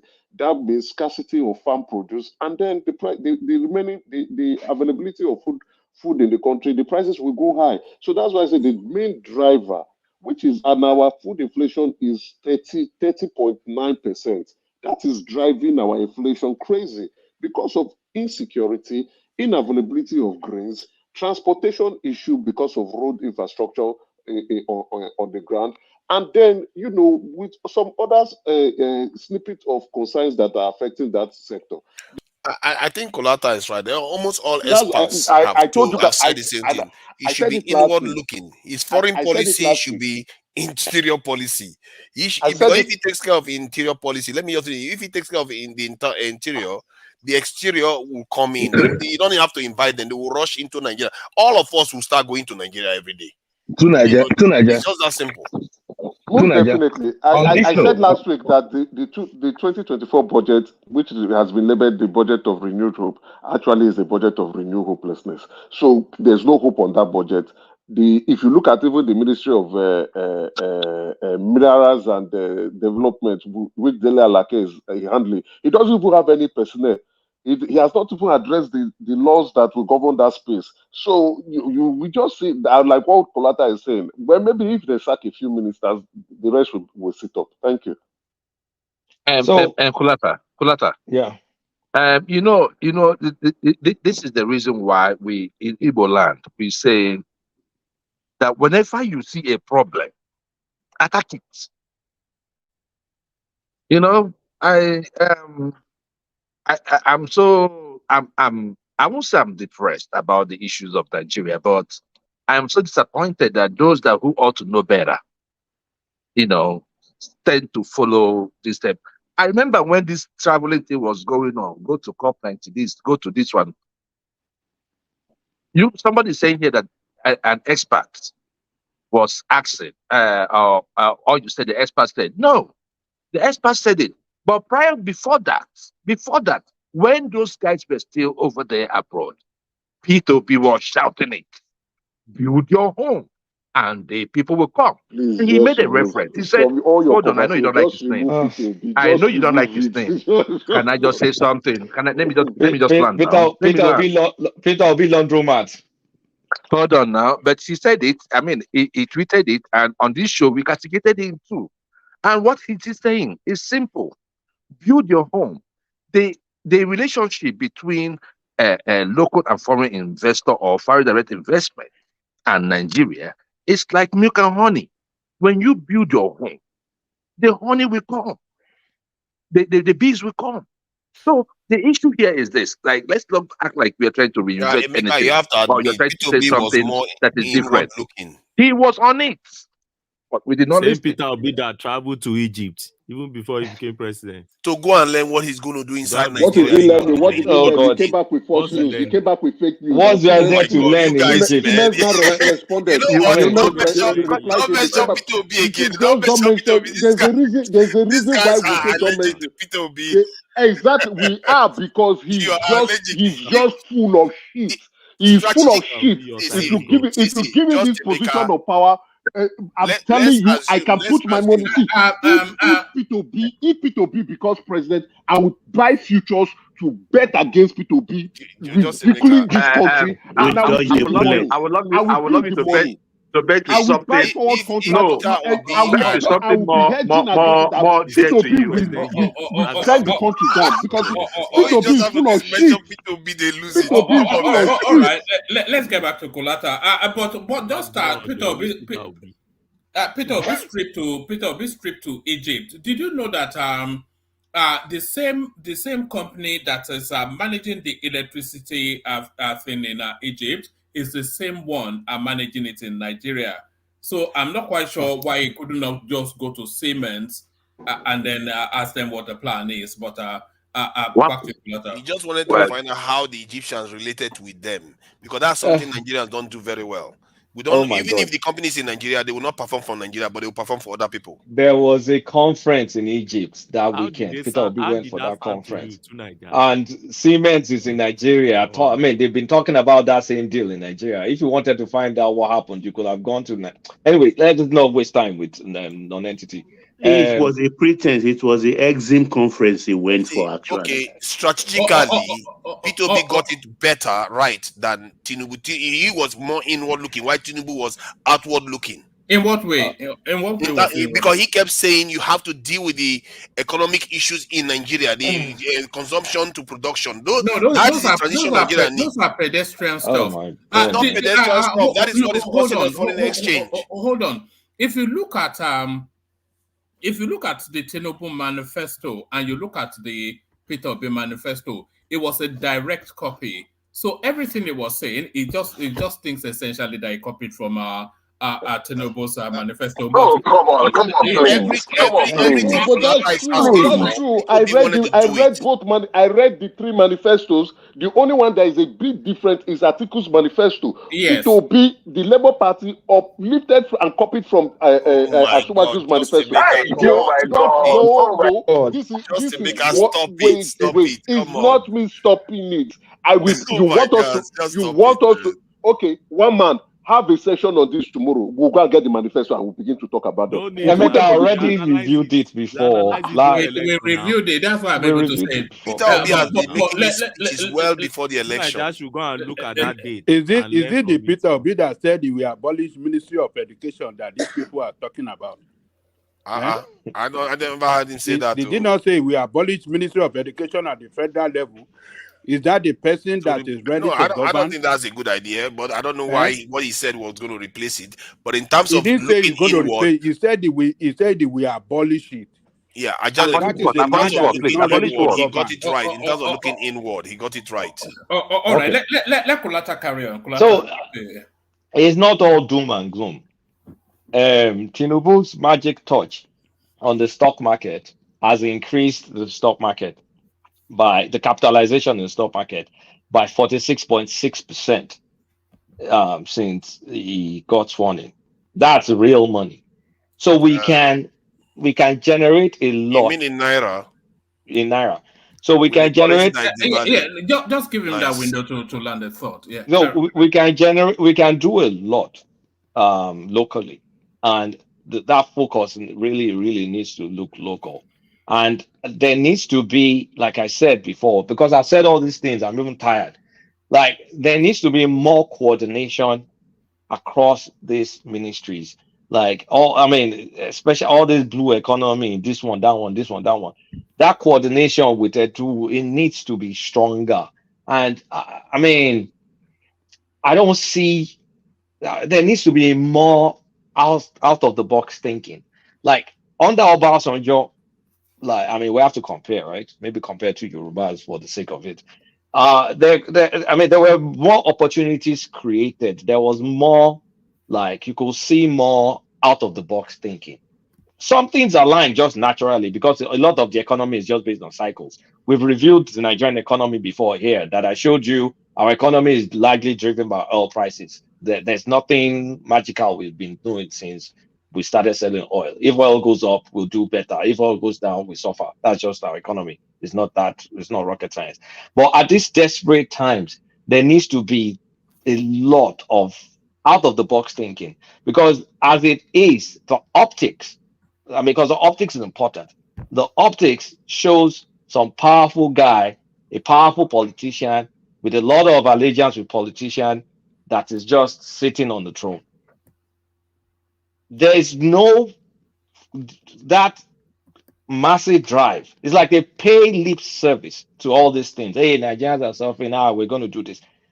I need to see more push, more real drive, more this. Like, we know insecurity. Show us your attack on insecurity. And regarding insecurity, That insecurity is a franchise. Let's not kid ourselves. It's a franchise for politicians. You will know a lot of these politicians doing it, but you have to be you have to face the devil. You have to face them. So it needs to keep like get over it. You're already president. Get over that bullshit. You're president. Get your folks to work. And the people that don't have the ability, just like in any private sector, fire them and fire them on time before you do, because in another 2.5 years or 2 years, let me say 2 years, everything goes away. It now turns back to politics. So we'll now have to wait for the second term. There's some restructuring of our security architecture. Security needs to go local. There's no way we can sustain a national security policing force. Let me say policing force. I'm going to be specific. We can't sustain a national policing force when a lot of Nigerians' allegiance is not to Nigeria, but it's to their tribal identity. And nobody can question that. If it's local, you want to protect your local environment first. So any stranger coming to your place from a local thing, you want to survive. But if it's national, if it's Yoruba going to do something, another Yoruba guy will like, who gives a shit? If it's Fulani Bororo creating a mess, if the head of the police, whatever, it doesn't care, because they have a pact of protecting themselves. And it's not one tribe, it's every single one. Even that Plateau state, where you have like 42 tribes, for people that want to take advantage of the natural resources there, they'll just divide and conquer. And that's exactly what they're doing. So not until the policing goes local, and then we create a special police unit full of graduates with multiple layers, educated people that are a surgical strike force to just go in, come out, go in, come out. We need that policing. We need that. And then you can start, but you have to, your friends. Your friends are the ones that run all this, manage all this, what's it called? Insecurity. We know that. Let's fess up to it. Some just do it for politics. And of course, isn't that how Boko Haram started? Wasn't it some politicians group? Boko Haram was a politician in the Borno State's group till it turned to this mess. And we now have franchises from Niger State to Zamfara State to this, and they're using the opportunity to steal resources, to play politics, to do all that stuff. So you have to face your friends. I call them your friends, quote and unquote, because they're all politicians. You need to be able to face them and attack it. And also, when you're doing it, put your political heart, that's your political magic, put it to pass local policing. We need local policing. We can't be running off policing from the colonial times. It's insane. This is really easy, right? It's easy for what you are saying. You are speaking the fact.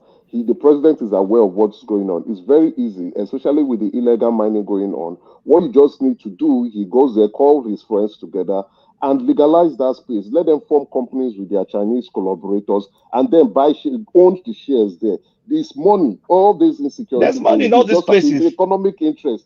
Then once the place is stable, they can do their business legally, and they all enjoy from it. Instead of killing people, okay, if you want the land, negotiate with them and tell them, okay, we'll buy this land off for you. Let them go somewhere else. Let the locals go somewhere else to go reside, and then you do your business legally. And you mandate them to put processing stuff in there exactly. to not just take raw stuff, process it. Like the Chinese guys who doing with the lithium there, they can do it with the gold, they can do it with the tin, they can do it with the cobalt, they can do it with the zinc too. Get this thing legalized. The more legalized, you can sit at peace. These idiotic politicians who are doing this nonsense can be at peace. They can make generation wait for themselves and wait for their families, and then the country would increase their revenue. I know that listening, they have not legalized it. They have not legalized it. Dele Alake is yet to put up the framework and the law. They have not legalized it. I know they are listening. Wait, Pastor, you're always on passatory nonsense. Before you come with your passatory nonsense, start discussing this other thing. Interjecting for a long time. Hold on. Let me tell you, they are listening, and I'm giving them an idea now. Go and legalize that thing with the nonsense politicians. Let them, with their companies and their Chinese collaborators, they cannot make money legally instead of making money illegally. We cannot make also revenue for the country in terms of our minerals and grow our revenue base. This can be done easily. The insecurity in the country has to stop. If the president is really serious about growing a $1 trillion economy, insecurity must stop. Period. Okay. And then if our military is afraid that they will be insignificant, let them go and be causing chaos in other African countries and go and be solving it there. That way we can expand our own ideology in other African countries. You make good points. Those are good points, right? But look, Kolata, you don't expect to get blood from a tulip, right? Oh, God. The suggestions you're making and the one Emeka is making, that's basic. We know that, right? This guy's run for president. He was chairman of their party for a long time. He had a chance to tell us what he's going to do as president. He avoided doing that. There's nothing in his past that will show that he will do any of the things you're talking about. If anybody does what you're saying, then it's going to work. So my question to you is, Kulata, to you. You have persistent armed conflict by Boko Haram in the north, in both north, northeast and northwest. Banditry, kidnapping. That is a major problem for our economy. I know you agree with that, so I'm not going to ask you that, right? The potential in Nigeria is constrained by infrastructure, right? Not only that, widespread displacements, we're talking about food insecurity, many victims of violence. And we know how that retards investment. You've said that. But what is it in this government that's giving you confidence that he's going to even do any of the things you're talking about? Because every Nigerian, if you go pull somebody from the streets, would say those things you're saying. Nigerians are smart. People on this platform, people in other platforms, every single Nigerian knows what the problem is. My question to you is, what is it that you see in Tinubu that shows you that he's going to do anything that's positive in the country? I'm talking about just one, because no government should solve all the problems. There's no panacea, silver bullet. The problem we have is that we have a situation where there's not even a movement in any direction whatsoever, in the things you're talking about. Just one, tackle insecurity. If you could do that, fine, because he can. What does it take to tackle insecurity if you're not from the north? They're doing insecurity in the north for political purpose. But somebody from the south, you have nothing to gain from not going in there and weeding this people out. I mean, electricity, you whatever OB or somebody who's smart suggests something, you just talk it down. You talk it down. Okay. But what is it in this administration that gives you confidence that he's going to do just one thing? Let me answer your question, because you've asked the question. So I don't have confidence in any administration because they're politicians. I was not brought up to have confidence in politicians, number one. Number two, when we talk about a politician that has a control of his space, to a large extent, is one of them. Or else we could have had another Jonathan that has been emasculated, like basically castrated, and will not be able to do anything and will just be run over by a large section of the country, which we know, controls stuff. So he has a vantage position because at this point in time, except you're kidding yourself, it controls PDP, it controls Labour Party, and it controls APC. No other politician will be able to have that control. So now is what is he going to do with all that power? And that's what we're trying to do. There's nothing about trust. It's about advocacy. Advocacy for a good country, advocacy for things to work, advocacy for just common sense solutions, stuff that should be done, stuff he himself has been talking about for decades. Now he's in the seat. All these wishes, writing stuff, well, they're politicians, so they lie a lot anyway. But all this stuff that he's been writing, Kulata, you're not responsive to my point. No, not all politicians are bad. I've answered your question. I have more stuff to say, and I don't want to believe. No, just 1 second, so you could make it properly. Make it proper. I'm saying not all politicians are bad, right? That's what your answer to me is. That's politicians are politicians. No, listen to me. Not all politicians are bad. Okay, let's just agree. Let's not fight over that. I disagree. My point to you is this. The Nigeria's economic potential is constrained by many structural issues, including inadequate infrastructure, tariff and non-tariff barriers to trade, obstacles to investment, lack of confidence in currency valuation, and limited foreign exchange capacity. The thing, I'm asking you this because you're the one who talked in those terms, right? So why don't you give me a cohesive answer? Forget about politicians. America has politicians. Britain has politicians. South Africa has politicians. Every country in the world, they have politicians. So some of them, they do a decent job, at least to, make people have food, shelter, and medicine, right? Forget about other things. But in our case, we have specific needs that are small. Building infrastructure, having security in the country, right?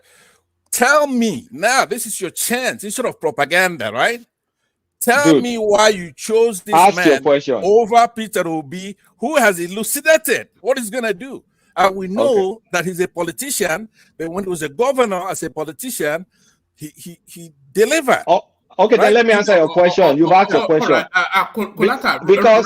Kolata, respond to that, and then off the back of that response, continue with your submission. Yeah, so because Peter Obi did not achieve a fraction of what Tinubu achieved. And Peter Obi is a dullard, even by his WAEC result, is not that sharp. So there's nothing in Peter Obi's record that I admire. And I've never even told anybody to vote for anyone on number one. I just knew for a matter of certainty that I was never going to win the election. And I vocalized it. So let's move on with election. They're losers, they're winners. I'm talking to the winner now because we're now in the period of governance. I'm not going to relitigate election where someone came third. So based on what I'm saying, the opportunity, one man and everybody is home. We need to fix home. We need to look more inward. There are many areas of the economy that can be opened up. And there are many, legislations that can be brought in to facilitate opening up all these areas. We should not be afraid of selling. I'm glad that NNPC is going to finally list. That's a positive step. Maybe I'm too antsy, maybe I'm too impatient because I know some things will happen in the future. NNPC is going to the market. Dangote refinery, they already have 6 million barrels, is real. The NNPC on, let's cross our fingers. But if they're going public, if NNPC is indeed going public, breaking up, I think into 4 different, the details, I can go find the details, but the good news is they're going public. So if they're going public, there's hope to kind of at least get that thing here. But it still goes back to oil. I'm sick and tired of that determining whether our economy rises or falls. So rail lines, roads, bring companies in, bring investors in, give them terms, create regulating companies to make sure they don't rip us off. Get all this money into the economy. Whatever they build is going to stay in our lands. We're going to use it. It's going to reduce the cost of production. And for crying out sake, if you're going to focus your own money on anything, let it be 2 things, security and power. That's all. That's not asking for too much. Use your money for security and energy, power. Then let bring other people's money in and your own money in Nigeria unleash it. That's all I ask for. I'm not asking for too much. 2 things. And then open up the space for people to invest.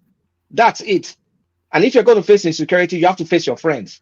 So face your friends for the sake of the country. You stayed for how many decades to get here, and then you now want to come here and be doing Baba Saleh. It's not the time for Baba Saleh. So that's, my take on this economy stuff. It's just, maybe I'm impatient, but I'm pissed. All right. So Tinubu, the Professor Pella of politics, to fix the economy in 7 months. So let me take you to this space. Labour Party reacts as Okupe to Okupe's exit, say no room for political opportunists. So this came out yesterday, and then of course we were expecting the bat back from the Labour Party. I was actually expecting Arabambi to seize that moment and do his usual spiel, but this is coming from the Abure camp. So what are you then making of Okupe's ideological rebirthing and Labour Party's clap back? Well, Okupe is just a garbage person. He said the truth at least. He said after they lost, at least they acknowledged that they lost the election. So we all know that Labour Party was an SP, special purpose vehicle for politicians that all suddenly lost their home and looking for a place. It's not the first time people are going to use Labour Party, but it's just the first time that they're going to grow it into some national party. So you have to give some credits to Peter Obi and his gang. But Okupe exiting could mean two things to me. It could mean him going back to PDP. It could also mean setting the stage for Obi to go back to PDP, because there's a lot of push from Atiku's camp to get them to get on the ticket. And I'm going to say this for the second time. The best shot for people that want Obi to be president of this country, the most realistic shot is for him and Atiku to partner, and him being the vice and Atiku being number one, and Atiku only does one term. It's not going to be easy for him to, even Atiku one term, but that's still the best pathway. It's not a guaranteed pathway by any stretch. He has to fight. Anybody that's going to govern that country will fight for it. But that's his best shot. So it's a loaded panel. Why don't you, when you're done talking, give somebody else a chance? What you're saying is not important. We're here waiting to talk. Just so if Obi is not going to take advice from you, you know that. Yeah, so I've heard you. I said, we've heard you, Fasad. Let me give Tinubu advice, and you can't. Tell him how to fix the country. We don't hear you. You're telling Obi how to join a party. Kulata, it's just unfortunate that the prospects of that is between slim and none. Because the only way to wrestle power away from APC is that combination, Atiku Obi. So the weight of those two spaces will shake the ruling party, but it's never going to happen, is it? Because of course, the stumbling block is who takes the lead. Yeah, who takes the lead has to be Atiku now. With the obedience space, accept that. Never, not in a million years. One man, you'll be shocked that they will accept it, because for the remaining obedience, a lot of them are gone away. For the remaining obedience, they're on that juice. They're on that. But the obedient movement largely, not exclusively, but largely, is a southeastern precedent narrative. Yes, Obi won Abuja, Obi won Lagos, Obi won Benue. Right? No, hold on. You just said something that's not true. I'm correcting you. Am I wrong? You're not wrong. Okay, you're not wrong. That was to Kulata now. The audience actually delight in hearing from Kulata. You may I understand, but I don't think Kulata objects to me insulting. But we here, so we can move on. And you don't want me to talk? You have your time now. Let me. If it's actually my turn. I left for a little bit. I was right behind Emeka, but if you give me a chance, let me just say a couple of things. Now you can't be using all these tactics. No, just give me a minute. Let me correct one man. Let me round up so others can talk. Okay, one man, come to me after that. I want to correct something you said. So in my opinion, it can carry his core base back to PDP because they feel jilted because PDP, they didn't do the right thing to the Southeast. Let's say the truth. But if Atiku becomes the president, it's going to be 80, 81 or something.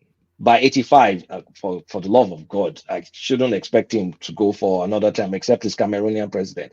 And then if Atiku wants to help, then they can help propel Obi to number one. But then they have to fight all the Wikis, all the Sarakis. They have to fight all those ones. So it's still going to be a fight, but it's his best shot. Otherwise, it's a political career. So let me round up with that. All right, Kulata. Just one last thing. Kulata, do Do you believe that I can influence your dreams tonight? How is that possible? Okay, I'm going to influence your dreams, and then you have to come back tomorrow to report if I influence your dreams or not. I'll influence your dreams with this, and this is what you'll dream about.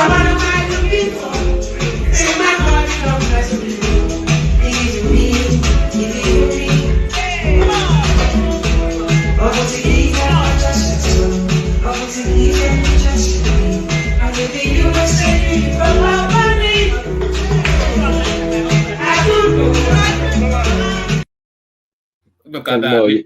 The farmer needs a wife. Look at that, eh? I'll loan Pansat the drink. You know, I'm going to be listening to that all night now, eh? I'll take the dream. But look, one man, let me insert something before you. It's actually my turn. But no, it's actually War Peace, but I have that insertion because our War Peace is impatient to have a say. But okay, just have I'm making sure then after War Peace, at some point you come to me because that's the reason why. Yes, I'm trying to get to you. It's the interjections. We love the interjections, but it elongates the sessions. But okay, yeah.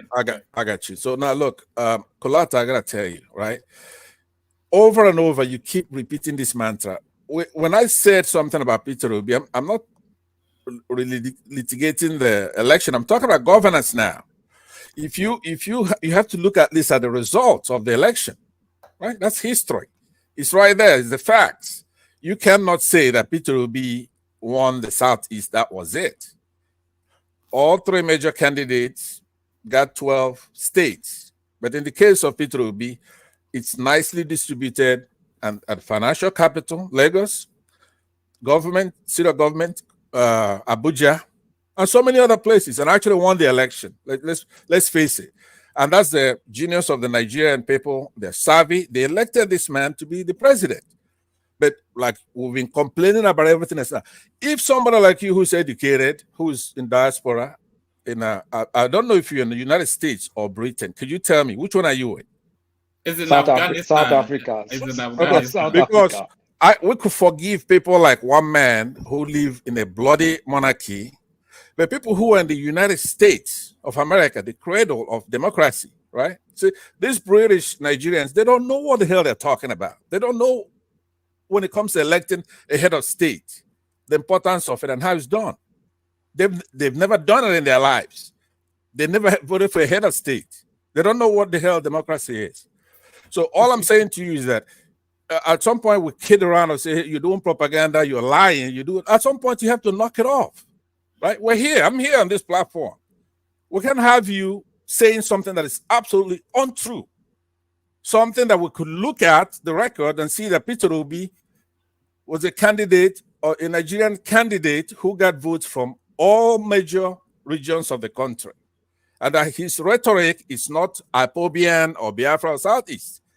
So I want you to take this correction today because, you know, you and I will have mutual respect for one another. I normally don't attack you on a serious. I am glad. I'm admonishing you. Hold on. Pansat, don't admonish me. First of all, wait.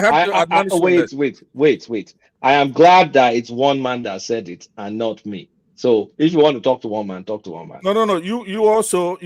I didn't also say that. What you so do, don't you need so to I think you're hearing something different. No, listen to me. So talk to one man. I'm done for the night. Talk to one man. I'll take 30 more seconds and I'm done. What I'm saying is that one man, you see, I didn't understand this show before. I thought it was a serious show, right? But this show, if you want to be liked in it, you have to make it a good evening. People are enjoying themselves at home listening to this show, right? Maybe you make your voice better and you get along. You help the moderator, one man, produce a good show. That's not my style. That's not what I do. But I understood this quite late. One man is a very smart guy. He's all over the internet. He's got all this stuff, right? So what he's doing sometimes is trying to make you feel good, Kulata. That's what he thinks you want to hear, right? So he puts this in. So we have to help him get out of that zone. You're gonna have to be an honest, truthful person when you're talking on this platform. I'm admonishing you now from today, and I want you to be a friend of mine. But the only way you can be a friend of mine is if you're not a propagandist and a liar. Can I be collecting pocket money from you, Egmont? Thank you very much. One man, I'm waiting for my turn. All right, but that's the excellent Pansat, of course. Interjecting the elegant Kulata. So the majestic Warpace. Yes. So that's not his tone. Does Kulata? Kulata does. Pansat just comes in and puts the platform in a headlock and bullies us all the time. Yeah. All right, Warpace, Kanachawa. Apologies for the long wait. And I have to say that to Ajan Lekoko when I get to him as well. Yeah. Okay, thank you. I sent you I sent a video and a kind of document in your WhatsApp. Did you see it? Yes, I saw it. Can you play the video first before you put the document on screen? All right. Wait, let me just.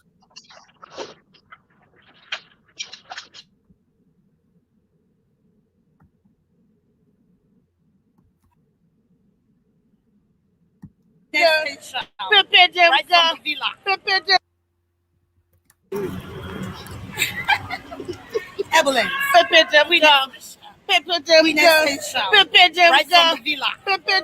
from the villa.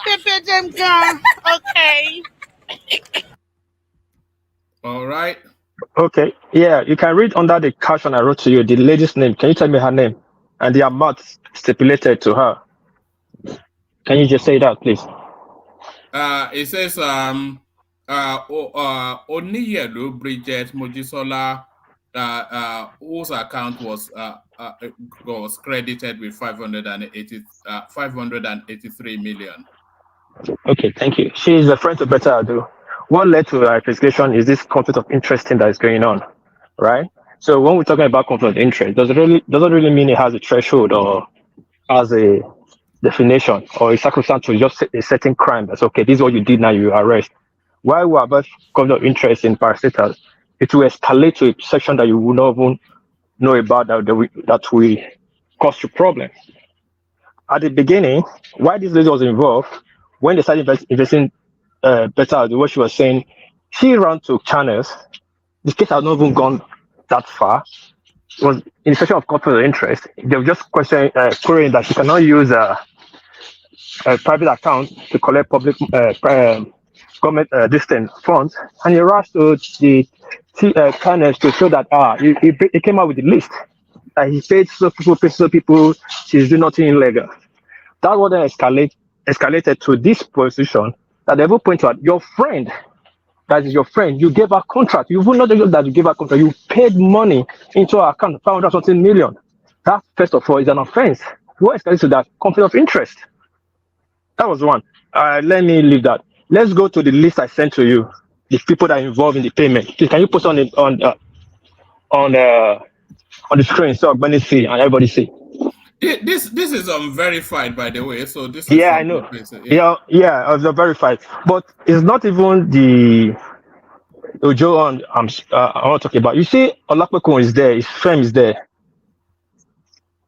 You see Olakpekun and so his firm. Olakpekun, that is there. Did you see Olakpekun go on his PRO or he going to China to defend himself? When scrupulous journalists come up on TV to say things, you don't need to rush to TV to defend yourself. First of all, Ojo has a PR in the ministry. Sorry, Warpace, you can't build the narrative on some A4 sheet that somebody's typed on. No, that's what I'm saying. That's the same thing with Ojo. He cannot. A backyard love letter. What is this?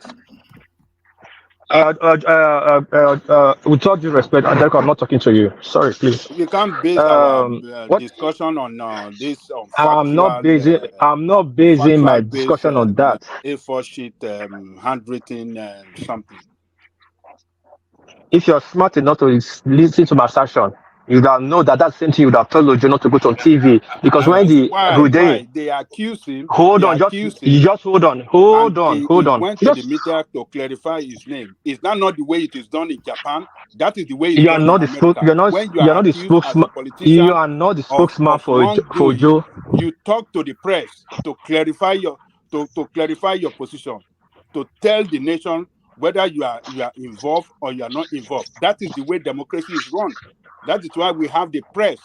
That is why the press is mentioned in the Constitution. One of the profession or the highest number one profession that is mentioned in the Constitution is the press in any democracy. The press call you, hey, you embezzle money, you come and talk to the press to say, no, I didn't embezzle money, it isn't me, it's not me, it's a lie. And you prove yourself. And it came with documents to prove to everybody that, look, I have written this thing to CAC. I've done away with my directorship. What else you guys want? I mean, who else would he talk to if he didn't talk to the press for us to know? Who else would he talk to? Now you have talked. Now I hope you feel good. Now I allow you to be the bigger man. I thought you're supposed to be a Jaliko. Now that I could allow you to talk. Hope you don't interject me again when I'm talking. Because I don't know the last time I checked, you were not a PA to Ojo. When I start talking and you start antagonizing me, he's a public officer. Anybody can talk to him. I'm talking to his actions. I'm not talking about your actions. So please just respect that and let me talk. Now, a unscrupulous journalist came on the media to release a shit like this I just released that has no credibility. It was released on Sarah Reporter that has no credibility. And he ran to channels. And look at the kind of one that is leading to right now. Why didn't he just keep his mouth shut and wait? If you know he's not found wanting, that is bullshit, that it doesn't make any sense, he'd have kept his mouth shut. Now, Ministry of Interior had a PR, public relations officer. Likewise, this company, former company that he was a boss, has a PR too. That him as a minister has a personal assistant. None of those three have come out to talk, but he ran there to be doing the work of PRO minister and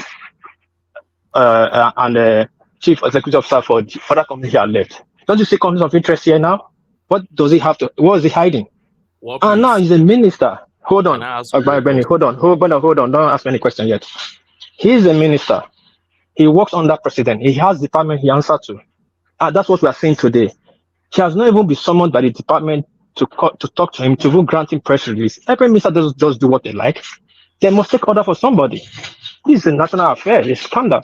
It's affecting a administration. We just take it lightly. It's robbing us bad international community. Who gave you the authorization to run to China to speak about it? This breach of law. This influencing the process. The other day, the Chief Justice just said we should not take public opinion, not public court, as they call it. We should not be taking that. And this is what he's just doing. And we are just shouting, oh, is he smart? Do I say he's not smart? But he's not street smart. Stealing is not one of his specialties. And he's saying it, he's falling on his face. Just yesterday, today, he has changed his statement more than 10 times. He went to China and said his wife is a shareholder. He's recused himself. We check it on this platform. We check corporate affairs. It was only his name that was coming out as a shareholder and the owner of the company. He took that same document to show saying that he has changed this thing, that he's no longer the director there, that he only has shares and his wife is there. Is that not conflict of interest? Conflict of interest means things that will, why is your name always popping up when it's supposed to be? That will not disturb your job. Now, are you aware since yesterday there's circulation? Let me take the circulation in the media. People are coming out with fact that his own company, his own ministry already found his own ministry giving contract to BETTA do husband giving me contract. Is that not conflict of interest? Is that one is going to establish tomorrow? Tax salary, what killed tax salary? Not conflict of interest. When he took a job to become a bank, whatever bank Bangladesh gave him, and people started taking loans. Then they started seeing him hanging out with the Bangladesh. That brought back conflict of interest. We started investigating after the people were sitting under his neck. Today, his name is put is in a black book of corruption in Nigeria. That's just a symbol of conflict of interest. Conflict of interest don't have no threshold, and it's not sacrosanct to one thing like, oh, this way, it must be this. But you must avoid the thing that will drag you to the mud. That's what we're just saying here. And people are rushing to say, no, let's defend it, or he's smart, or he's not there. It doesn't make sense to me, one man. I'm not after the guy. I'm after the action that involves him. And if they keep digging and digging, like Baba said, a lot of kind of one will be opening. You think Better Ado started with conflict of interest. So then now they are choosing of corruption. Money already left. That's the meaning of conflict. You will escalate to a place you will not understand. Benny, you can answer your question. Sorry for holding you back. So my first question is that a personal allegation has been made against Tunji Ojo. You think he should use PRO of the ministry to counter a personal allegation? Is that your own understanding of corporate governance? Benny, last time thank you. Last time I understand, he was not accused by the ministry, not by a political party. It was just a mere one-page or article by a journalist. Okay. My second question. Hold on now. It has nothing to do with him. Hold on. I'm not even. Let me land. If the ministry felt that their minister, the guy is trying to tarnish their minister name, the ministry will issue a statement from the PR that they don't have anything to do with that. Their minister has nothing to do with that, and they'll be suing for libel. How come Ojo have not sued Uday for libel? I'm coming. So okay. The understanding is that personal attack on Ojo, they should ministry should be the one responding to it. Okay. Second question I want to ask you is this: are you aware that it wasn't even Uday that broke that news? It was Sahara reporter that gave details of his companies and then broke the news. Are you aware of that too? I'm aware that not even Sahara reporters. It was a leak from what Edo was trying. He was trying to right it wrong by showing documents outside. They don't know implication that he didn't do wrong. That's how they got to start saying people he was paying to. So I'm aware of that. So when we finish this program, try to just go and check Sahara reporter at one time. Check the details of what they brought out and go and check. I don't know where you get this one from. This is your list, and go and check the list. You realize that what this man is replying to was not this your list that you brought out. It was the scandal and the details of attack that Sahara reporter brought out. Now it will lead me to the last question. So you said that in the social media, or I don't know, in some publication, it has now shown that the husband of Edo also got a project from Ministry of Interior. Is Betta Edu married? Yes. Don't you know she's Mrs.? Oh, okay. I thought she's single. She's Mrs. I said speculation. I didn't say it's a fact.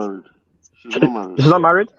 I said speculation. Listen, she's speculation. So there it is, right? Is that touche? You see all these hold on, Benny, hold on. I don't like this.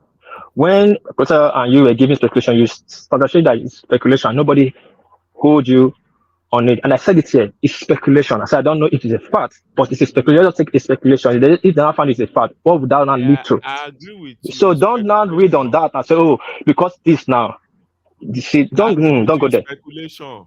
But I get somebody who has the street intelligence, the so much street intelligence that you have been emphasizing on this platform, the street intelligence, to put one or two things together and think, okay, if she's single, then where does she get that husband that has a company that Ministry of Interior is now? You see, these are just little common sense for us to pick up, and then you dispel the suspicion immediately. See, Ogbeni, listen, conflict of interest, like I said again, let me go back to it, has no threshold. Neither I use mine over yours or you use yours over mine. But what we will not allow to be established is there's already. The question I asked are just simple. No, I'm not. Your question is a side. Your question is a side question, and I've asked. You are talking about our husband getting contracts. How do you hold on? Hold on. What we're talking about here, why Ojo name coming into this, is what we're talking about. And it already been established that a profit, illegal money goes to the company you used to be associated with or still have share with. That's the conflict of interest, and that has been established. If it's an offense tomorrow in the court, if he wins the court, he didn't win the court, that's a different ball game. But for people start debunking it right now that it's not conflict of interest. What you have just said now doesn't even have relationship with conflict of interest. If you want to talk conflict of interest, you tell us his interest in that company, and listen. Sorry, Ogbeni, I'm not here in the front of court before the judge to prove my legality or technicality. So please don't give me those smart questions. No, hold on. Conflict of interest is not for a special. Hold on. It's not for a legal numerator to explain to a layman. Any layman knows it's a conflict of interest. If you start finding you no, get a layman, not every layman know the meaning of conflict of interest. It carries legal implication. That is what Ajalikoko, the last time I said I don't want it from you. I'm not trying to be offended by you because you're already biased. You can get offended. No, I don't want to engage from you because your engagement. No, your engagement is already there because you're emotional. No, not with you. Like yesterday, we started. No, this you started it. We were telling you that there was nothing conflict of interest in this thing. You argue with me. Everything I said yesterday is just like Ogbeni was listening to me. Everything that Ogbeni narrated today, everything that I said yesterday, as if I'm a lawyer. As this guy, his business organization, his former business, company can do business with both government and private company. As long as it's registered with CFC and as long as it's registered with government to do business with government, it can do business with government. And that does not mean that because it's doing business with government, you are done. You are done. If he's done anything wrong, you want to hold him responsible. Are you done? The company is a different entity from its own personality. We said yesterday, and Ogbeni was telling you what conflict of interest. This is what I don't like. You are approaching. Don't use Ogbeni. You still don't want to believe. Don't use Ogbeni to. Why do you want to challenge somebody who is a professional who is telling us what this thing means? One man, can you tell Ajaliko to just keep it? Is that the way can you tell Ajaliko to disturb my time? Is that can you tell Ajaliko not to disturb my time? What kind of things is this? You are challenging a lawyer. You are telling a lawyer the meaning of conflict of interest. You are telling him that he doesn't know the meaning of conflict of interest. Why are we doing this? Do you know more than him? One man here. Can you prove conflict of interest? Why I'm calling your name? I'll make it right now because Ajaliko is not respecting my time. I'm respecting him, talking to him respectfully. He's not acting his age, and I'll go the way you wouldn't like. Answer now before I go, or you kick me out on this platform. He cannot be trying to bully me because he's what? Who make him who what? Can't I just keep me quiet? Why is he forcing me to take Benny? No. Ajaliko, they will be the last time you do this. Ajaliko, they will be the last time you do this. I will not take it from you. This will be the last time. Don't try it. Don't try it. Don't try it. Do not try it because you are. Don't try it. You do not try it. I'm not talking. He doesn't know what is that. I mean, why are we doing this for God's sake? I'm warning you. I'm leaving my either country. I'm warning you. You're getting me pissed. You're not speaking for Benny. Don't make me go to the route you don't want me to go. It's annoying. You don't try. Don't dare you try it. Don't. You are driving into the tribal line. If Benny is a lawyer, he can speak for himself. Not you to remind me he's a lawyer. He's well educated. He has a PhD. He's a lawyer. He's not the first. He's not the first to have a PhD. There are thousands of people who have PhD before him. No, I'm not you. It's not you that will tell me what's the meaning of conflict of interest or not. I have a chief justice in my family, and it's not you that will tell me, Ogbeni. For that alone, Ogbeni not be started to tell me anything about law. What are you talking about? What do you think you go? Sometimes why you think the education will just end in your own position? Why? What makes you feel so, Ogbeni? Sorry, Ogbeni. Ajalikoko. This is the problem I have with you. Why must you? Why must you be the one to tell me what I'm going to know? When it comes to this issue, and I too, I don't know more than him. None of us here know more than him when it comes to confidence and influence. They can define it and they can prove it. You cannot prove what conflict of interest means. Keep quiet and let me talk with Benny challenge me. You cannot prove what conflict of interest means. You just keep quiet and let me talk to Benny, talk to me. Or if I don't, first of all, it's my time, and I'm giving you the privilege to target me, and you are taking like it's your time. Don't you see? It's just being childish. You're not acting your age. Okay. If it comes now, to, you want to go that route. You okay? No, you'll be going that route. You don't know that. You don't know that route you'll be going. Don't know that you'll be going. You don't know is that route. That's the route you'll be going. You'll be telling me to go listen to Ogbeni. You think you'll be telling me to listen to Ogbeni. You think you are doing good if you are going. I'm not doing good. I'm not doing good. You're in my own section. I'll be telling you. I'll be telling that what you are doing. You are just making mockery of yourself, challenging Ogbeni on the meaning of conflict of interest. A man that teaches law, you are challenging him. Come on, man, be smart. Stop this. Let me leave you alone, man. Don't leave me alone. Stay now. You're going to tell me. Look, let me say, War Peace. I support War Peace in this. By the way, I don't like your approach. I want you to respect Ajay, but I think that what Ogbeni and one man have done is to create a super panelist who has all the legal expertise. It belongs to him, and he hasn't laid a single foundation. Now, I said to him that when it comes to conflict of interest, appearance is one of the key things that you have to use to measure that standard. If you have an appearance, are you a lawyer? Are you a lawyer? I teach law. Which school? Hold on. Which school do you teach? Do you teach law? I'll tell you. Hold on. Let me first. Now you are supporting world peace. I'm gonna be in camera. No, hold on. You want to go after. You want to support world peace. No. Are you not the one? Abusing him the other day, describing him as a nonsense person from a small town from Nigeria. Are you not the one that was talking crazy for world peace? Because two of you are ganging up against no. I'm on camera now. So hold on. Supporting him. Hold on, Ajay, it's his time, but let me take 2 minutes of your time to say this. This is important stuff. Ajay, I was not supporting his approach, right? I said, okay, he has to respect you. We're Africans and we have respect for the elder people. I'm older than you, Ajay, so I have interest in that. But here's my point, though, is this: I said to Ogbeni, right? I saw Ogbeni in another platform. You told War Peace the other day that when you are talking him, when we majority are talking in Nigeria, according to what you said to him, you said when you majority are talking in Nigeria, he from a tiny part of Nigeria should not speak.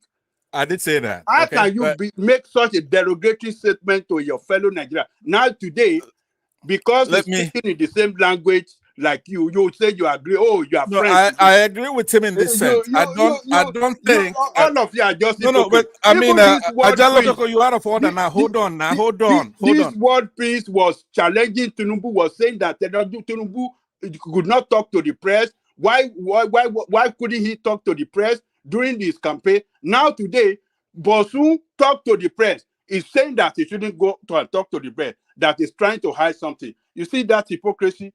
I don't get it sometimes. Okay, all right. Look, it's not hypocrisy. My only point is this, a very simple point.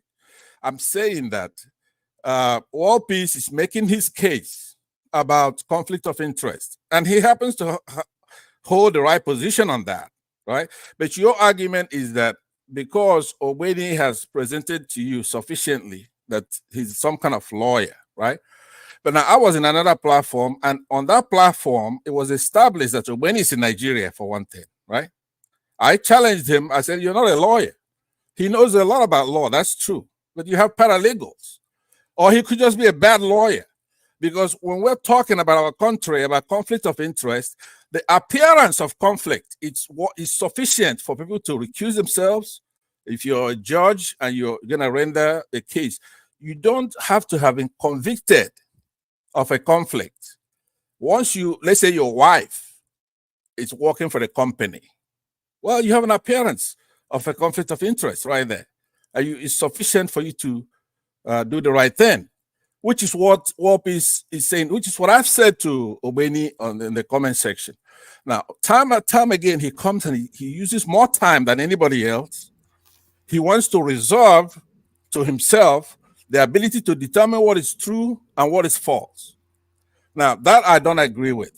Okay, now what's good or bad, all of us can make that decision. What is you know what you know what I found, Pansat, because I've known you for a moment now. I think you are somewhat intimidated by intelligent people and educated people as well. No, because you like to imagine that you're one. And then when you say one, I'll let my listen. You know, one man. Sometimes we kid around, like I said before. This is the one thing. Let me respond to what you said. I've seen it endlessly. Let me respond. Anytime that an intelligent let me respond now. I put myself on camera, right? It's something Obeni cannot do. Obeni cannot put himself on camera. I put myself on camera. We've seen Obeni countless times. So okay, but listen to what I'm saying. Here's what I'm saying. I'm not intimidated by stuff. I like intellectual discussion, right? Yeah, you know that. Don't forget, I'm not an unknown phenomenon, right? You and I have been on other platforms. I am me. I'm somebody who cares about our country. Now we have to do things the right way. I'm in the United States. You are not. That's a big deal. That's a big difference between you and I, one man. I'm in the United States. This platform you're sitting on right now, it's our platform, YouTube, all of it, all the technology. You come on, and we let you come on, but you have to have some respect. You don't know what democracy is. To say that I'm intimidated by somebody, here in the United States, lawyers come a dime a dozen. I teach law. I'm here on camera, I'm telling you. It's not because I'm a lawyer. You have tax lawyers, right? I don't know. Yeah, one man. I want to take my time back. I want to take my time. I give him back his time. But listen to me. It's only in weekend that when you hear about a lawyer, you start shaking. One man. I don't know who has more professions, rational mind or cancer. One man. Is a doctor today and a nurse tomorrow. You know, Woman, I want to take my time back.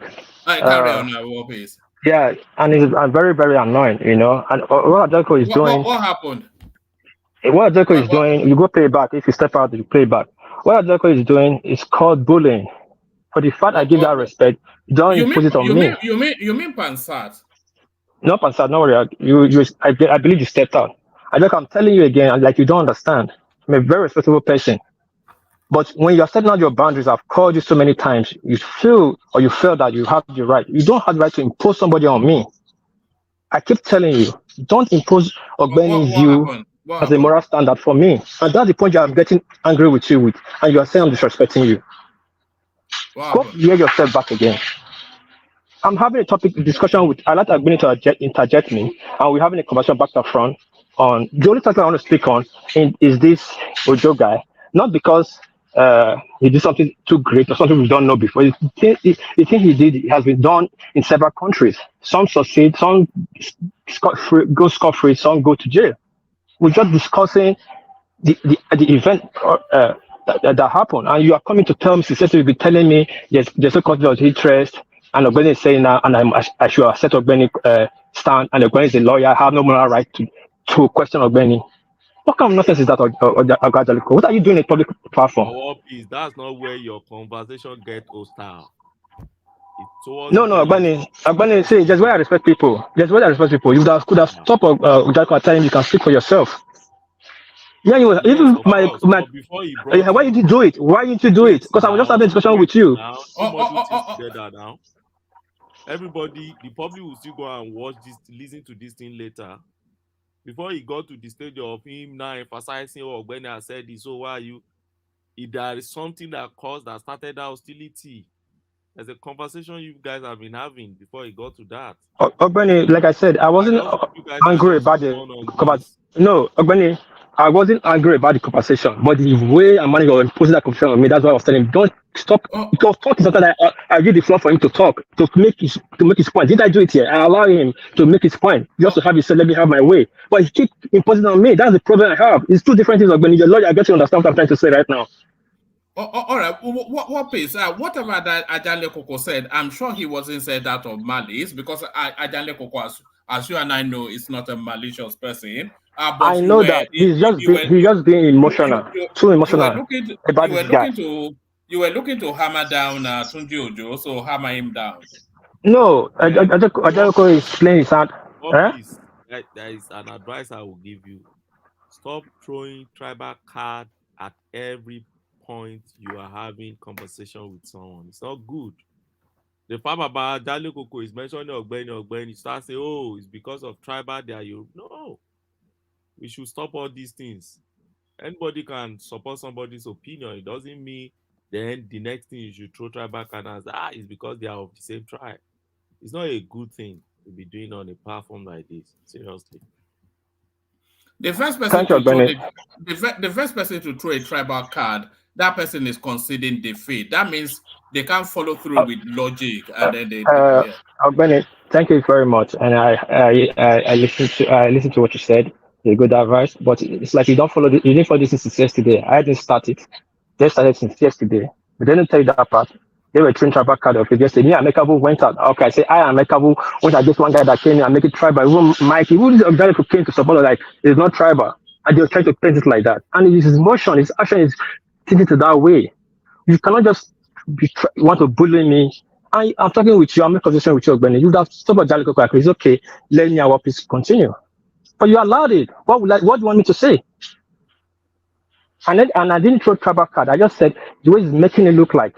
And he didn't recuse himself. He didn't hold himself back as an elderly man. See, his emotion took the better part of him. And at least you can make reference twice. I used the floor for him. Did he ever do that for me? In my own floor. I was ready for him.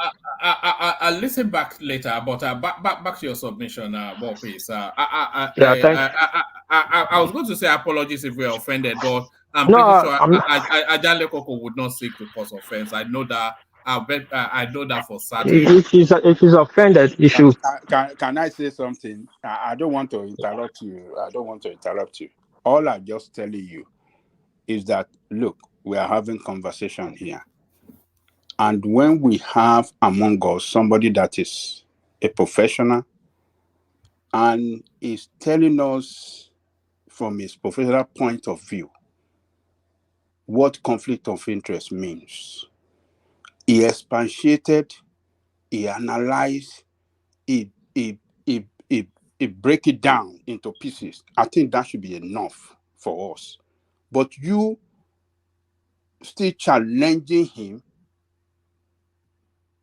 telling him that he doesn't know what he's talking about. You are still insisting that guy, have committed conflict of interest. And Ogbeni he explained everything in details, that this is not popular, and he make instances, and he did everything. I think it is not good when professionals speaks from their own point of, experience and what they know, and we that are not in the same profession like them, challenging them. It doesn't make us look good in the public, and that is what I am advising you. This is not a matter of someone have to win the argument. You don't have to win. It is not between me and you that we are dragging something. Somebody must win. No, it is conversation, and it is a conversation that brought about a professional how do I say a professional a professional how do I describe it? A point of view. A professional. You are asking for him yesterday. that, oh, where is Ogbeni? When me and you were having this argument, you are saying, oh, when Adeleko, hold on, please. Please, hold on. Hold on. I want to tell you something before you land. You add it to it to land with it. Let me make this point. Yesterday, you said, oh, where is Ogbeni? I want to hear Ogbeni to come and tell you this, that, oh, there's a complete. Now Ogbeni came today and he explained to you, tell you that there's no conflict of interest. Yet, you don't want to agree with him. And you are challenging him to his face that he doesn't know what. That is what anger me, that you don't do that to a professional. You don't. Can I come in now? Can I come in now? Yes. Go ahead. Yes. This morning, my first statement, I told Ogbeni I came for you. Ogbeni, two of us. So I actually came for you today to ask you certain questions. I'm not coming yet. I didn't come for you to. Yeah. So I don't know what Odelko is talking about. I got to hold on. Let me hold on. Don't go anywhere. When we're talking about conflict of interest, and it says it's not sacrosanct. Like if today I'm accusing the panel or the government that why Ojo is not summoned for query, and you are telling me there's no conflict of interest, that's why it's not summoned for query, then you have a superior argument. But we are seeing Ojo is being summoned by the presidency to come and defend itself, and you are telling me there's no conflict of interest. If there was no conflict of interest, will he go defending himself? It's just a simple mathematics. Nobody's saying he has done the crime or not done the crime. Because of this, like I said, conflict of interest escalate to things you don't even know. But the major thing that don't let them establish it. When they establish it, it's going to keep cascading and cascading. We don't know what they're going to find. But am I wrong in that? Please answer. Correct me now. You asked for so me. What Immediately, okay. Yeah, so what's Adeleko talking about? I'm just trying to correct Adeleko. Stop imposing Ogbeni this. I know what I'm talking about. Ojo, I have a very strong ground now because Ojo is facing a scrutiny. True or false? It's true. He's facing a scrutiny in the House of, with the presidency. There's a crime already established. And there's no conflict of interest. Who is looking dumb? We will be looking dumb if we start saying this. Thank you, Mama. You do so. I'm getting angry. Adeleko, I'm very sorry to say things that I'm very sorry. You know me, I don't insult my head. I'm very, very sorry. To use that word. I'm very sorry. Now that one don't pass, no problem. Now we just explain to each other, but everything it's okay. No as I just, we are blessed in this platform that we have a lawyer, not just. There is no super panelist. You're making a mistake there. There's no super panelist here. Hold on. No, seriously. Kulata is a super panelist. No. is a super panelist. We don't have a super panelist, but Adeleko tries to create that. King Maker is an extra super panelist. Extra super panelist. And Passat is here to make the tea. Passat is here to make the tea. I'm the tea boy. The tea boy. Don't worry. You see, all I'm saying is that we shouldn't do that. We are so lucky here that look, we have Ogbeni here, who most of the time, when it comes to legal issue, this guy will take his time. He should be sleeping now, but he come and stay with us and try to tell us every legal implication surrounding issue or matters that we are treating here. And we don't want to appreciate it. I always cherish professional when they speak from their professional point of view. I love that, and I always respect professional. But Adeleko, just look. Hold on 1 minute. Listen to this. Ogbeni has a political bias, right? Hold on. When Ogbeni, let me just respond to what you said. Please, let me respond to what you just said, and you continue. I'm saying that Ogbeni has a political bias, right? When it comes to Peter Obi, he's against Peter Obi, and he's very insulting and rude. Speaks in a manner unbecoming of a professional, right? He has a professional bias. Our country is in trouble. Well, we're here to find solutions, right? You cannot try to make a super panelist, especially one that is not neutral, or at least one that's not cultured. I don't even think he stepped his feet outside of Nigeria, because I detect that a lot. I know how to detect that. Listen to me. When I left Nigeria, right? Listen to me. When I left Nigeria, right, I consider myself the sharpest tool in the box, right? But when you get to the Western world, then you get to know even if you yank a governor who hasn't been outside of Nigeria, you put him in the United States, One man he's gonna be the dumbest person in the world. So because hold on, because Obeni has not stepped out from Nigeria, right? You could tell from the way he talks. Hold on now, hold on. You could tell he wants to be. He painted abroad as if he's in No, heaven. but please, could you hold on, Obeni? Please hold on. Now, what I'm saying is that so you cannot hide it, right? The way he talks, the way he argues. Now, I blame every Nigerian who's in diaspora. We've brought ourselves so low that somebody in Nigeria is going to have the temerity to come on a platform with us, right? And trying to impose his thoughts. You know that he's inadequately yoked because he hasn't been exposed. You understand? Now, I have that problem with certain governors, like in Nigeria. You see those who never studied overseas, like Okezie, Bazo, and so many others, right? People like Wike. You could tell they never were exposed and they have political power. They're educated in Nigeria. They don't know their ass from their mouth. They don't know. So this guy, he comes here, because he's a lawyer, he doesn't know in the United States, you being a lawyer doesn't mean anything. Because in any litigation or courtroom drama, a lawyer loses and a lawyer wins. It doesn't mean that because you're a lawyer, you win. Every time you go to courtroom, there's one set of lawyers that will win, or one lawyer that will win, and then there'll be a lawyer that will lose. So a lawyer does not determine true or false. So that's one thing he doesn't know. So he gives himself away. I think I found evidence of what Pansat is alleging about Ogbeni. Watch this. My name was Yunusa. I thank God for my life and my family. As you can see, I'm on the airport, so this is my bag. So this is my passport and everything. My original passport. So I'm not traveling, but I just come and feel myself. I want to feel myself. I want to know how it used to be if person are traveling. I just dress. I come and see airport. This is my passport. But it's paper. Pansat, you're happy now, right? When you've been exposed. Give me 30 seconds to respond to the heavy allegation Pansat has made against me. But where are you responding from, though? Is it Okitekupa, Abi, Barapa, or where exactly are you? You see, carry on. The allegations. You remember on this platform, you see, when you are engaging somebody who doesn't even live his cocoon in an advanced country where he's hiding, you will surely know they don't go home. That's their problem.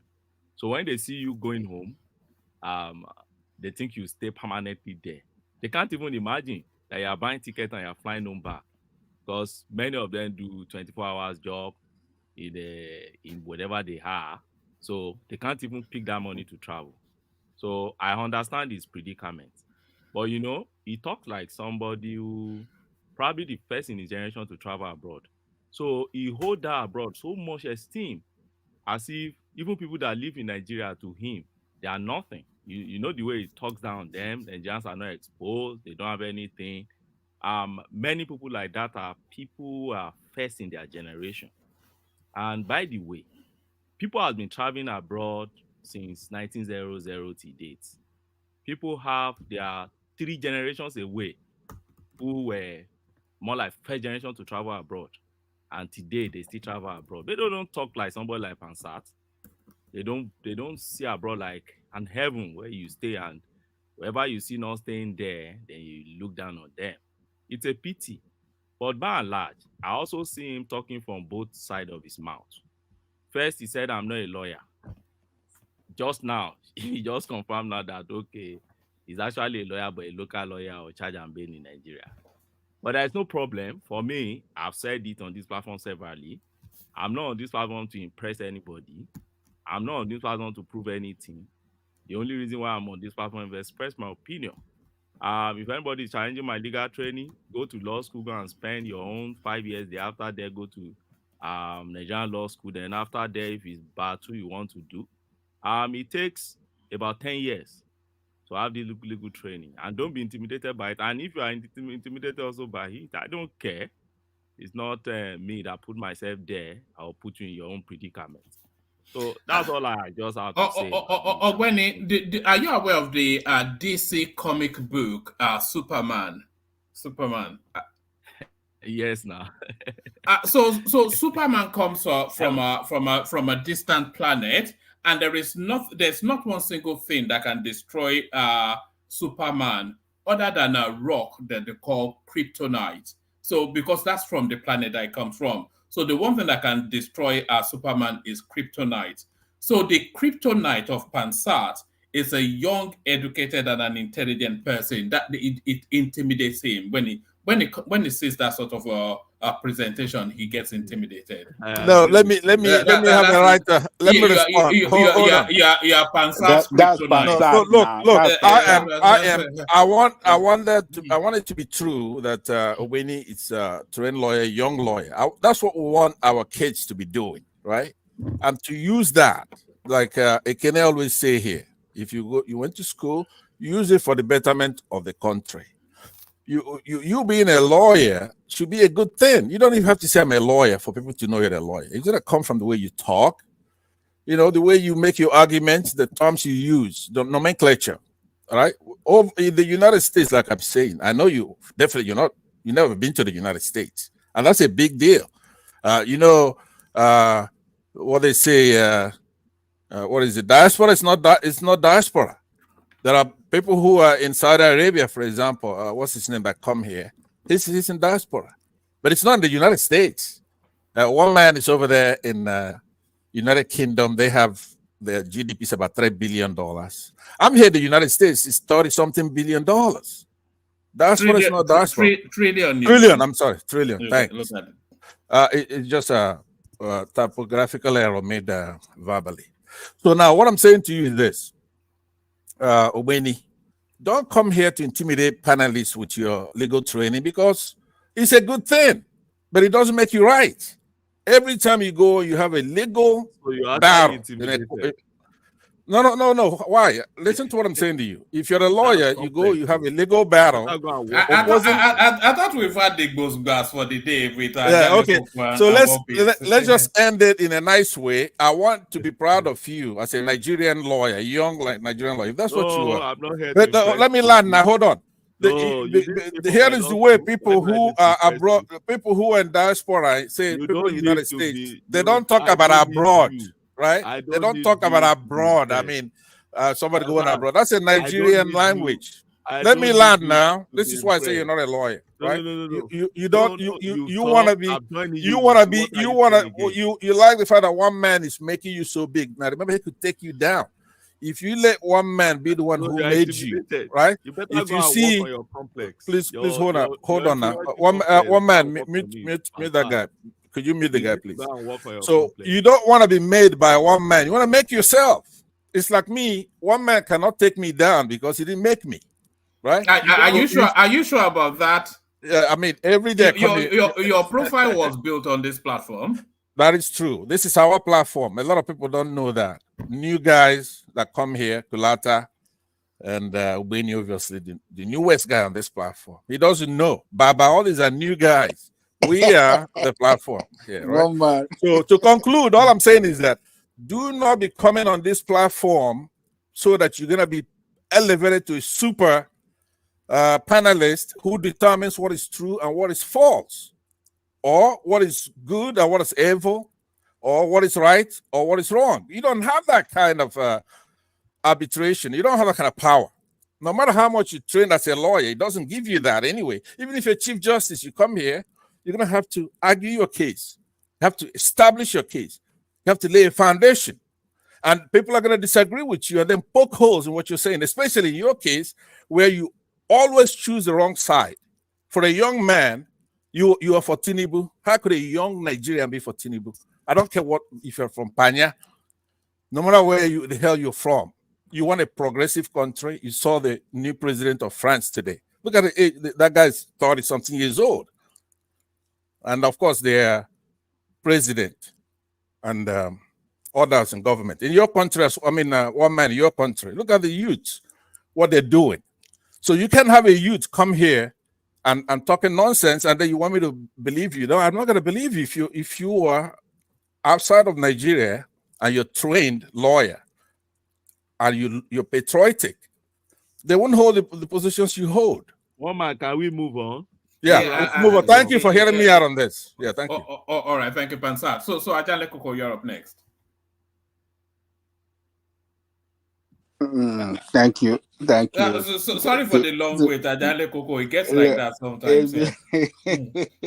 It's been very fascinating. It started mildly, and we were just Tunji Ojo, and then so suddenly you and War Peace started throwing hands. Now two brothers, no my Pansat. He doesn't know that me and War Peace we are brothers. The other day he was throwing abuse against him that when him is talking from one of the biggest tribes, a little tiny place, War Peace did not talk. Now today he's coming to say you're lying with War Peace because me and him are having disagreement over a little thing that we have resolved just easily like that. Pansat. It's not a little thing, with War Peace, that's a big deal. What you're doing with don't worry about that. Don't worry about that. Me and War Peace, we are brothers. So it's gone. So greetings to our listeners around the world. Click on the like button, share, and subscribe if you haven't done so. Where am I starting from, one man? Do you want to start with the title of the thing? The suggestion, the idea that the Northerners are actually launching that insurgency that they used to chase Goodluck Jonathan out of office at Tinubu. No, I don't want to agree with that. It's been an ongoing problem. It's a problem that we've been having in Abuja, surrounding counties before now. Even it was very bad during the Buhari's time. It was not during the Buhari that they went to launch an attack against prison, Kuje prison, and free some of the terrorists from there. So we won't be right to say, because of what happened, terrorists took some people, kidnapped some people, and we say, and then conclude that, it was because they it's an effort to launch attack or create some kind of insecurity problem for Tinubu. No, I don't want to agree with that. I don't want to agree with that. It's been an ongoing problem, and the federal government have to, stand up to the challenges. The military in Abuja, I don't see why there should be kidnapping in the federal capital territory. It's very shameful. It just shows that our politicians and those in charge of our security are not doing their good job. It can be very scary. People that want to travel from abroad to Nigeria, particularly to Abuja, if they, stumble on this kind of news, they'll be very scared. So they still have some. They have to double their effort in tackling this insecurity problem. There shouldn't be any room for blame game. They don't have to blame anybody. Tinubu cannot blame anybody that already left problem behind, or the officials around him cannot blame. They promised Nigerian people that they will tackle the problem and they will solve the problem for us. So they should face the reality and face the problem squarely and, put an end to this insecurity, so that's the way I see it, one man. All right. Do you want to take us to the space, Tunji Ojo, who seems to be the one that is dominating the conversation the most? Opinions quite sharply divided. Some people feel that he has a lot more questions to answer, but from the legal perspective, as excellently fleshed out by the erudite Ogbeni, that he has not flouted any law, is essentially what it is. Yeah, he has not flouted any law. His company, his former company, are registered to do business in Nigeria, and as such, they can do business with any government agency, any ministry, as long as it's not a ministry occupied by Bosun himself, But other ministry, I think they can do business with them as long as they register with the federal government to do business, because the procedure. But Ajale Koko, do you not find the convenient coincidences in this particular narrative? Do you not find them a bit off? So he's a minister of state. The other person, BETTA, she's a minister of state. His company, and there's no way he can detach himself from that company, resigned or not. They whether it was an open tender or not, they now land this plum contract with his fellow minister. It's not even a stretch to imagine that what would have been said at FEC meetings to say that I hope you notice that my company is bidding. It's the coincidence is not too convenient, almost on the borders of sharp practice, if not illegality. Let me tell you one, man. You see, while I will like an investigation to be carried out by EFCC or whoever that is assigned that responsibility to carry out investigation, until investigation revealed that Bosun played a role by way of influencing the minister, or by, having some kind of connection through the back door to get that contract for his former company.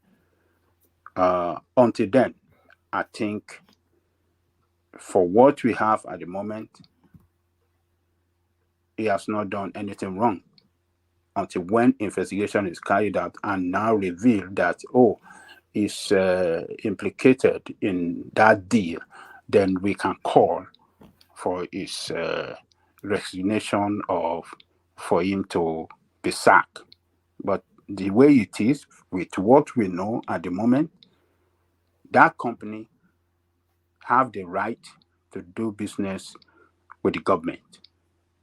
They have, legitimacy to do business within Nigeria, including with Nigerian government, state government, local government. So for the fact that they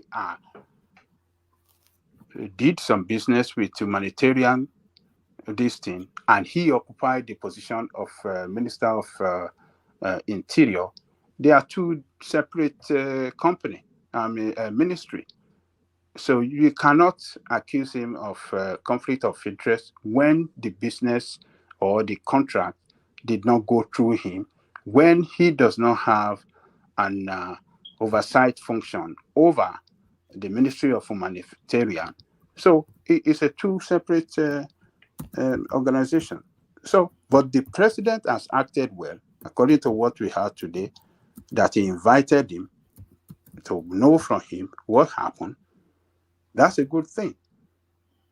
But the president, I believe he knows better what the law says about what somebody in government occupying ministerial position, what he must do by resigning from organization where he served, which he did, where he served before, which he did, by not having directorship position, which he did, by not playing any role, active role in the day-to-day running of that business, which that guy I've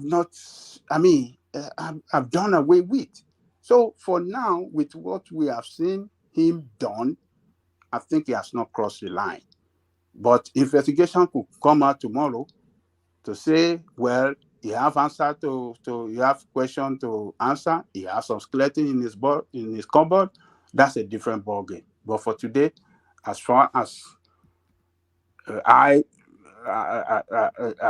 with what I've seen, I don't think he has done anything. He has not. He's done nothing to show that he has conflict of interest until investigation prove otherwise. So we will wait until then. But this guy, how do I say? The president have done well, and the president, for him not to give him suspension, I believe the president is convinced that this guy have no question to answer at the moment. So let's wait. We don't know what's going to happen tomorrow or some days to come, but we just have to relax and wait. The president did well on the case of the BETTA, suspend her, and he directed the EFCC to carry out investigation on her activities since he assumed office. The former lady that occupied that BETTA position that BETTA took over from is in detention at the moment. He already reported herself yesterday and has been kept in detention for questioning with EFCC. So let's wait and see what's going to happen. So I think that's my take on that one, man.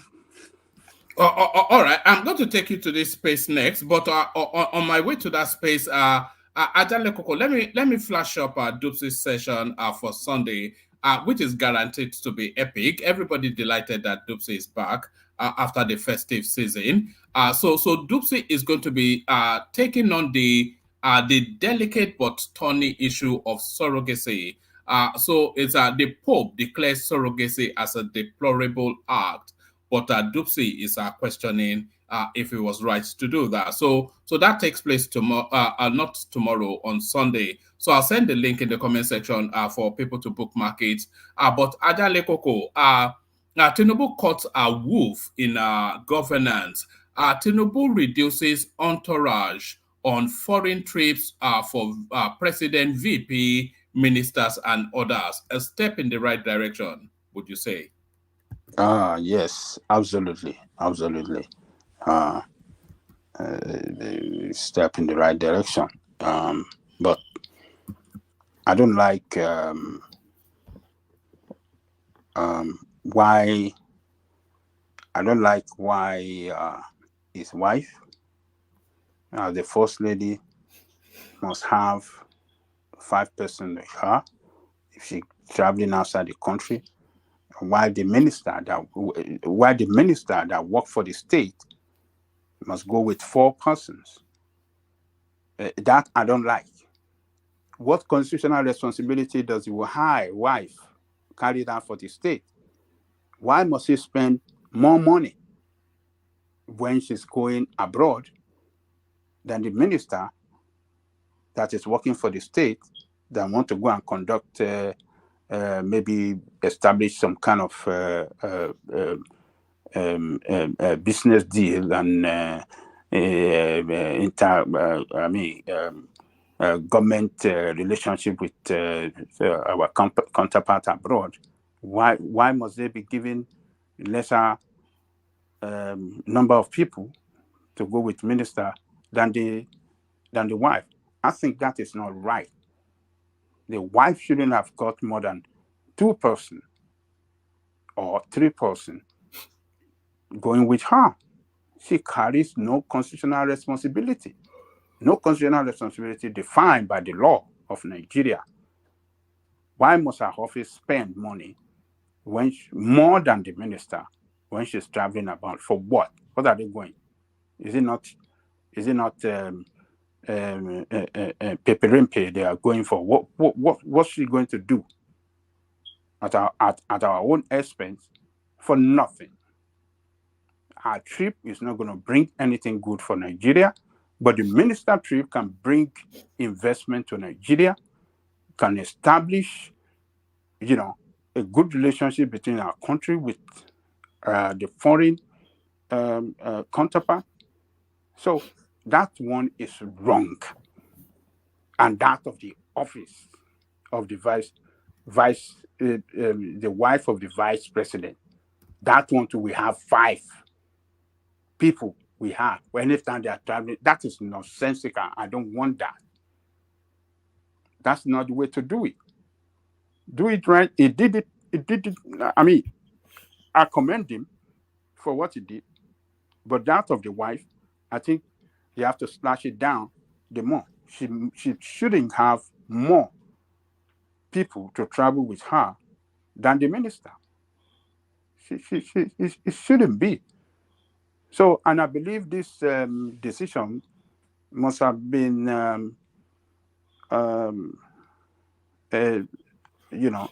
believe maybe since they came into office, the Minister of Finance must have seen billions of money that they have been spending on traveling, and he might have advised the president that, look, Mr. President, or maybe it's the accountant general, between accountant general and the and the Minister of Finance. They must have seen that, huge traveling expenses.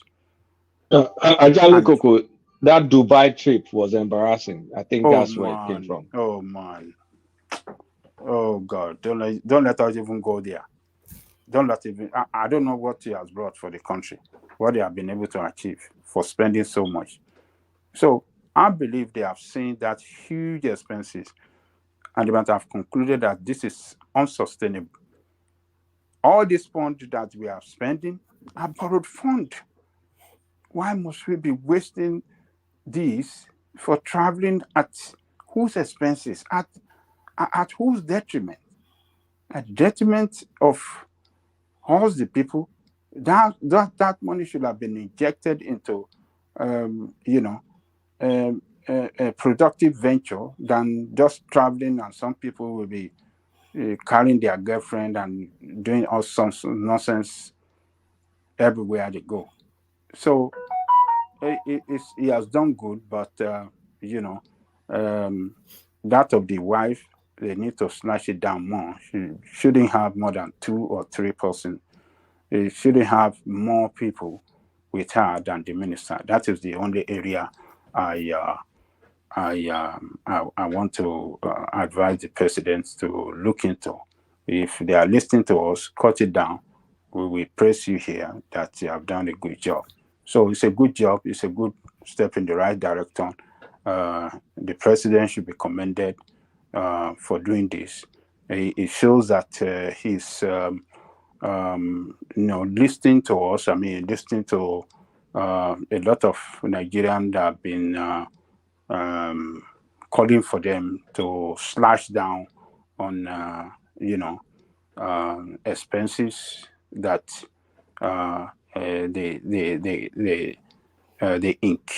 they incurred on Nigerian resources. So, I think it's commendable. That is a good effort.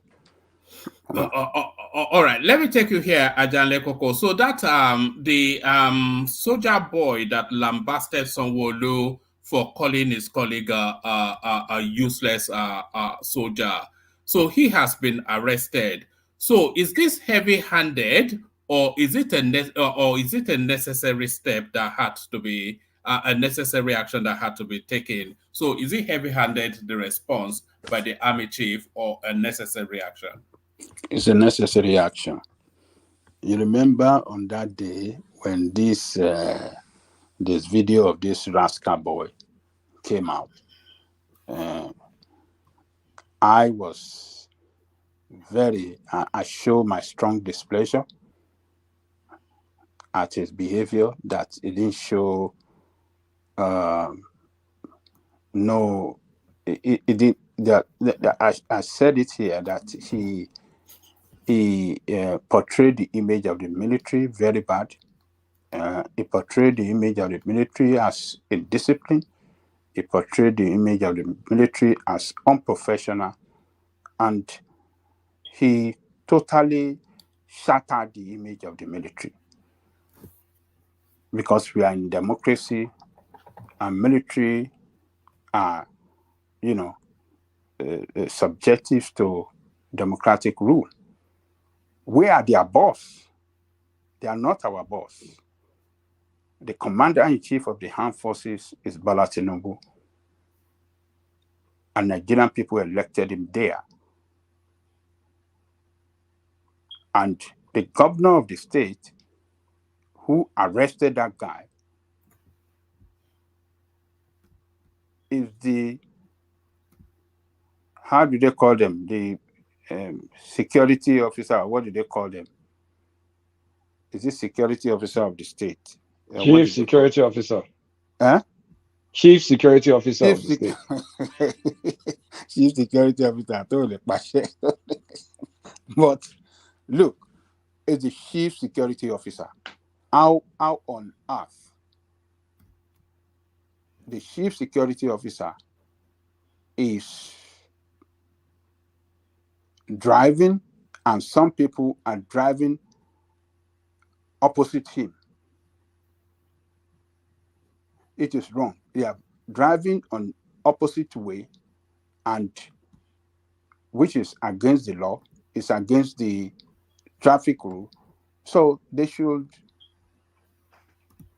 be arrested and disciplined. And more so, a military officer that knows better, they shouldn't violate the law. The law is very clear. It doesn't mean that because you see this entitlement mentality that we are military, we can do and not do it. We must put an end to it.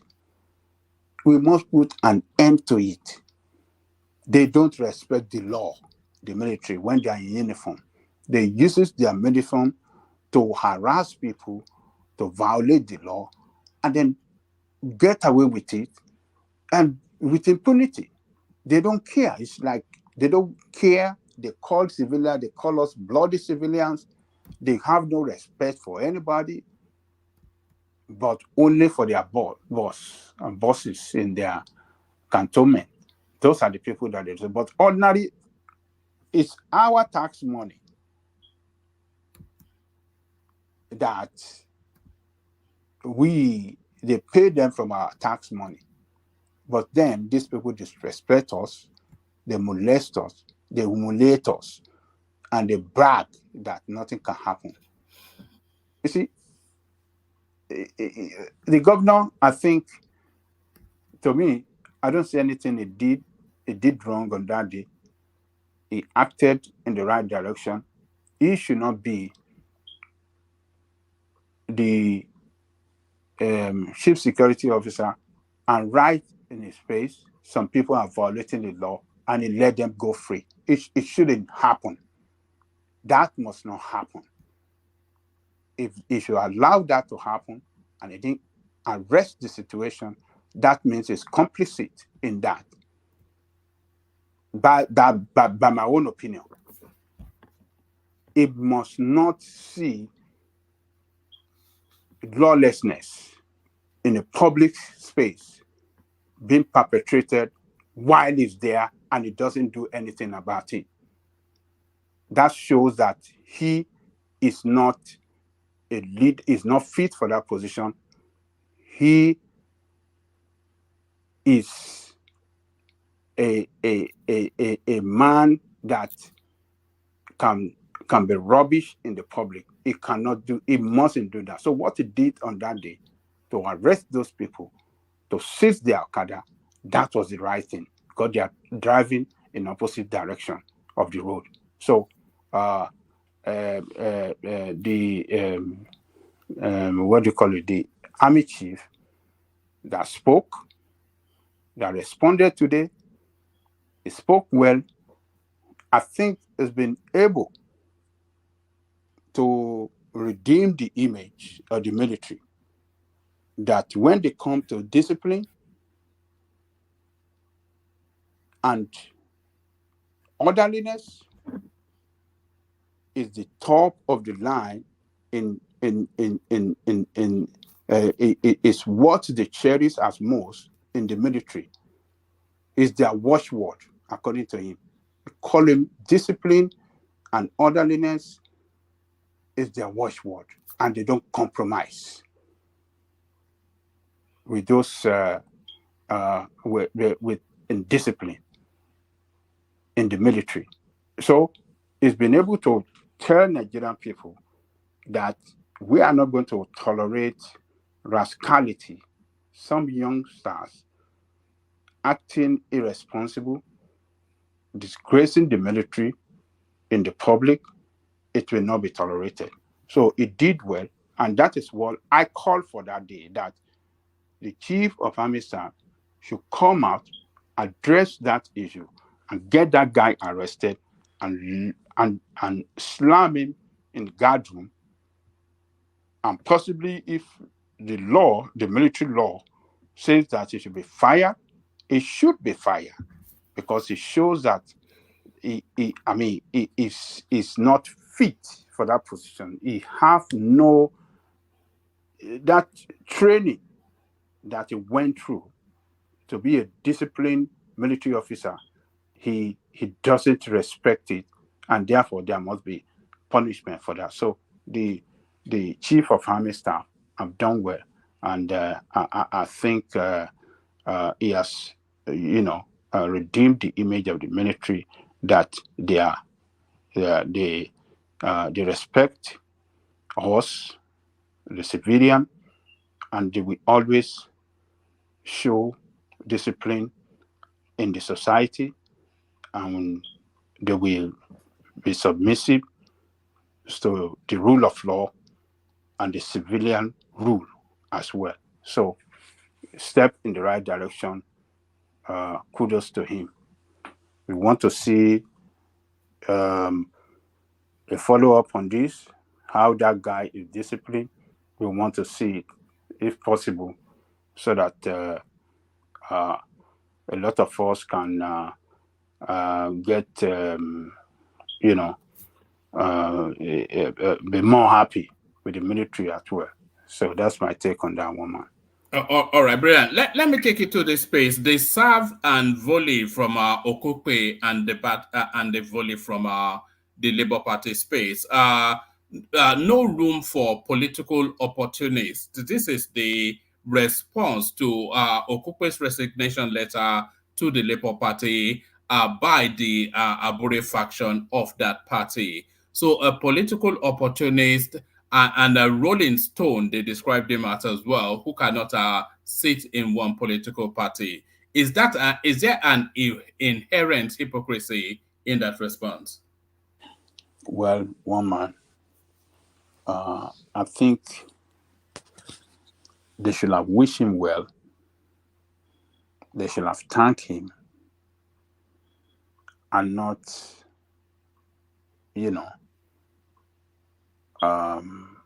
through all this abusive language against him. It is not the best way to treat people. It just shows that their political party or political leadership in that party that doesn't know how to manage people. You can't force someone to remain in your party. Someone said they're going, let them go. But then your Kupe particularly, who was the one that carried out an effective campaign. He was the one that managed Obi when he was PDP, brought his campaign to the limelight, and the limelight, and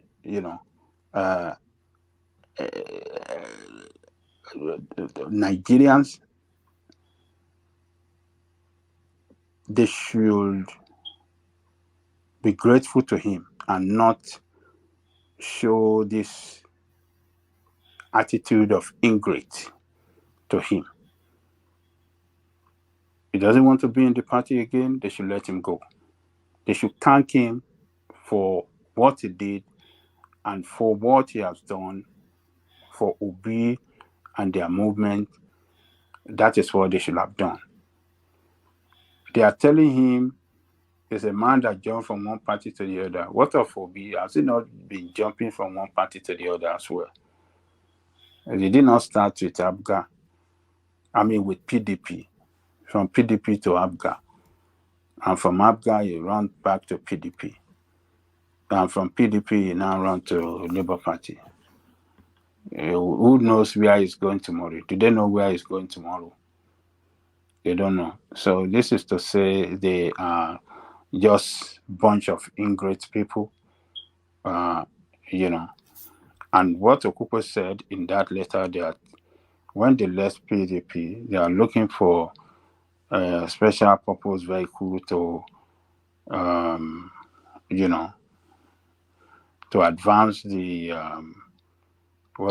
the Obi's presidential ambition, and they got to Labour Party. They were able to do it, to market him and contest the race with others. They were able to achieve what they achieved. Now they fail, and they have to wait till another 4 years or another 8 years. Who knows? And he doesn't want to go that route anymore. He believes that that party does not align with him. He decided to leave. They shouldn't be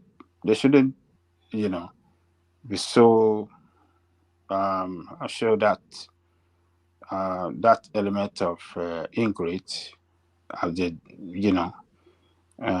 acted in that letter that they threw out to the press. It's not good. I personally does not see Okupe as a politician that is stable in one place too, but that is their nature. All of them, that including the Obi that they call their saint, he does not stable too. He's been jumping from one party to the other. So they should have kept quiet. They should have thanked him. They should have wished him well, and they should have said, "Look, well, we are still friends. We can still connect, but we're still looking forward to hear from Obi himself. What is his statement? Because Obi has to make statement. This is the guy that was with him. This is the guy that struggled together. This is the guy that managed this campaign. This is the guy that directed his campaign. This is the guy that shot his campaign to the limelight and to the to such a movement that knocked on the door of many people in Nigeria. He was the one talking to the media. He was the one that was telling all sorts of things that we don't know about Obi. He packaged Obi, excellently, perfectly and excellently. But for them to say, because he's leaving and they are throwing all sorts of abuses against him, it just shows that they are ingrate and they are just a bunch of people that cannot manage human resources. They cannot manage people. And when you have a party that cannot manage people like this, it's going to be very hard to see people of great value to want to associate with them, because they know, okay, if there's agreement between us and we say we don't, it's going to be a lambast and all sort of languages against you. So I think they are wrong. Somebody should have advised, who actually signed that communique, woman. It was their publicity national secretary or something. Is it Tanko Yusuf? No, it was Obiora Ifo. I think his name was Obiora Ifo. So Obi cannot advise him. This is what we're talking about. This Obi man, he cannot advise them not to write such a very, disgraceful. It couldn't advise them not to issue such a very ridiculous statement against somebody that worked for him, that worked with him, that stood that place of second position when they are looking for vice president, a trusted person, a person that is so much trusted, to take the temporary position of the vice president before they took the government. You see, if tomorrow now you see this guy not going against Obi or making statement against him, a lot of disobedience will come out and start raining, talking all sort of nonsense. But where is Obi now? Why couldn't he advise them that whatever they're going to, any statement they're going to release to the public concerning him must be a friendly statement and not a statement that is antagonistic? Why? Where is this man now? Every time that is necessary, is required of him to be to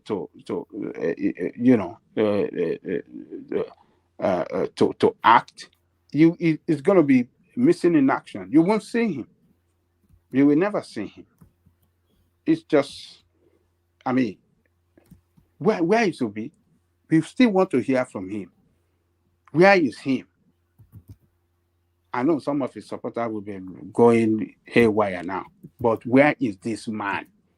This is the same thing that happened during the Arab Bambia and all these people. All these people were carrying out campaign with you. They're traveling everywhere. And when there was trouble, you took side from one place instead of you to manage them, bring them together and see how you can, manage them and, to your own advantage.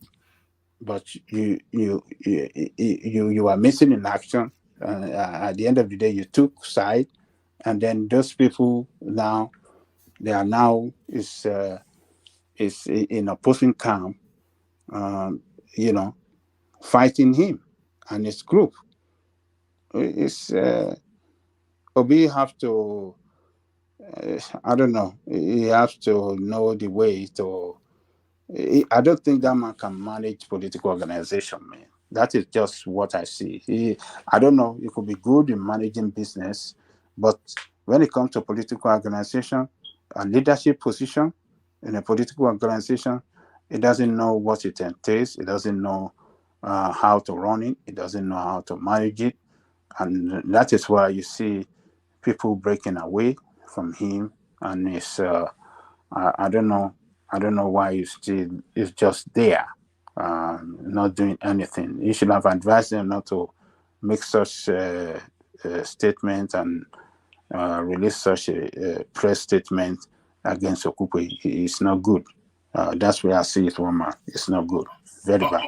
All right, brilliant, excellent. So, Ajale Koko, on my way to Pansat, I want to play this. I want to play this clip. It's the feedback that Foley sent in.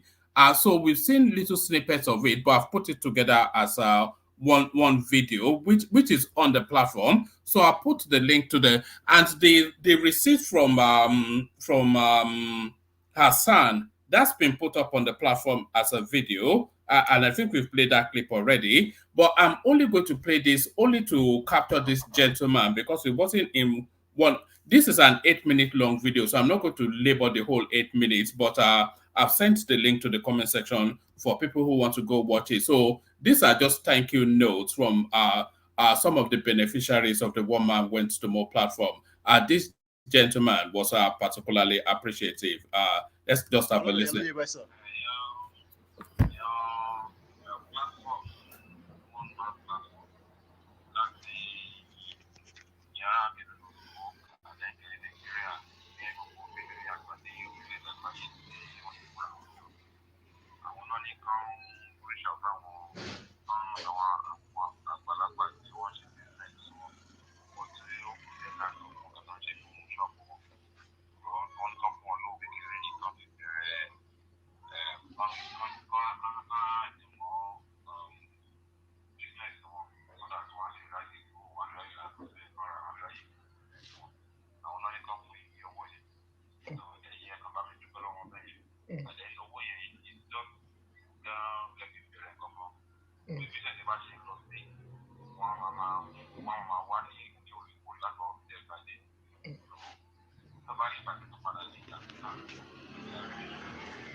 ẹ ṣé o ẹ̀yin ẹgbẹ́ tẹ́ ní kàn fi owó yìí fún mi o ẹgbẹ́ One Man platform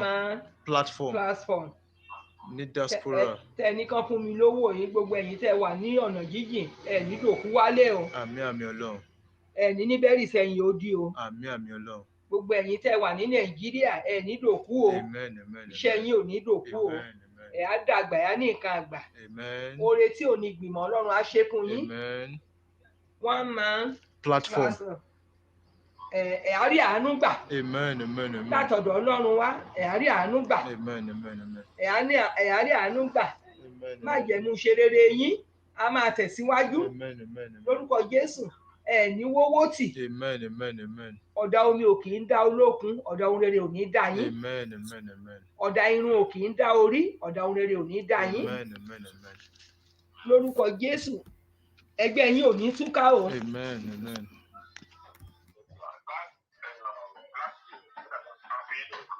Bẹ́ẹ̀.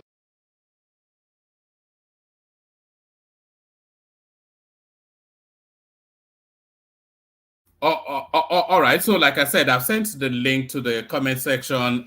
So anybody that wants to, it's an 8-minute long video. There are about 4 beneficiaries that are fully based identified, and they're just acknowledging and saying thank you. So if you want to go watch it, go watch it. Let's go on to Pansat as we start to wind it down. Pansat, you're up next. So one man before you go to Pansat. What is going on in this comment section?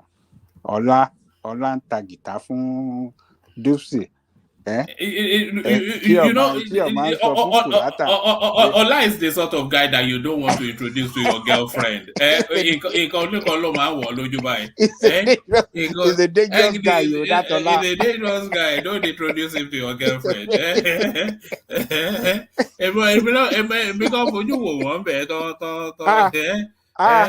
Tí ọba náà kí Kùlátà lẹ́ẹ̀kan hi dear nísìnyí ó tún ti kọ kíní fún Kùlátà in case I fall asleep good night pẹ̀lú sign pẹ̀lú love sign kí ló ṣẹlẹ̀ Kùlátà like play bí àwọn pípù yìí wọ́n gbé nǹkan gbẹ̀yìn wa o. wọ́n á gbóyún wálé pé wọ́n man tí a tó lágbádá mẹ́yẹ ó ti ṣẹlẹ̀ o kó yá máa sáré bọ̀ à ń lọ sí Mbèsè à ń lọ tọrọ ìyàwó Mbèsè. Àwọn Kùlátà àtọ́lá wọ́n gbé nǹkan gbẹ̀yìn wa o àwa kan ń sọ̀rọ̀ bí àṣẹ wọ́n dọ́gbọ́n sí nǹkan kan lẹ́yìn abájọ tí wọn ò wá sórí platform Kùlátà yẹn ti sá lọ. Okay. We are monitoring you with clean eyes.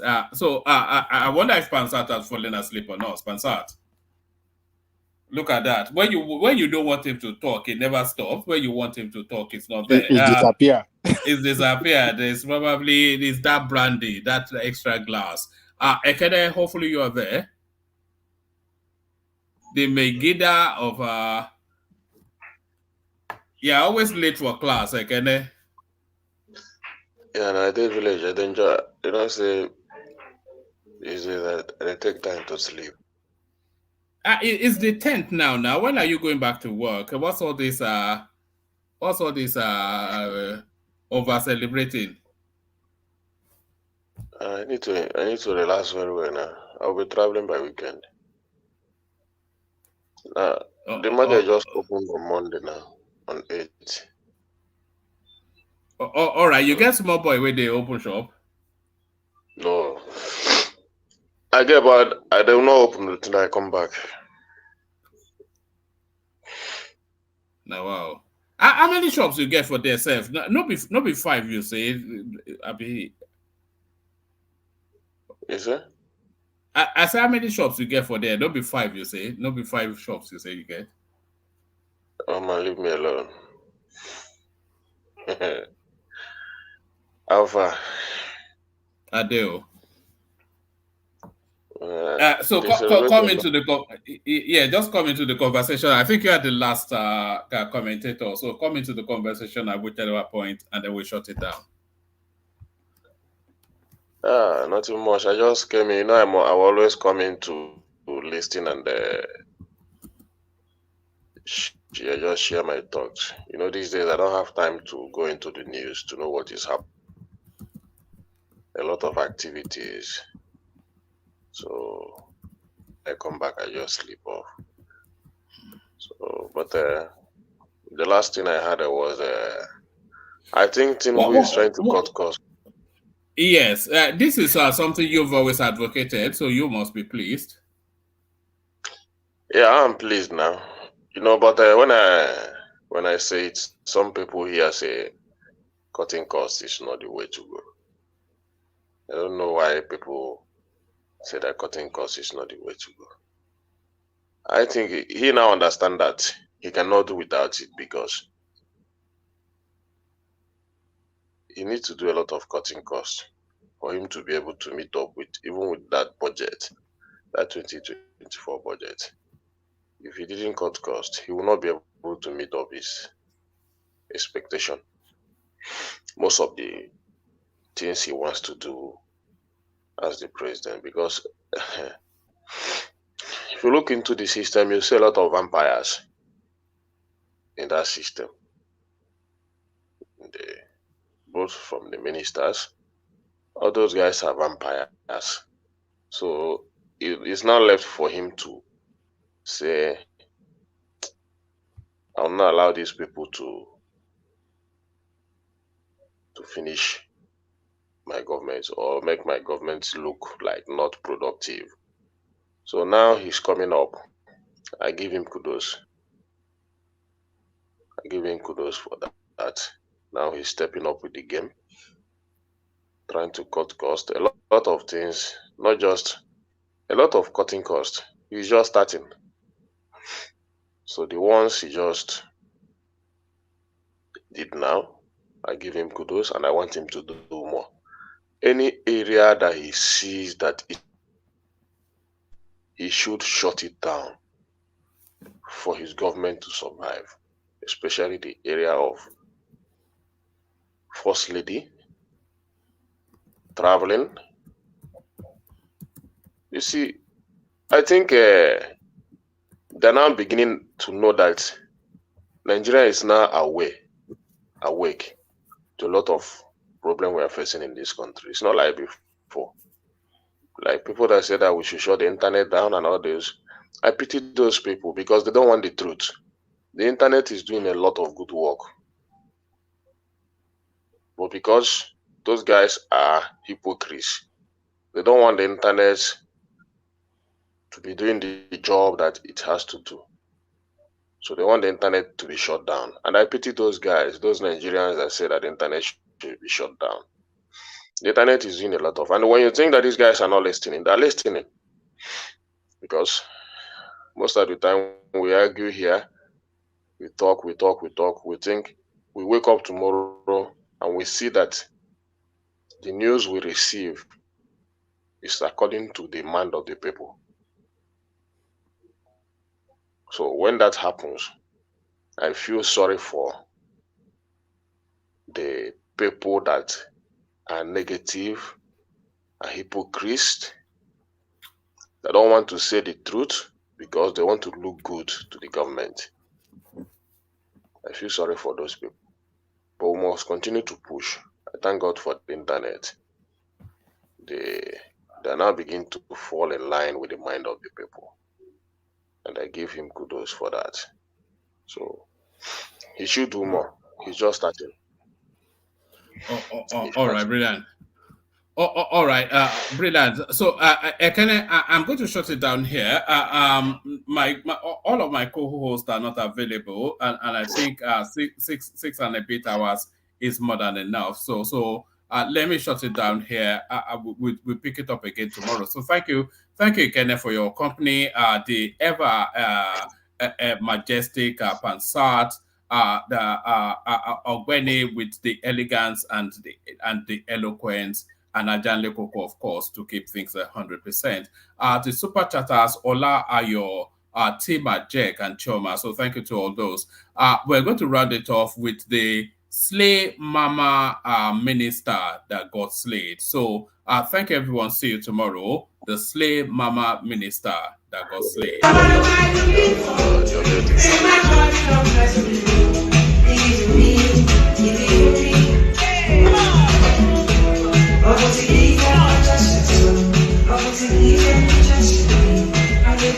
I'm